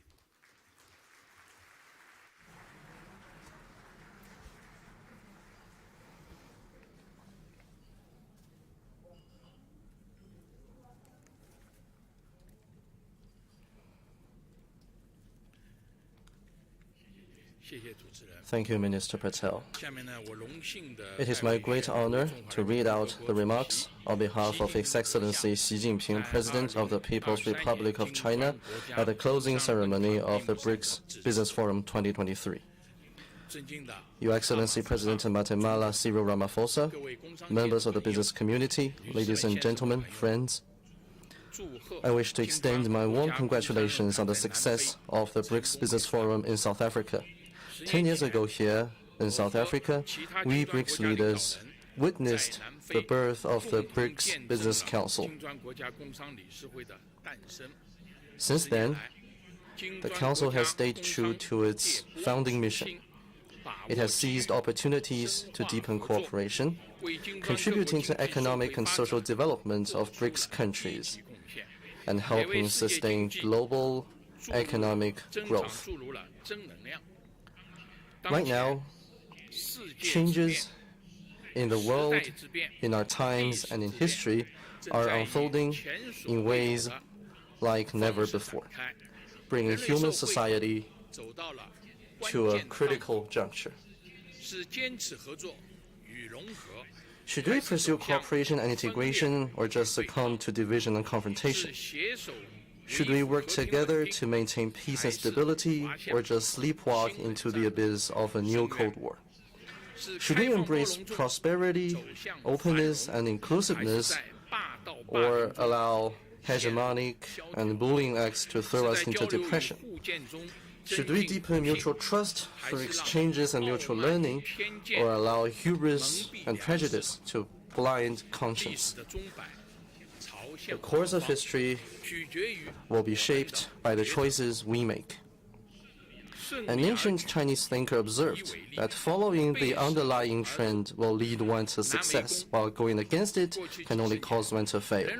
We humankind have achieved notable economic development and social progress over the past decades, and that is because we have drawn lessons from the 2 world wars and the Cold War, followed the historical trend of economic globalization, and embarked on the right path of openness and development for win-win cooperation.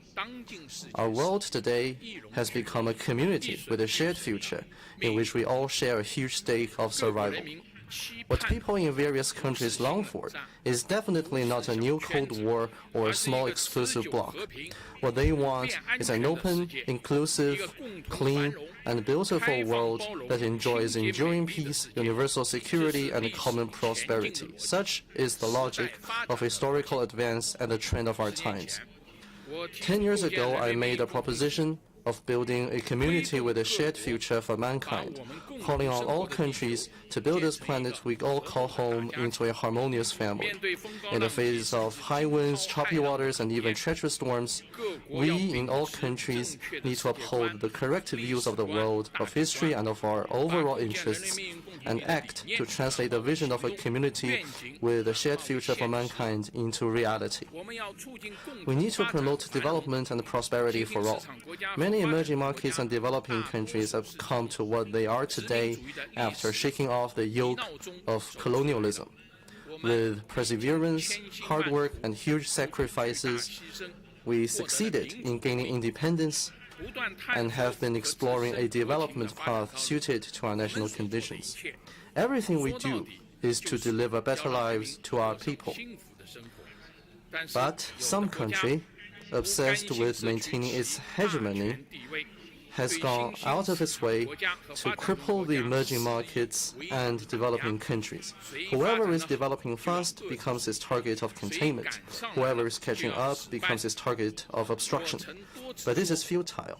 As I have said more than once, that blowing out others' lamp will not bring light to oneself. Every country has the right to development, and the people in every country have the freedom to pursue a happy life. With that in mind, I have proposed the Global Development Initiative with the goal of promoting development for all by the international community and boosting the UN 2030 Agenda for Sustainable Development. With the support of many countries, solid gains have been made in pursuing this initiative, with cooperation flourishing in various fields.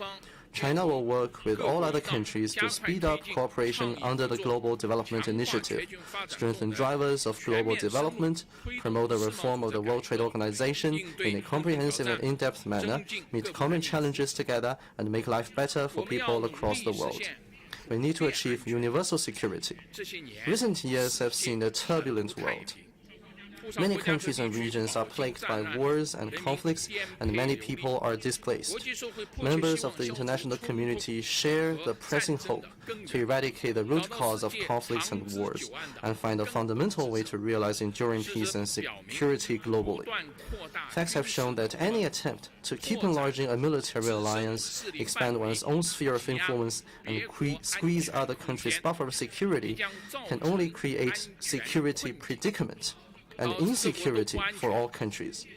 Only a commitment to a new vision of common, comprehensive, cooperative, and sustainable security can lead to universal security. Last year, I put forward a Global Security Initiative, and it has gained support from over 100 countries and international organizations. China stands ready to jointly pursue this initiative with all others. We should have dialogue and oppose confrontation, forge partnership but not alliance, and pursue win-win outcome and oppose zero-sum game, and work together to build a community of security. We need to stay committed to exchanges among civilizations and mutual learning. One flower alone cannot make a beautiful spring. Only blossoming of a rich variety of flowers can bring spring to the global garden. Human civilization is colorful by nature. It is precisely because of their differences in history, culture, and system that all countries need to interact with each other, draw on each other, and advance together. Deliberately creating division with the assertion of democracy versus authoritarianism and liberalism versus autocracy can only split the world and lead to clash of civilizations. I've put forward the Global Civilization Initiative, calling for promoting diversity of global civilizations, the common values of humanity, and people-to-people and cultural exchanges and cooperation. China welcomes all other countries to get involved in cooperation under this initiative. We should encourage different civilizations to bring out their best and flourish together. We should break barriers to exchanges and renew human civilization. Ladies and gentlemen, friends, as an ancient Chinese philosopher observes, change is the nature of the universe. The collective rise of emerging markets and developing countries represented by BRICS is fundamentally changing the global landscape. Emerging markets and developing countries have contributed as high as 80% of global growth in the past 20 years, and their share in the global GDP has increased from 24% 40 years ago to more than 40%. Just as a line in the Chinese poem reads, "No mountains can stop the surging flow of a mighty river." Whatever resistance there may be, BRICS, a positive and stable force for good, will continue to grow. We will forge stronger BRICS strategic partnership, expand the BRICS Plus model, actively advance membership expansion, deepen solidarity and cooperation with other emerging markets and developing countries, promote global multipolarity and greater democracy in international relations, and help make the international order more just and equitable. The gathering between BRICS countries and more than 50 other countries in South Africa today is not an exercise of asking countries to take sides, nor an exercise of creating bloc confrontation. Rather, it is an endeavor to expand the architecture of peace and development. I'm glad to note that over 20 countries are knocking on the door of BRICS. China hopes to see more joining the BRICS cooperation mechanism.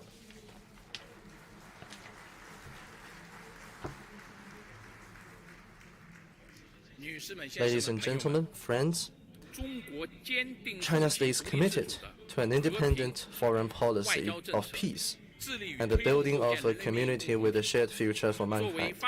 As a developing country and a member of the Global South, China breathes the same breath with other developing countries and pursues a shared future with them. China has resolutely upheld the common interests of developing countries and worked to increase the representation and voice of emerging markets and developing countries in global affairs. Hegemonism is not in China's DNA, nor does China have any motivation to engage in major power competition. China stands firmly on the right side of history and believes that a just cause should be pursued for the common good. At present, we Chinese, under the leadership of the Communist Party of China, are advancing the great rejuvenation of the Chinese nation on all fronts by pursuing Chinese modernization. Chinese modernization aims to achieve common prosperity, material and cultural ethical advancement, harmony between humanity and nature, and peaceful development for a huge population. Chinese modernization has created a new form of human advancement and presented a new future of modernization. We hope that other developing countries and draw on the outstanding achievements of human civilizations and find their own paths to modernization in keeping with their national conditions. Achieving high-quality development is a top priority in China's goal of fully building itself into a modernized country. We are committed to applying a new development philosophy and creating a new development paradigm. In the past decade, China has contributed more than 30% of annual global growth. This year, the Chinese economy has maintained the momentum of recovery and growth. China enjoys several distinct advantages. a socialist market economy in systemic terms, a supersized market in terms of demand, a full-fledged industrial system in terms of supply, and abundant high-caliber labor force and entrepreneurs in terms of human resources. The Chinese economy has strong resilience, tremendous potential, and great vitality. The fundamentals sustaining China's long-term growth will remain unchanged. The giant ship of the Chinese economy will continue to cleave waves and sail ahead. China will remain an important opportunity for the world's development. Our door is wide open to anyone who wants to engage in cooperation with us. As a supersized economy, China will remain firm in advancing high-standard opening up. We will continue to expand market access, cut the negative list for foreign investment, and further open the modern services sector. We will steadily improve the business environment, provide national treatment to foreign investment enterprises, foster a world-class market-oriented business environment governed by a sound legal framework, and build a globally oriented network of high-standard free trade areas. We will continue to advance ecological conservation, accelerate the building of a beautiful China, actively and prudently move toward carbon peak and carbon neutrality, and pursue all-round green transition in economic and social development. Going forward, as it endeavors to achieve modernization for its more than 1.4 billion people, China will surely contribute even more to the global economy and provide even more opportunities for the global business community.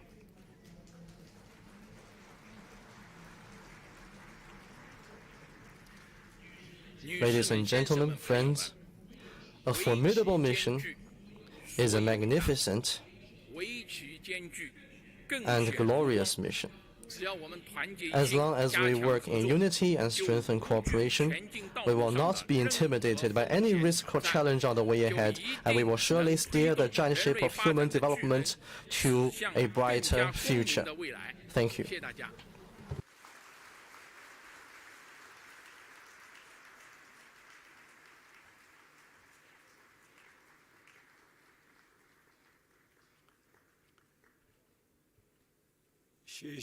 Shishi, I wish to thank President Xi Jinping for his remarks, Minister Wang for delivering it on His Excellency's behalf.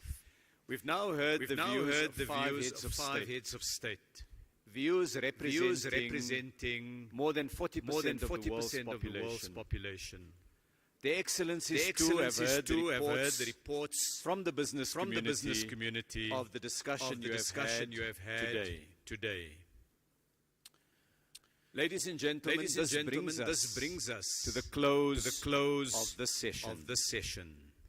I want to thank very sincerely the heads of state, the Excellencies, for the time, for the insights, and for the comments that they've made. The heads of state will leave the stage now, and we say farewell to them as they proceed to their next meeting in what will be a busy few days. I ask that you join me in saying thank you to them as they take leave of absence from us.